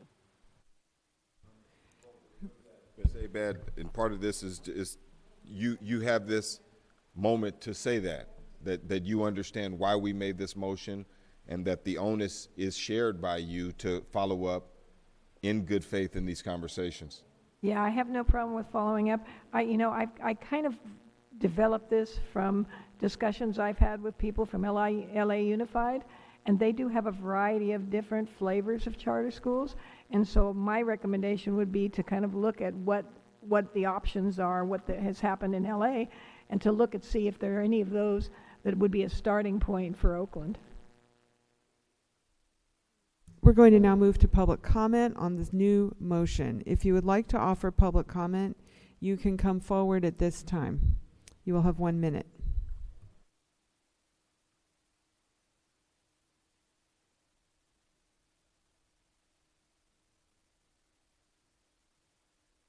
My only public comment is this. During the discussion, no one took the banner of this is a school for which African American children have been able to demonstrate academic success. And there is no other chartered school or district school that demonstrate the rate of academic success, no matter how many in number the success has been there. That's something to have as a value. I'm not a charter school, but the value, I have come to you often to say how African American children are underachieving. And no one has said, because of this initiative, I think it's important to uplift this value. And I'm disappointed that no one can see that value. Thank you. Can we call the roll, please, on the second motion? Yes, on the motion as stated by General Counsel. Student Director Smith-Dahl. Yes. Student Director Garibo. Yes. Director Hinton-Hodge. No, and I'm actually voting because I care about black children. Director Ng. Yes. Director Yee. Yes. Director Torres. Yes. Director Harris. President London. Yes. Motion's adopted. Thank you. Need a motion to extend. Can we have a motion to extend until 10:40, please? I'm making the motion. Is there a second? Y'all, I'm just, you got the opportunity ticket. Just say yes, and then we'll be done early. We're going to, please, can I have who moved and who seconded? Can I have a second, please? Seconded by Director Torres. And what's the time we're extending to? 10:40. We have 35 minutes. Students, if you have homework and need to go, we will understand. All right, let's move on. So the next item is item T2, 19-1936. This is an amendment to our policy on the opportunity ticket. I will invite back Ms. Maraker because it's her night at the board. Welcome. I won't be back for a few weeks, hopefully. I just have some talking points. Sonali Mararka, Director of the Office of Enrollment in Charter Schools. This is a first read for an edit to Board Policy 5116.1 to clarify whether or not students from closing charter schools should receive an opportunity ticket. As you know, the opportunity ticket is an enrollment priority for students from schools that are closed or moved in order to be part of a merger. The question for consideration now is whether the opportunity ticket should be extended to students from closing charter schools. We previously brought this question to the board for consideration in the fall, and the board asked us to bring it back when we had an actual situation of a closing charter school. Now we have a few potential situations before us, Roses and Concrete, potentially, Epic, potentially, and the middle school portion of Knox, which is definitely closing. So we wanted to bring it back for your consideration. We have done something different. We've prepared edits to the board policy 2 ways for your consideration. One where we explicitly include charter students and one where we explicitly exclude them, so you can see how it would look both ways. The superintendent recommendation has been to include students from closing charter schools in this policy. I also, based on feedback from our last meeting, had reached out to a number of district principals over the past several weeks to get more feedback. Unfortunately, as you know, it's a super challenging time. It's been hard to get a lot of feedback from district principals. They have a lot going on. I did hear from 6 principals. 4 of them said they believed charter students should be included, and 2 said they were unsure. With that, I'm happy to take questions. Colleagues, any questions? This is a first read, so we're not going to be voting tonight.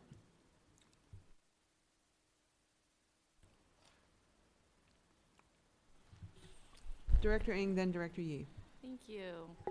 So in terms of do we have a definition for closed schools, and is it just OUSD charters authorized schools, or it's any charter school operating in Oakland? Good question. It would be, the current language would be for any charter school operating in Oakland, not necessarily authorized by us. In terms of the definition of closure, though, and we would define this more clearly, most likely in the administrative regulations, but the school must have made the final decision to close before they are considered for the opportunity ticket. So if the charter school is in the middle of an appeal, those students would not get an opportunity ticket until they have, withdrawn from any appeals and have made that decision.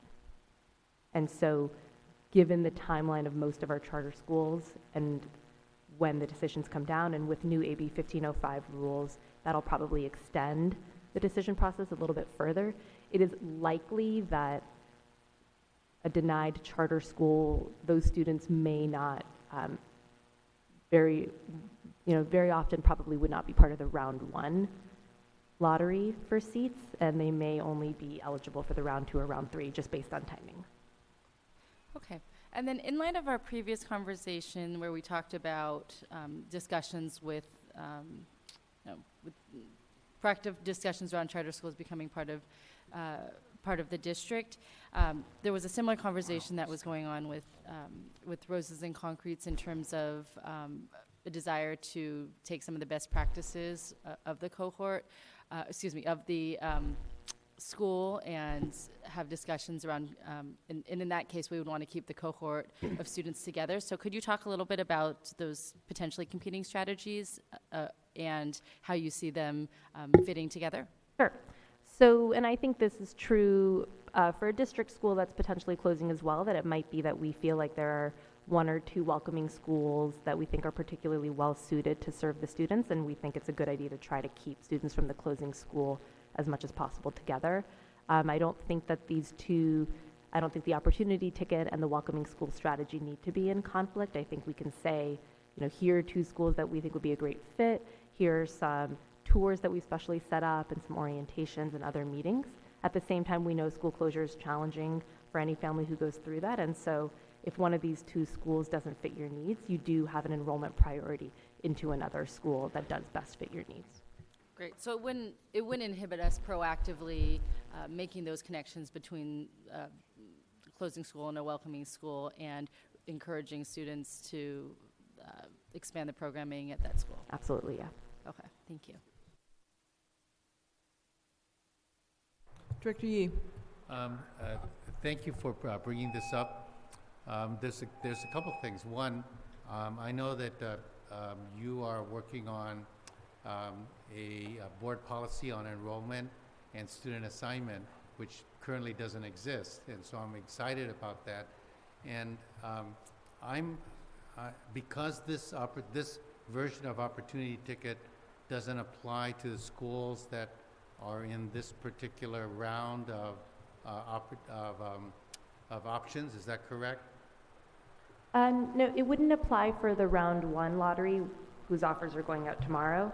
Yes. But for round 2 and round 3, which would be later this school year, potentially if there were a decision by, let's say, Epic to close, then those students would potentially be eligible for an opportunity ticket in round 2 or round 3. So I would want to be sure that that we are balanced and even-handed about the opportunities for opportunity ticket. That because of the chronology, the chronology doesn't trump the policy. That's the first thing. But the second thing is the enrollment policy that you're going to be bringing forth to us in a couple of weeks or months will probably have a direct impact on this. And so I would really prefer for myself and the board to first adopt an enrollment policy and then consider the open enrollment policies that refer to the opportunity ticket. So while I can see it as something that is temporarily necessary for perhaps a year, I think that the overarching policy is how do we see our assignment of students across the district, across all of our schools, using common enrollment or not, using dependent charters, independent charters and district and so forth. How do we see all that? So that's my initial impression of this. I would prefer it to be something that sunsets after a year.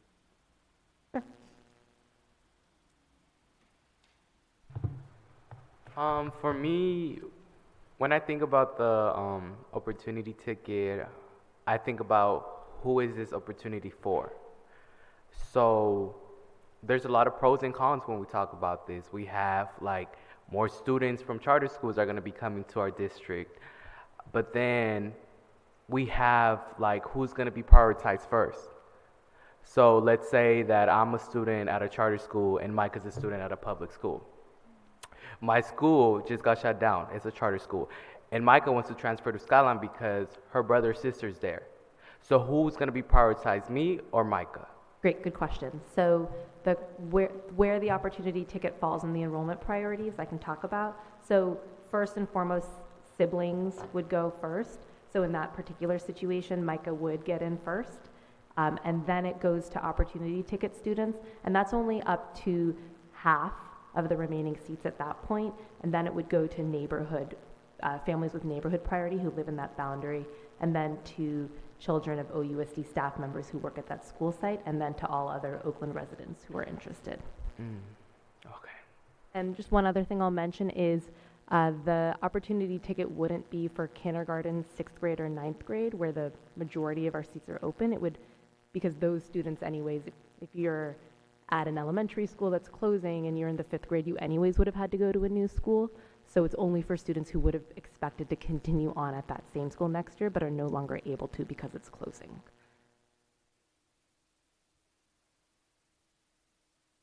Director Ng, did you have a question or comment? Just a clarification, what about in a K-8? Yeah, so if we close the whole K-8, currently we still wouldn't do it for the 6th grade, but we can take amendments to that idea. But right now, I can check the language if it's clear. I think it's more in the administrative regulations where it's probably more clear. It wouldn't be for those major transition grades. Currently, the way our OUSD lottery works is that you actually do, at a K-8, have to reapply for 6th grade when you're going from 5th to 6th. You get the top priority because you're a continuing student, but you do actually have to reapply. Okay, and so in the case of if the middle school portion of a K-8 was closing, it also would not apply to the 6th graders? So in that case, it would apply for current 6th graders who are applying for 7th grade, current 7th graders applying for 8th grade. Because that's a big distinction if it does not apply to kindergarten and 6th grade. Correct. If it's just for the other years. Yeah. Okay, thank you. Any further comments or questions? This is a first read. Director Harris. So it's just a first read, and so the only real difference is these students potentially would just come before neighborhood kids. For up to half the seats, yes. For up to half the seats. Yeah, and so I think it's a good move, but I would prioritize the neighborhood students first. And would you say that for district students as well, or just for charter students? For district students. As well? Yeah, I would. Yeah, that's currently the way it is, no? No, currently it is that opportunity ticket students go before neighborhood for up to 50% of the seats. The first one for district opportunity students gets, right. Yeah, I would, Yeah, let me think. This is an interesting one, but that's my initial feedback. Okay. I would share that. Yeah, I'd be happy to hear if other people feel the order of where the opportunity ticket lies would be something they want to revisit. So, and let me make sure I understood that exchange. So you're saying that in order to switch the priority for neighborhood to come before opportunity ticket, we'd have to change the opportunity ticket policy? It would still just be a direct change to the board policy, but... So it's still what we're considering tonight? It would be a modification in the way that this It would be a is modification ordered. to the edits, yeah, so we would present a different set of edits then. Okay. And when is this scheduled to come back to us? Like, when do we have to make this decision? Right now we're just having a first read and discussing it. We were planning for it to come at the end of March, but if folks felt like they needed more time, I believe the first meeting in April would still be, it certainly would still be before the round 2 deadline for applications. We would probably want to have a decision before round 2. Okay, so we're trying to offers have went this out. in effect for this, the current, for August. For, So for even what for- Director yeah, this Yee, summer. what you're proposing is that for this year only, we would do this, but that by next year at this time, there would be an enrollment policy that would incorporate this concept in it. Okay, I think I agree with Director Yee, and I also agree with Director Harris, but I know we're going to get blowback from the community when we start to go that direction, because they're going to say the working group met, they worked this out, they talked about it. So I don't know that if it's for 1 year, I would go to the mat on that one personally, but if you want to make that suggestion when we're actually voting, we can certainly have the debate and see where we end up. I agree with the enrollment policy. I think should be the parent to this, but we don't have it yet. So, yeah, So we have an orphan. Yeah, we have an orphan. I'd be okay voting, at least voting on that next time, and then, but with the idea that we're working on an enrollment revision that'll take care of all of it. Well, we probably want to be explicit about, and we've done this with other policies, like when we did the one around dual language, there's something in here where it was like initially for X amount of time, and then, so we've done, I think we might have done that with like when we had to redesignate some school boundaries for schools that were consolidated. So I would want to see us be explicit in whatever we adopt, so that, next year, y'all know you either have to revisit this or vote to continue it.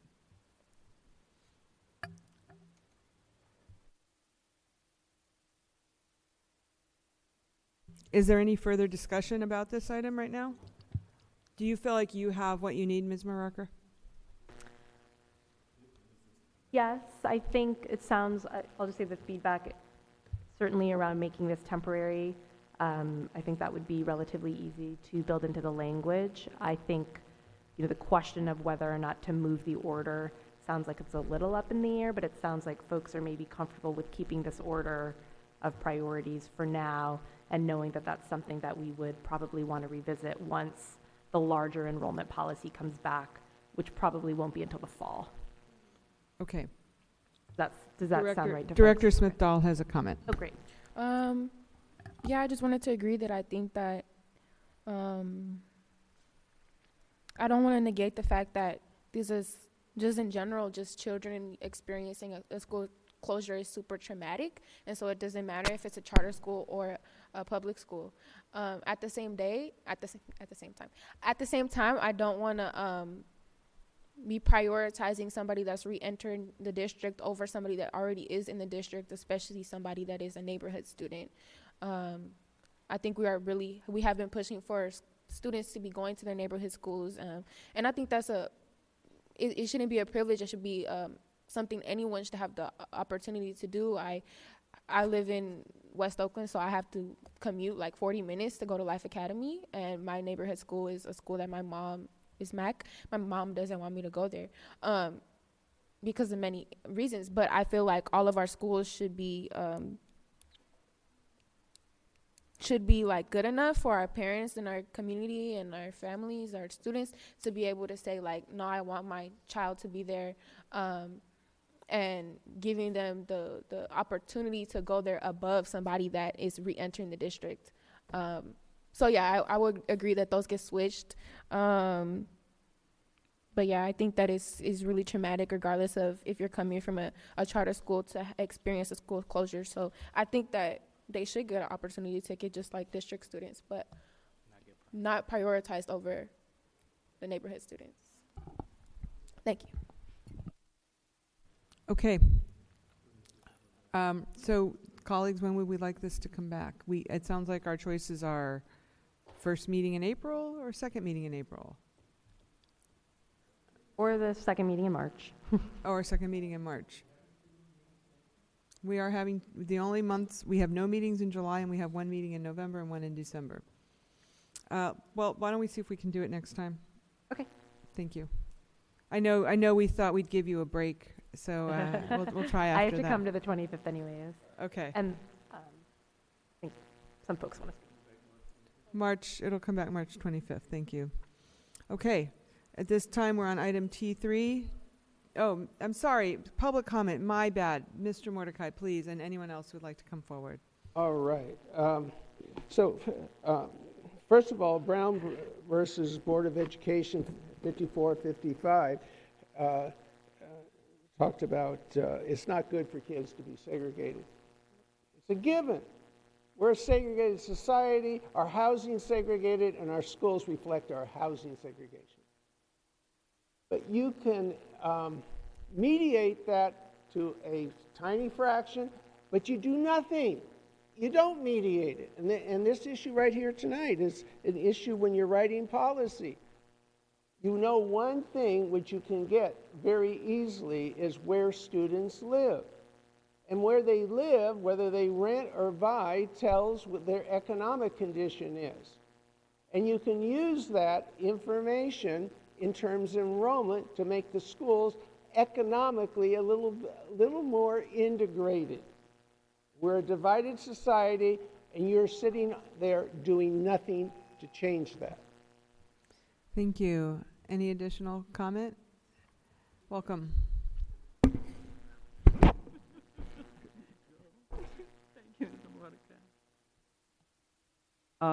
Let's start by saying what a chartered school was supposed to be. And charter schools were supposed to allow parents to place their children at schools they decided was most suitable to meet the needs of their children. And what y'all have here in California is an ever-growing list of not letting parents decide, but creating groups of people that you say can be prioritized. So who are these groups of people? You have siblings, neighborhood schools, if you're family members, staff members, board members of the chartered schools, founding members of the chartered schools. You have most impacted families now.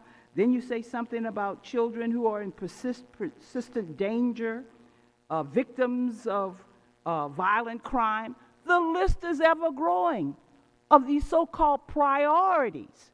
But the intent is for parents to responsibly make the decision where they wanted their children to go to school, not to have you prioritize what children can go to what school. Thank you. Colleagues, before we vote, I would just like to clarify, I actually recommend that this come back, before we move on, thank you, Director Hinton-Hodge, it is late. Before we move on, I want to clarify, I think it would be more advisable to have this come back on April 8th. That, I think, is an agenda that is less crowded. Do you have that, Mr. Rakestraw? The first meeting in April. Yes, We will now move on to item T2, we did T2. T3, 20-0. Second. You're moving that? And Harris second, Harris move, Yee second. Is there any comment? Public comment? Let's call the roll, please. There are none. There are none? Okay. All right, on the motion to adopt T-3, Student Director Smith-Dahl.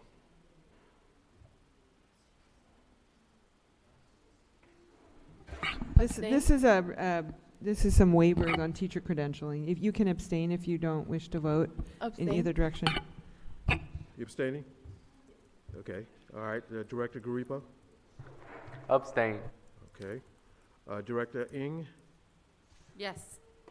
Director Hinton-Hodge? Yes. Director Yee? Yes. Director Torres? Yes. Director Harris? Yes. President Gonzalez? President London, I'm sorry. Yes. I'm seeing her name before you. That's right. Okay, all right. We're going now to item T4, which is 20. moved. Okay. Moved by Director Yee, seconded by Director Harris. Any public comment on this? There are none. Okay, student directors have left. Director Harris? Yes. Director Torres? Director Torres? Director Yee? Yes. Director Hinton Hodge? Yes. And Director Ng? Yes. And President London? President London? Yes. Motion's adopted. Okay, we've already done public comment. Adoption, item V, adoption of the pupil discipline consent report. Do I have a move by Director Harris? Seconded by Director Torres. Let's call the roll, please. No public comment? All right, Director Ng? Yes. Director Yee? Yes. Director Harris? Yes. Director Torres? Director Hinton Hodge? Yes. And President London? Yes. Motion's adopted. Thank you. Regular board members' reports. Are there any board member reports this evening? Director Yee?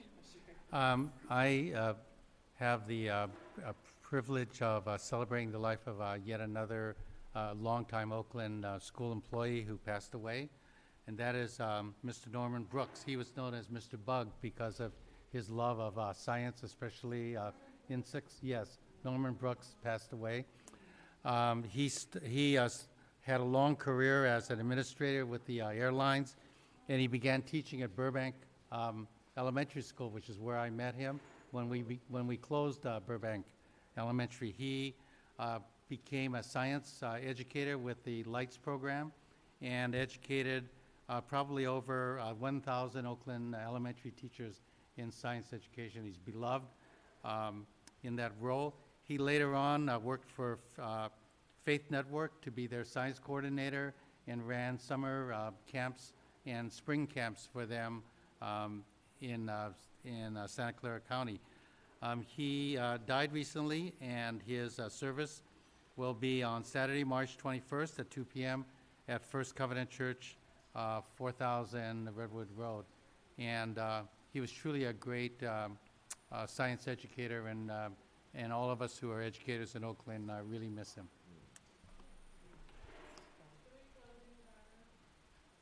I would be proud and humbled if you would make that Yes, motion. we will convene in memory of Norman Brooks. Are there any additional director reports? Go ahead, Director Torres, please. So in light of the fact, last night there was a committee that met for the Latino Honor Roll. There were a lot of new things that were happening. There were over 50 students with a GPA just under 4.0. There was going to be a news press conference, which is something new. It's grown every year, and it was on its 20th year anniversary. Unfortunately, though, it has been postponed due to the things happening in the world. But it will happen, I believe. It's just a matter of when, and it was supposed to be March 21st. So I anticipate we'll get a date sometime in April, and it'll be up at Skyline, I want to say.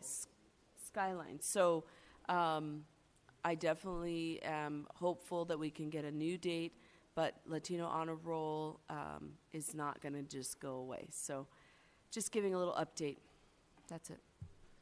Thank you, yeah, and I would just like to say, I know that across the district, in light of the announcement that we made today, in the interest of preserving the health and safety of our community, there are many, many folks who've been working very hard on a number of events at schools that are going to have to be postponed, in addition to the Latino Honor Roll. And we really want to thank all of you for your work on that, and we appreciate everyone's patience with the extremely challenging situation that our country finds itself in this moment. With that, is there any new legislative matter? Item X. Seeing none, we will adjourn in memory of Norman Brooks. Thank you.